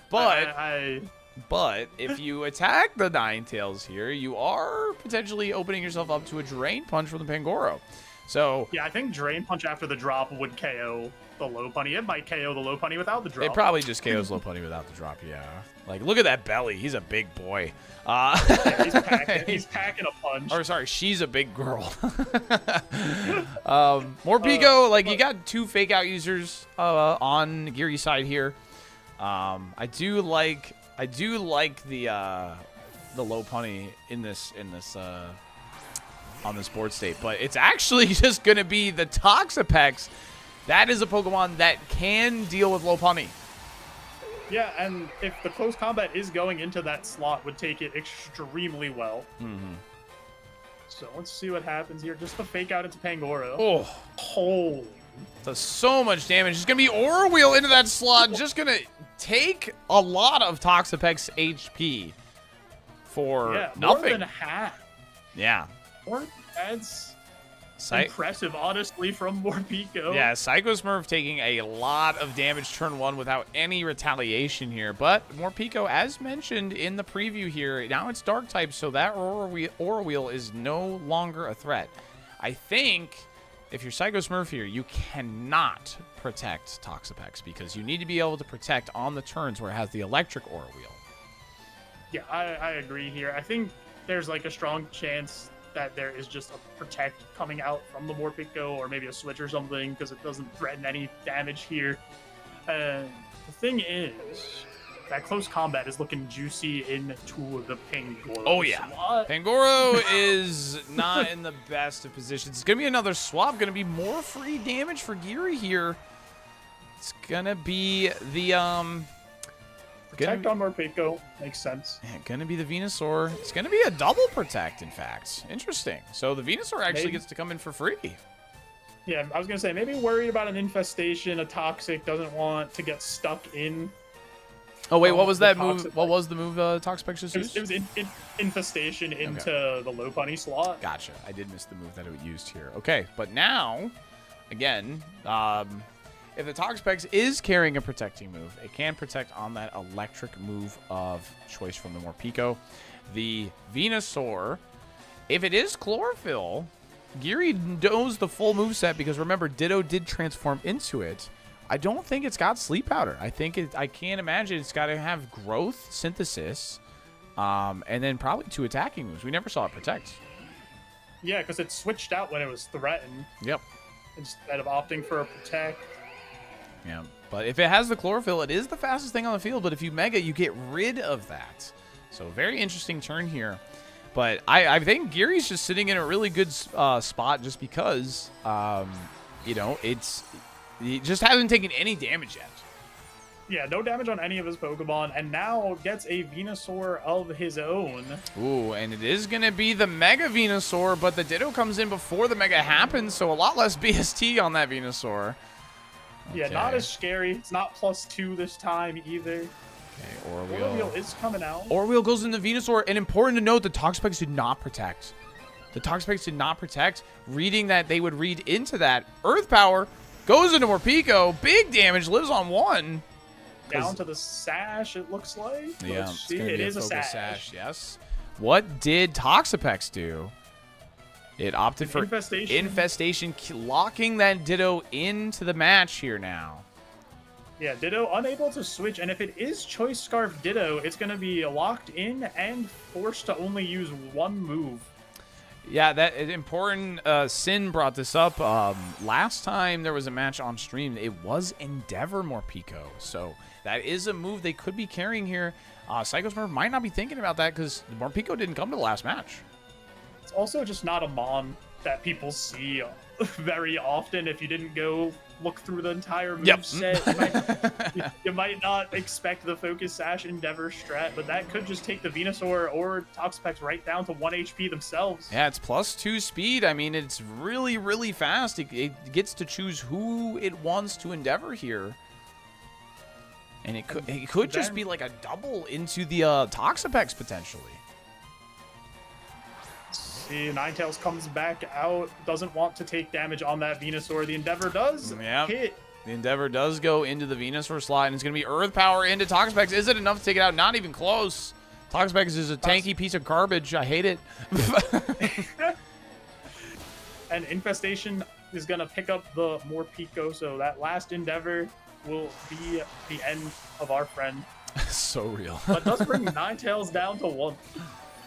Yeah, and I think Lopunny can kind of come in pretty safely here. With the active fake out, you can fake out the Ninetales. You know all 4 from Psycho Smurf, so unless you want to reveal your last, but I think Lopunny does look fairly safe here. Let's see. Yeah, you're threatening, obviously, the KO onto both slots with both of these Mons. Honestly, you're faster on Venusaur, and you are faster on Lopunny. Yeah, you are locked into Earth Power. Psycho Smurf going to reposition again here. Going to go into the Venusaur. It's going to be a baneful bunker to get around that Earth Power. See what the Lopunny opted for. It is the fake out. God, it does so much damage. It does Actually, an insane amount of damage. Oh, from there's the so low much bunny. damage. I like the Earth Power into the Toxapex because it actually hasn't revealed a protecting move yet. It's been kind of being very ballsy those Yeah, last couple turns. And if it does protect with Baneful Bunker, you're a poison type on Venusaur, you're not worried about taking the poison, so Yeah. you can kind of throw that Earth Power there. So this Cool. think We've been we're talking a still- lot. We've been talking a lot, my guy. we've been up here. We've been yapping. We've We've been yapping. yapping up in here. Toxapex's finally going to get out of here. Going to get that regenerator. Going to sacrifice the Ninetales, which I think is a good idea, all things considered. It's going to be a protect from Lopunny, which I don't know if I like that, because I would like to keep pressure on the Venusaur. But Ditto does that. Gets some damage in. Oh, okay. Giga Drain. Good call there. I was going to watch that. Yeah, I'm I wondering don't what know these what moves... The moves are. Yeah, on this Lopunny are. Yeah, like we have Close Combat, we have Fake Out, and Protect. What's that last one? Are you Encore? Like, are you Giga Impact? What? Triple Axle? Thunder Punch? that- Ice Punch? Yeah, there's no way Ice Punch, but... That's the thing is like, what do you have a move that threatens this Venusaur on the Lopunny? Because if you don't, There's a Another world that- swap. Another swap. Going to be the Toxapex trying to get that thing back up to, like, higher HP. There's the Close Combat. It's going to be resisted if the Earth Power is the follow-up, though. Toxapex did not get a lot done here. But it's that probably... makes me think there's no move that the Lopunny has for the Venusaur, though. Okay, that's going to be an Encore. It is not... First of all, I don't think... It's not Chlorophyll. Oh, my God. The Earth Power, it does follow up into the Toxapex slot in case of that swap. And Toxapex did not get the recovery that it wanted here. Yeah, all that regenerator healing it did in the back just gone immediately, and it is being threatened to get knocked out here. Both slots very low on health, and Geary does have the speed advantage on his side of the field. Yeah, the Ninetales went before the Venusaur, so I don't think this is Scarf Ditto. Scarf. Yeah. Oh. It can't be. It Yeah, you're can't right. be. Yeah, you're right. Yeah. But it's just been Earth Powering like it is. I wonder if that was you know, I wonder if that was on purpose. Yeah, that's so strange, actually. Ditto only gets 5 PP, so he's probably on his last Earth Power there. Yeah, so he gets the Ditto out of there, saves it for later, and the last is King Gambit. Toxapex getting out of there says, like, I need to save this Pokemon, but, like, is it all worth it? I don't know. Like, it's losing so much. You're losing so much HP for practically for free, and I don't think Lopunny minds hitting Close Combat. Yeah, the thing is, I don't think Lopunny or Ditto can beat the Venusaur, so I think King Gambit kind of has to do it, because we haven't seen Lopunny's last move, but they threw a Close Combat into Venusaur when it switched out into the Toxapex, which makes me think The Lopunny is sitting it's at Encore. -2. It's Encored into Close Combat. Oh, yeah, that's true. The Ninetales did hit Close Combat. Yeah, so I mean, the Encore Close Combat. So, like, yeah, I was going to say the swap kind of has to happen here because you got to think a Giga Drain's going into that slot. He's going to take the Toxapex, Toxapex. which is so obnoxious. But, oh, it's just going to be Synthesis calling the swap here. Let's see what Gambit opted for here. It is Kowtow into the Venusaur. No. doesn't do a lot and recover. Oh, so man. Psycho Smurf does not want to just roll over. They want to bring this to game 3. I don't blame them. They're doing a great job, but, oh, man. yeah, I think Geary is gonna have a really hard time breaking through these mons. Honestly, I depends on what Lopunny's last move is. We really have to see what that is because both of these mons resist close combat. Yeah, we are running out of sun turns. We are running out of sun turns. It's based on most remaining HP tournament rules if we time out. The game will tell us. The game will tell us because it's a private battle. It is going to be Earth Earth Power Power comes out. into King Gambit. I got to think you're probably following up like an infestation or something. But your syntheses are not going to heal as much now. Yeah, there's the Just doubles up the infestation. Venusaur. That's actually huge. Yeah, because it's to- trapped. Yeah, and it's gonna take damage every turn. And this was the last turn of Sun, or there's 2 more turns of Sun?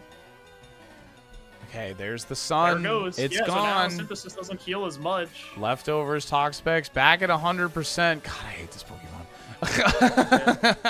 You're kind of forced to either let the Venusaur go or press Synthesis here because you can't switch out. So I think your only play is to hit Synthesis, so that way you can like infest their Toxapex, which is the Ditto now, and then just slowly wear them down. Because I think if you can get rid of the King Gambit, Toxapex will win this game. Actually, yeah, I think Toxapex just completely walls the Lopunny and he'll run out of PP on Ditto. yeah, exactly. And he still has Pangoro. Yeah, he still has Pangoro. Yeah, Yeah. but I think So, you I still mean- Synthesis just so you can like buy more turns. Okay, there is the swap. Lopunny Yeah, I is think going to that's come back. smart. Yeah, I think 'Cause that's. I think you need a better Mon than that for Ditto. Ooh, the Giga Drain actually calling the swap now. Well, That that's is not going to be solid. enough to live a Kowtow, though. Yeah. Yep, there it is. Going to remove the Venusaur, but how do you beat the Toxapex? Oh, no infestation into Lopunny. That's... Okay. I think the bigger deal here is to get rid of the Gambit, though. Oh, for sure. For- You absolutely need to remove it, but you already had the infestation on it. But maybe they like looked at the percentage and did the math or calc. I don't freaking know. So maybe they needed one more. You have the fake out pressure from the Lopunny. Don't know if it necessarily even needs it. But Yeah, I mean, I think if your last move is Encore, that's the best case scenario if you're Geary. yeah, we really need to know what the fourth move Yeah. is on this Lopunny to see what's gonna happen here. It's gonna change so much of the game, I think. Yeah, and this Pangoro is, well, I don't think he's going to be long for this world. Oh, even if he does manage to get a Drain Punch off on to the King Gambit, It's going to be another swap here to take Toxapex the again. Toxapex again. Oh, did he get Regenerator? He might have gotten Regenerator off of the last swap.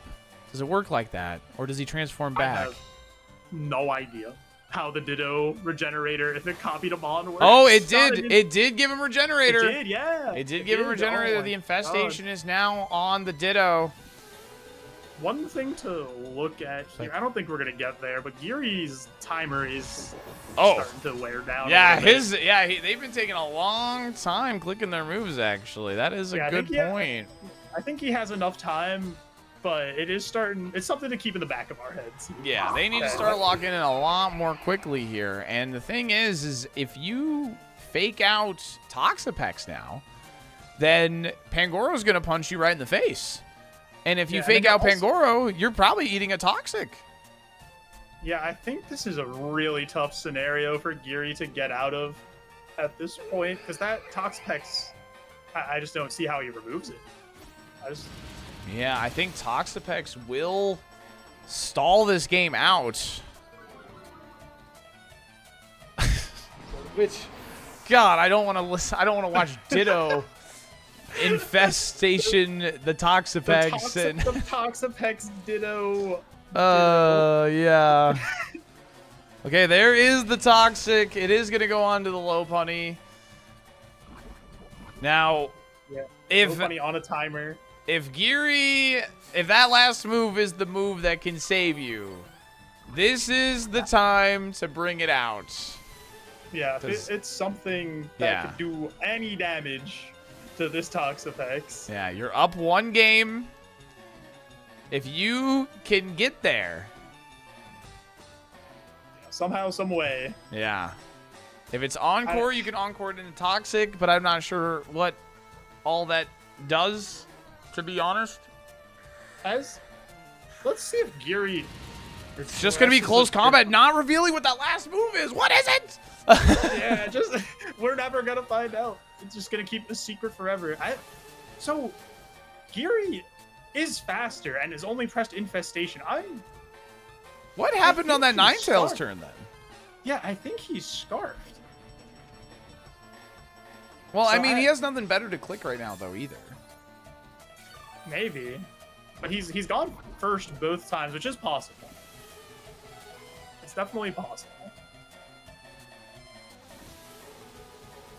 Yeah, I don't really know. don't know. Like, because that Ninetales isn't scarfed, it's charcoal, right? So. Yeah. And I then don't he know. went before the Venusaur. Yeah, I don't know. I don't know. Geary's Geary on their down to last a minute. minute. Yeah, they're on their last Yeah. minute, so they have to, like, click their moves. But it is the end of the match, so they should be clicking their moves quickly. Yeah, and I think Ooh, no cover Ankle there. Bunker to Interesting. stall. Okay. It's time for Giga Impact. Yeah, and he used Infestation again. That's what I'm saying. I think I mean, I don't think, like I said, I don't think he has a better there's move to nothing click. press. Yeah, there's So, nothing to press. No, because doesn't he have recover? yeah, but, like, you want to save those, I think, you know? For, like now you might want to click it, I guess. I think this You want to will get the tell full us. value. Yeah, this turn should tell us. This turn should Tell us. Yeah, this will tell us. If a recover comes out here, then we obviously know it's not Scarf. But if Infestation comes out again, Okay, they just Oh, forfeit. he just forfeit? They just Okay. forfeit. Oh man, what a I don't even know what to think. All right, it's 1-1. It's 1-1. The Mach Toxapex Punch. adjustment. It might be Mach Punch on the low punny because like that was like a big thing in his semifinal, so maybe they just like favor it. The double. Dude, every single one has gone to game 3. Yeah, that's crazy. Every matchup has gone to game 3. I bet it's a weather Yeah, so move. that- Maybe. That Toxapex gave Geary a lot of trouble. Like, just didn't have a solid way to remove it, really, because they Yeah. kind of play around the aura wheel from the more Pico. I think Geary Word also here- just was too willing to give up that King Gambit. Yeah, I think we probably see Geary bring Word Gear back here now that Toxapex was shown, because Psychic Noise, super effective, shuts down the healing on the Toxapex. Yeah. That's his best answer, I think. Yeah. It just didn't have that tool last game. I don't think there's any question. Weird Ear, I think, is a definite bring. Yeah, I think you have to. Because Geary didn't bring Scoville and like Toxapex is like, you know, it doesn't look bad. I mean, it doesn't want an end game with Basket Legion, that's for sure. But because Last Respects will outpace like the Toxic and stuff. But Yeah. it shouldn't Feral because they swap out. So I don't think it's blocks Regenerator. No. Yeah, I don't think it would. Unless I'm wrong. I could be wrong on that. It could- I mean, but yeah, I don't I'm not think entirely it sure. affects Regenerator. So. Yeah, it doesn't sound like it. I don't think it would. I feel like it shouldn't. Oh kinda how I man. feel. This- Taking a long time in the prep room here. yeah, they're bringing it both. all This is it. Like together. this is it. This is game 3.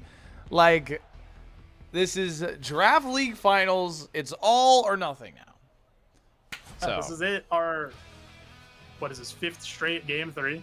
yeah. Here we go.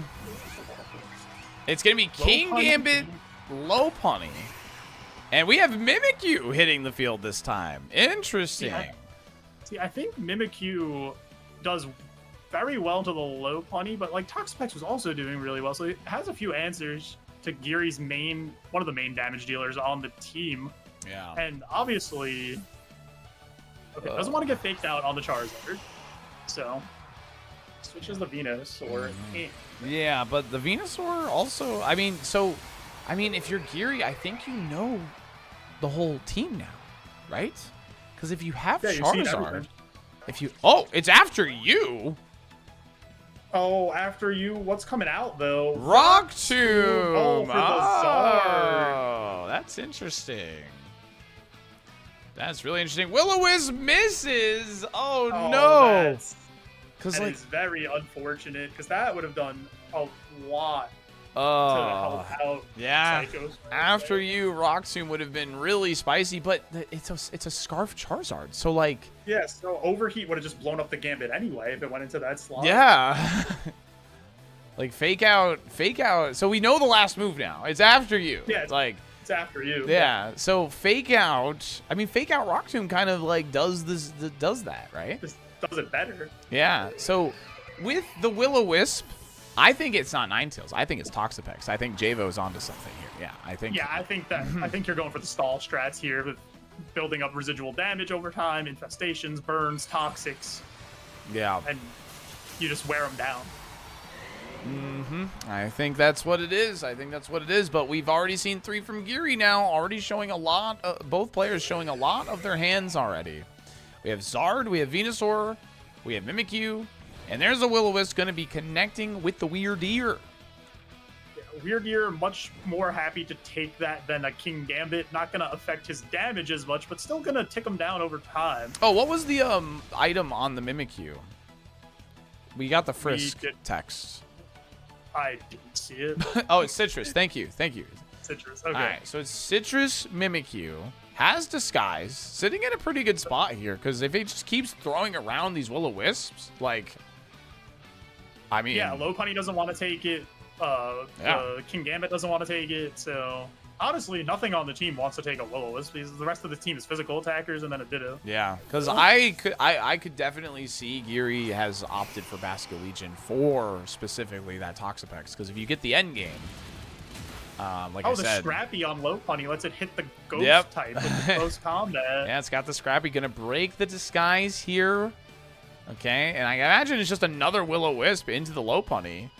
Oh, it's Sunny Day! Day to power up the Charizard. So Solar Power Charizard is online now, and the light screen goes up to try to keep Geary's side a little more safe from those big special attacks. Okay, well now Charizard is sitting in a pretty good spot, because even with the light screen, I think Solar Power Sun boosted on a Low Punny with -1 special defense, that's gonna hurt.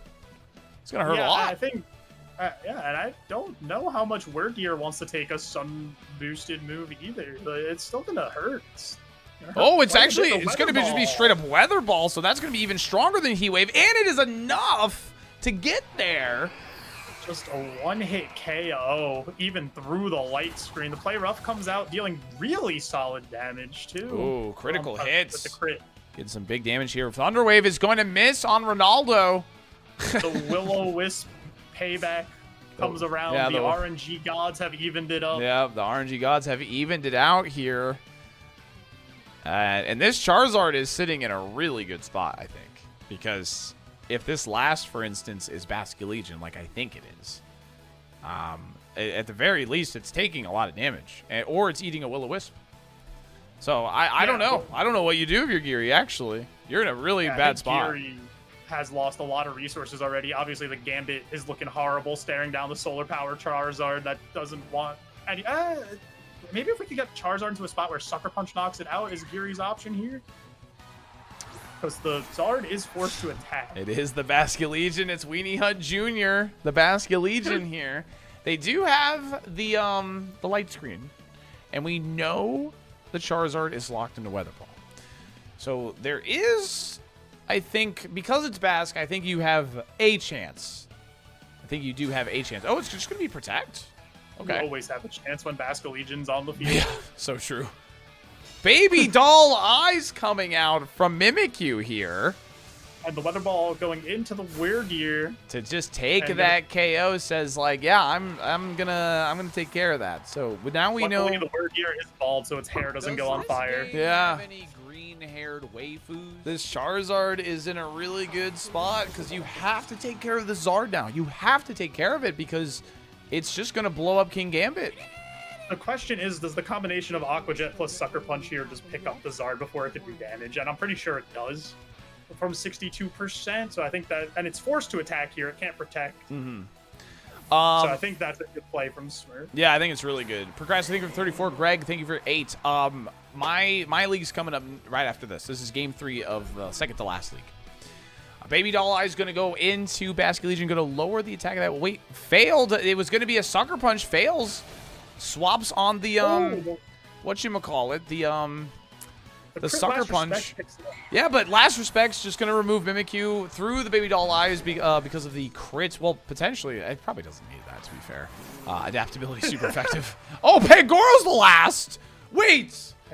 What? No Toxapex.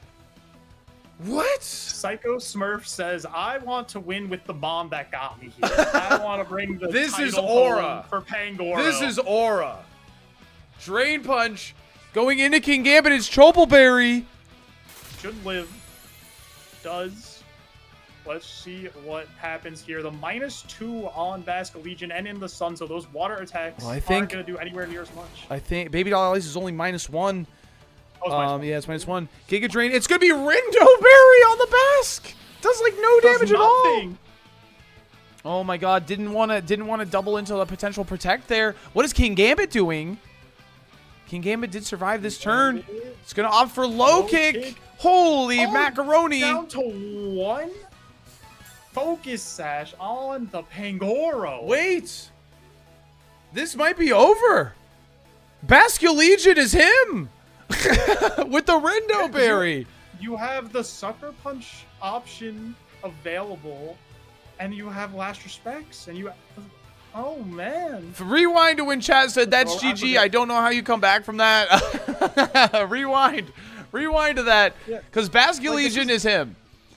This is why, like, the priority is just so strong. It just... Yeah. Because, I mean, you're sitting ducks here like that. You didn't double into the King Gambit and it paid off, like, or didn't pay off because Geary did not protect that turn. Yeah, so I think this is a bit of an awkward spot for Smurf here. Both of your mons are threatened to be KO'd here. Yeah, and, like, with no sun, Zard just gets owned by Aquajet. And, okay, Zard's coming back. It's just going to be Last Respects into the Venusaur. It does not hold on, and this was not a Sucker Punch. Reads into it, Kowtoes the Charizard. And all that's... Oh, Charizard does live. And that's it. Smurf says, I have no options left. GG. GG's. Wow. Insane What a comeback. game. What a comeback. When there's a fish, there's a way, man. That crit on Mimikyu after the drop. I don't know if it needed it, but man, Basque Legion is certainly a Pokemon. I don't think the Last Respects crit mattered on the Mimikyu. No. Yeah, I don't think it did either. No. Well, shoot, man. I guess that means it's my turn. I guess that means it's your turn. Chat, I'm going to run my I ads guess. before they get going. They're 7 minutes out, but I'm going to run them early. That way they don't play mid-thing here. So I'm going to push those through now. So, I am just going to get up and go to the bathroom real quick, and then I'll come back for the game.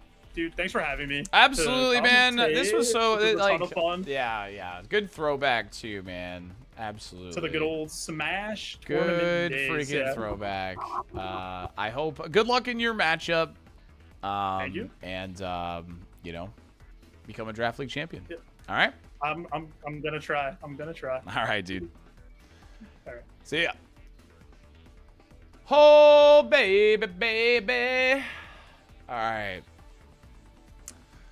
Who wins draft league? Is it gonna be Cruz with Floette, Arch, or is it gonna be JoJo with Venu? What else does he have? Ensign. I'm just gonna put Ensign there.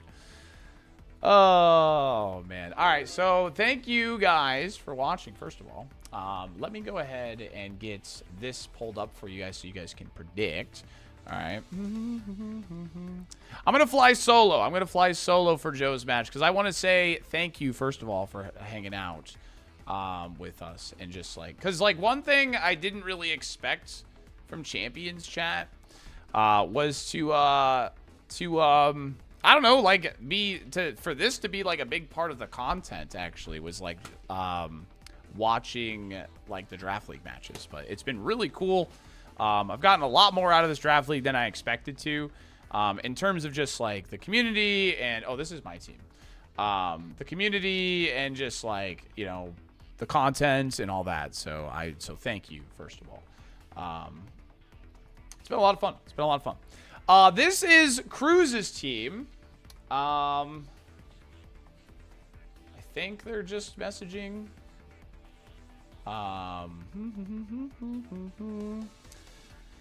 This is Cruz's team.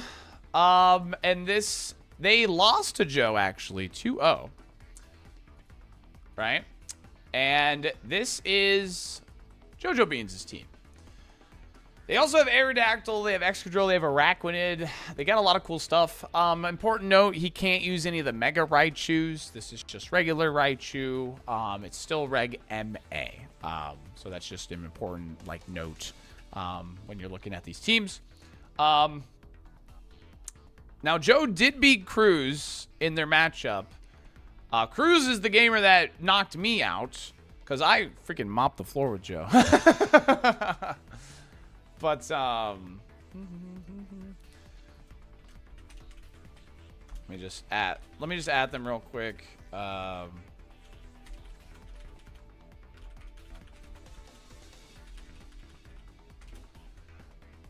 Oh, that was super fun, man. That was a cool, tense match. It was a lot of fun.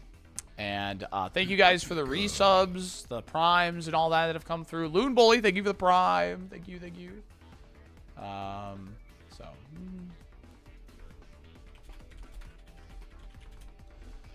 I'm actually going to make the room for them. Actually, real quick.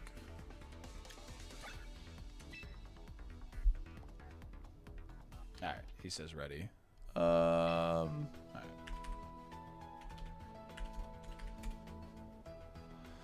All right, very cool. So again, this is Cruz's team. And then this is Joe's team.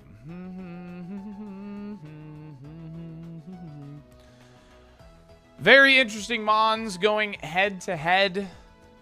Yeah, I don't know. I have no idea who's gonna win this match, man. I will say Joe's got like a lot of good natural answers for the Floette, because Floette is obviously a demon, and all that good stuff. But although, you know, it's going to be tricky because, like, you have the Toxapex in here. You have a lot of steel types. You have screens potentially with Klefki. We have a potential Trick Room mode here.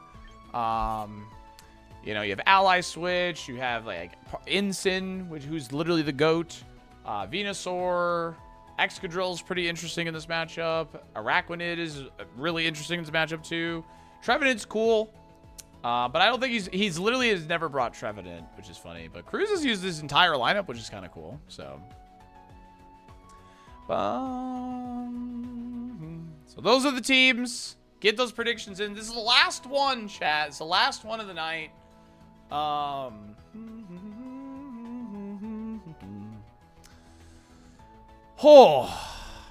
man, I've been yapping a lot, dude. I have been yapping. All right, here we go. Game 1 of the last draft league. Here we go, chat. All right, we have Excadrill, Venusaur, Raichu, Araquanid, Conkeldurr, Ensign, and then we have Tauros, Aegislash, Archaludon, Scovillain, Toxapex, Rotom Wash. I'll be honest. I kind of hate Cruz's, the Pokemon he chose to bring. But he didn't bring Klefki. He did not bring Klefki. No Floette, by the way. No Floette. No Mega. Oh, sorry, Scovillain. No Floette coming to this matchup, which makes a lot of sense. I mean, the Venusaur, the Excadrill. I mean, even just like the Incineroar. The Floette does not look good in this matchup, like low-key. So, the Conkeldurr is coming out in this matchup, which is really interesting. But Joe has no way to set Trick Room. I don't think there's any speed control other than like Electro Weapon stuff. Because I don't think Aegislash gets access to Trick Room. So can't wait for Side Willow Ensign on Guts to Conk. That would be crazy. That would be crazy. All right, it's going to be Incineroar Venusaur here. So we're going to get an immediate Intimidate, but also an immediate Intimidate onto Cruz's side. But we have a White Herb. We have a White Herb putting Tauros back to normal here. Now, Tauros has really, really bad Spadef. So if this Venusaur is carrying Earth Power, I imagine it does a metric butt ton. But I'm wondering if Flare Blitz plus like a Poltergeist is like enough to snipe Venusaur. Cruz likes to run, or at least, you know, I played in this league. He likes to run his Aegislash pretty fast. So Incineroar also obviously has the Fake Out available. He has Darkest Lariat, potentially Flare Blitz, Parting Shot. There's so much Incineroar can do. Like, you know what he's going to do, but the fact that, like, he's him. Like, he's the GOAT for a reason, right? So, all right, Venusaur is going to be the Mega. That's pretty obvious. We all love Metric Buxtons. We really do. It's going to be Fake Out into the Bull. The Bull flinched, can't move. Showing its fast thing on the field. Earth Power going Sword Gambit. I just saw the name. Earth Power going to go into Aegislash. Going to take that to about 50%. And Aegislash now going to be showing the Sword form. Has it... I'm sorry? Wait, that's a real thing? That's not hacked? Air Slash? Hello? It is a special Aegislash with Air Slash? Oh my god, I literally have to look this up. I have to confirm he's not hacking. Like, what the frick? Control F, Air Slash. It does get Air Slash. That's crazy. Oh my god. Yeah, I understand Slash is in the name. Okay, gonna get that guy out of there, knowing that the Venusaur is faster than him. Gonna swap to the Rotom. And it's gonna be an Araquanid coming in for the Incineroar. Venusaur going to choose to protect here. Just some repositioning. I like this. So some good repositioning here. Because now you can get like another Intimidate onto the Tauros if you need to. Araquanid now threatens Tauros. I think Araquanid is pretty safe from like a double up here, actually. Especially if Incineroar decides to swap in. So, okay, the Air Slash, kind of a crazy tech move. Horse Cleaner. I like the flavor nicknames. I think they're fantastic. I think the flavor nicknames are absolutely fantastic.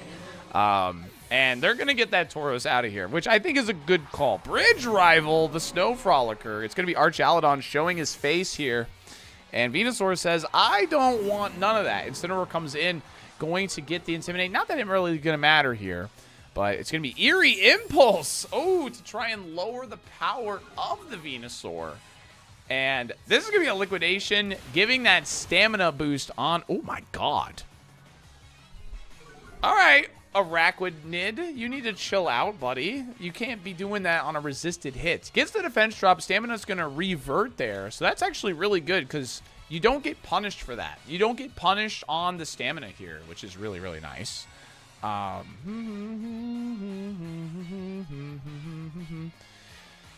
Okay, so we have Fake Out going into the Rotom Wash. I was just going to say, I'm not really sure. I feel like we've kind of hit an impasse now when it comes to, like, our Pokemon. Like, I don't think either player wants to swap reveals the Mirror Coat, hoping that the Archaladon would go into the Araquanid. Spicy tech move here. But now Incineroar not in the kindest of positions here, because with that Dragon Pulse damage, I would imagine you're kind of threatened by the Hydro Pump. But that's if he's carrying it. He did not have it against me in my matchup, so hey, that's my tech. Dude, the mirror code on the Blastoise was so funny. Oh my god. It's gonna be Aura Sphere, but it's gonna be Chople Berry. Okay. So Intimidate comes out. It's going to slow down the attack of the Araquanid and the Incineroar here. Now, what did they go for? It's going to be Darkest Lariat. Going to go into the Tauros, where the Rotom was. Liquidation covers for the swap. And that's going to be a dead bull. Joe takes first blood here. Yeah, it did crit, but I'm not entirely sure it mattered. Probably going to have to get out a damage calculator on that one. Don't know if it did. Don't think it did. I'm not 100% on that. I know it's -1, but we're talking about water bubble Araquanid. Like, look how much it did to an Archaladon. You know what I mean? So, I doubt it mattered just based off that alone. Okay. So now we get the Sword Gambit back into play for free in the shield form. Araquanid's still sitting at full HP. You have to deal with Araquanid with not a special attacker, because Joe did reveal the mirror code. It's just going to be a King's Shield. Okay. And it's going to be another Aura Sphere to remove the Incineroar, because Araquanid can't really hurt the Arch Aladon. And it doesn't want to give over the stamina boost. It's going to take the attack drop. That's really, really bad. And, oh, wait. I mean, it might be a mixed attacking Aegislash. It might be mixed attacking. But if it's purely special, like, if it's purely special, like, Mirko is kind of dicey to deal with. You know what I mean? Oh, man. Okay, so Venusaur's back in. It is definitely threatened. It's not at a high amount of HP. I feel like if you're Cruz, you just kind of ignore Araquanid until the very end, and then you just, like, do a reposition dance kind of thing. Sharp Beak Aegis or something? Dude, that did so much freaking damage. Okay, so Araquanid's going to get out of there, going to get rid of those drops. Excadrill hitting the field here. Ooh. Wait, Excadrill looking really clean here, actually. Okay, Dragon Pulse. Dragon Pulse. Earth Power connects. Is it enough? No! The first one was a higher roll. And now, Aegislash is going to Air Slash into the Excadrill. Was risking the Mirror Coat here. Okay, very interesting. But now Excadrill's on the field. He's the fastest thing on the field, assuming that it's trained to be fast. Because it has the highest base speed. Archaladon is base 85. Excadrill's base 88. Venusaur's base 80. So we got a lot of really close speed tiers happening right now. It's going to be protected from Venusaur. And I got to imagine this is just Earthquake. Oh, it's high horsepower. Oh, it's Shuka Berry. It's Shuka Berry Archaladon to deal with this guy in particular here. Or the Earth Power. I like that. That's good tech. Aura Sphere going to go into Excadrill. That's going to finish him off. Ooh, good resist berry tech there. Okay, but now... Yeah, it's a special-based... It's special-based Aegislash. So, what's really interesting about this is the Mirror Coat goes crazy. But Venusaur's only on 4 HP. I think Cruz has this locked up. I think he does because the Rotom is still very healthy in the back. Unless it's like a really slow Rotom and the Venusaur can get like a Giga Drain into it. But I don't think Giga Drain is gonna I don't think Venusaur's living through this turn. So I don't know. I don't know what to say. I don't know what to think. Araquanid, man, if he really got that Mirror Coat on one of those turns, that would have been really, really sick. Flash Cannon connects with Venusaur, going to finish it off. No Electro Shot. It's going to be faster. Does about 50% with the Air Slash. Liquidation's just going to go into the bridge. It is enough to actually... Dude, that's crazy. Oh, it was another crit. I was going to say, what the hell? The Air Slash, crazy good tech here. Crazy good tech on the Air Slash here. Dude, this bug is scope lens for real, dude. Excadrill wasn't slower this turn. Oh, man. Yeah, we're learning a lot. It's just going to be a Thunderbolt. Going to reveal a Thunderbolt. That's going to finish off Araquanid.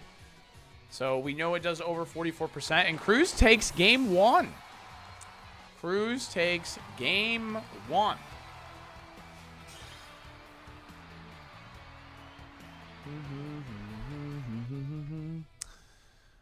Oh, baby. Now, Cruz ended up in 4th place overall in the season. Joe ended up in 3rd. So this is another 3rd versus 4th finals. Cruz was able to topple me, the 1st place seed. Joe was able to topple Adam, the 2nd place seed.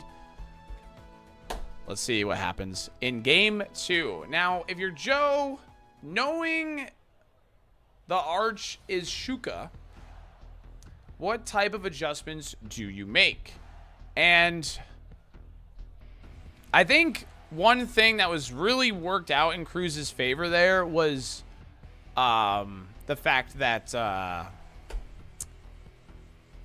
you had the more elements of surprise. But now that Joe has seen a lot of those elements, we know about Eerie Impulse, we know about Shuka Berry, we know about Air Slash, we know about White Herb. What do we do? Do we change modes and go like Scoville and Toxapex? Like, I don't know. Yeah, Air Slash looks really good. I mean, it hits 3 Pokemon for super effective, yeah. Yeah, Air Slash is wild, man. It really is. It really is crazy. This is good. I like this, man. This is really good.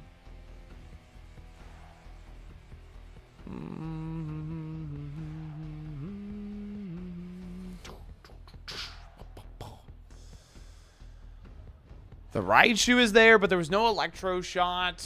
So, like, I think the Raichu's kind of a waste. I think the Conch might come out to play here. I think the Conch might come out to play. I think the adjustment to not bring Floette from Cruz was really, really smart. All right. We have Scovillain. There is an adjustment. We have Scovillain, and we have the Bolt. It's going to be White Herb from the Bowl. Scovillain is here. Pepper Spotted. Remember, Venusaur cannot be redirected by Rage Powder. So it can Earth Power that Tauros if it needs/wants to.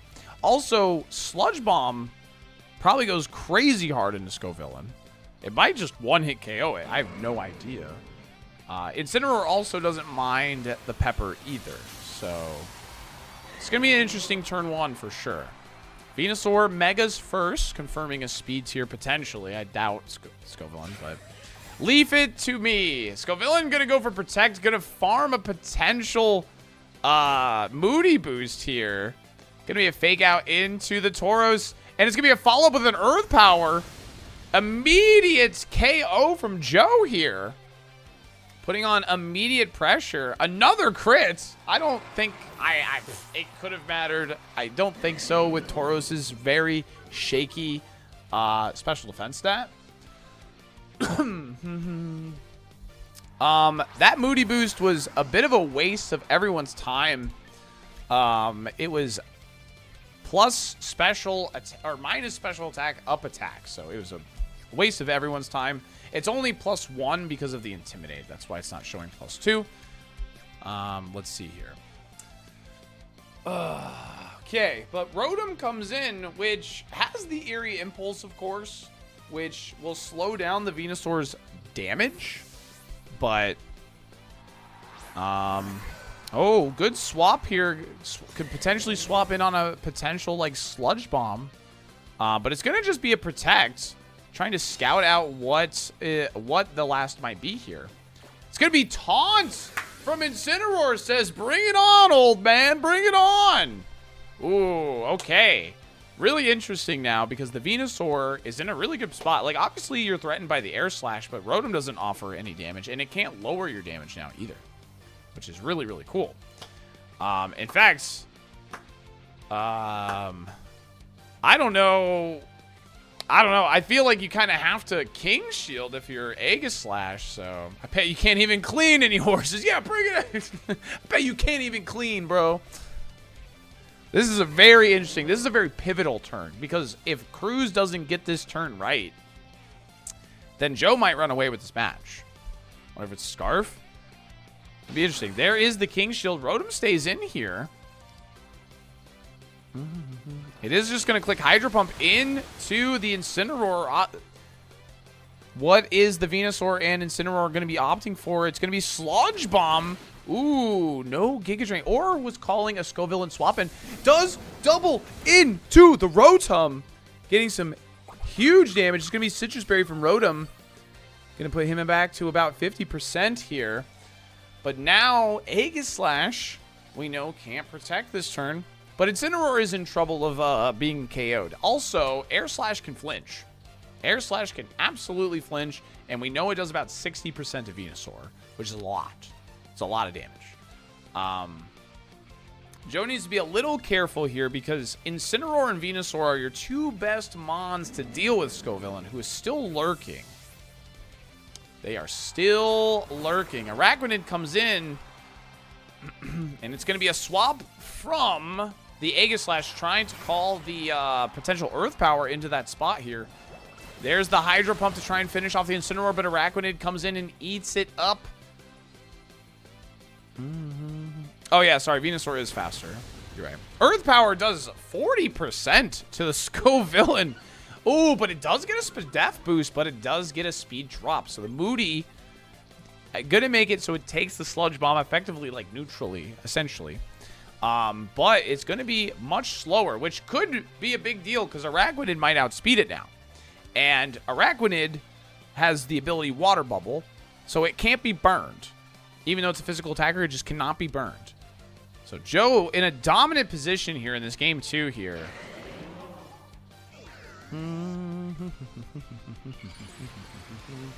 Yeah, very good hits, good looks, good hits. How do you get in Draft League? I had signups over the last couple months for like Season 3. It's all done through like my Discord and like my community and stuff. Thunderbolt gonna go into Araquanid. I wonder if this is Mirror Coat.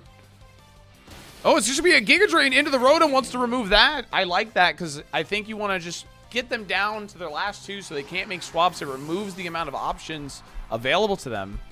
It's gonna be an Overheat, and Venusaur dodges. A Liquidation goes into the Scovillain, and it's just gonna be a KO. Yeah, I don't blame them for that. The Overheat, I don't think kills Venusaur because of the Thick Fat. But we're going to Game 3, baby. We're going to Game 3. Oh, man. Every single set went to Game 3. That is just insane. Like, the schedule I had was every half hour we had a set. And I think we're like an hour over of what the initial schedule was. Like, it's 7 o'clock, and I think this one was supposed to start at 6, if I'm not mistaken. Yeah. Holy moly, dude. Every set went 10 minutes over. Yeah, which is wild. So we didn't see Archaladon that game. We still haven't seen Toxapex. I don't think Toxapex is it.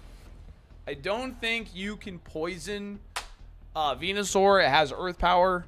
I mean, if you can get rid of Venusaur, Toxapex could be it because it walls like, you know, the Araquanid. It walls, well, really everything except Venusaur. Venusaur will deal with it, but yeah. So I mean, the Venusaur is such a big player in this match, man. Yeah, probably. Venusaur is such a key player. That turn 1 was beautiful from Joe. Got rid of the Tauros immediately. Immediately put Cruz on the back foot. Made all the calls right. All the turns right. And we're down to Game 3 again. Championship points for the title of Draft League winner.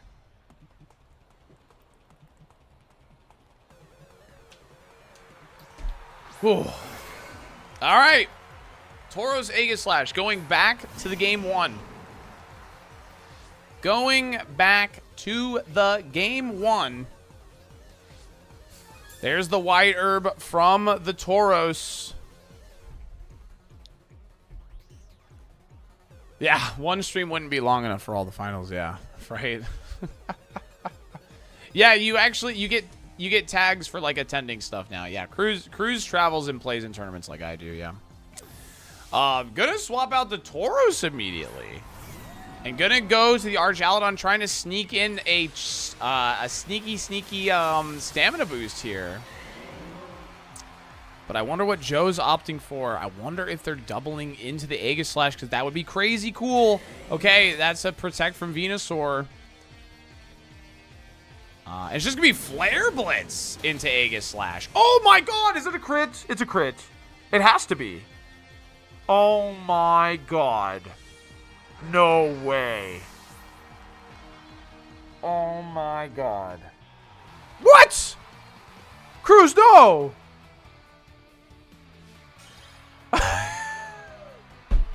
Cruz!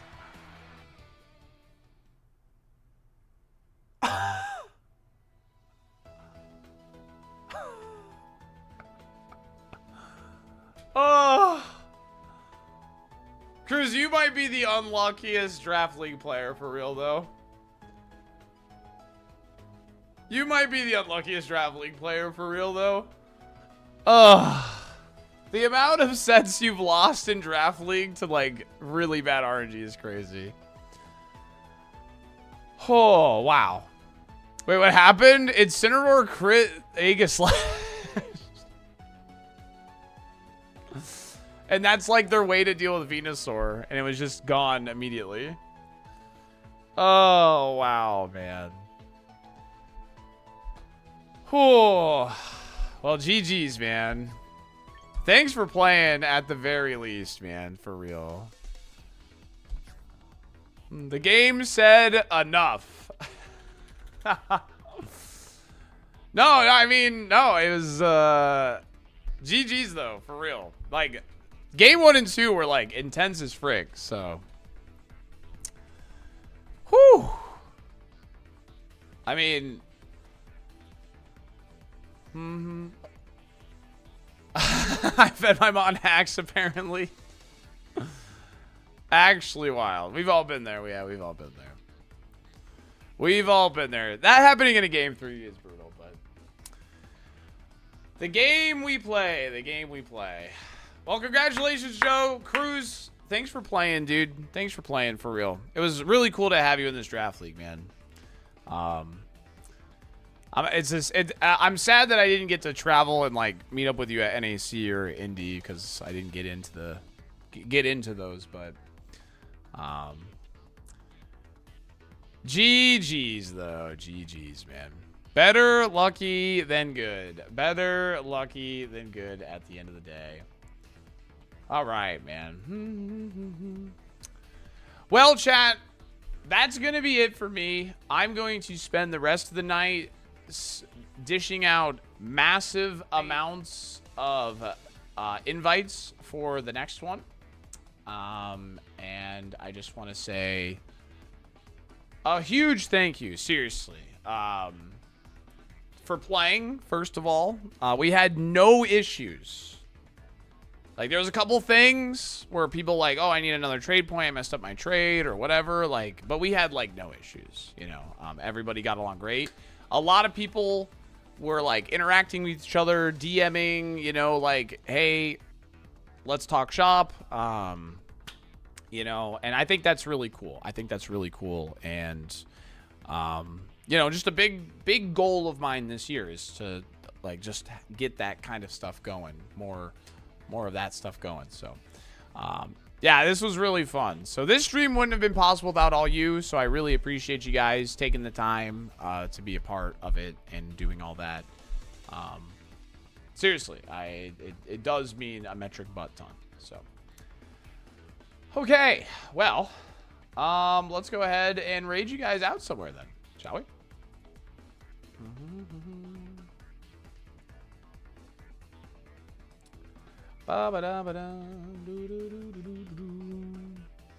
See you next time, Space Cowboy.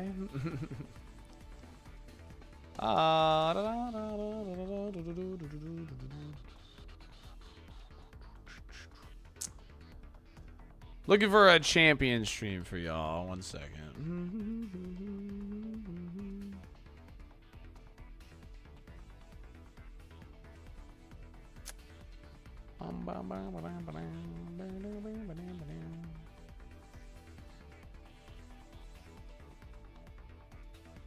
Alright, I think I'll just raid a homie.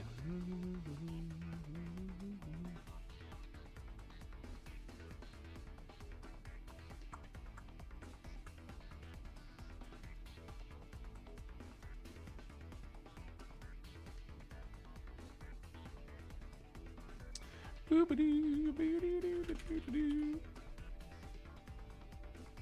I not spell their name right?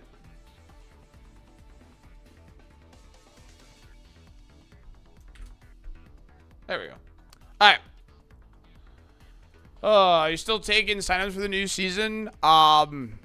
I have all the seasons filled out, but KD, if you're interested, if somebody, like, if I need a replacement for one, I'd be happy to, like, DM you, get you in.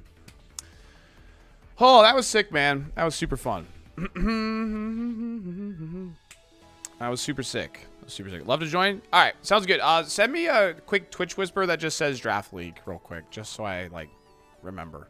Just a quick Twitch whisper, because I'm gonna be at my computer, literally just sending out all the invites for it.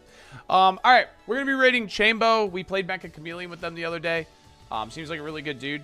So I'm gonna take some time and hang out over there and say what's up. On YouTube, let's see. I'll send you over to Lightorious. All right. Happy 4th of July. Stay safe. Have a good one, and enjoy the rest of your night, chat.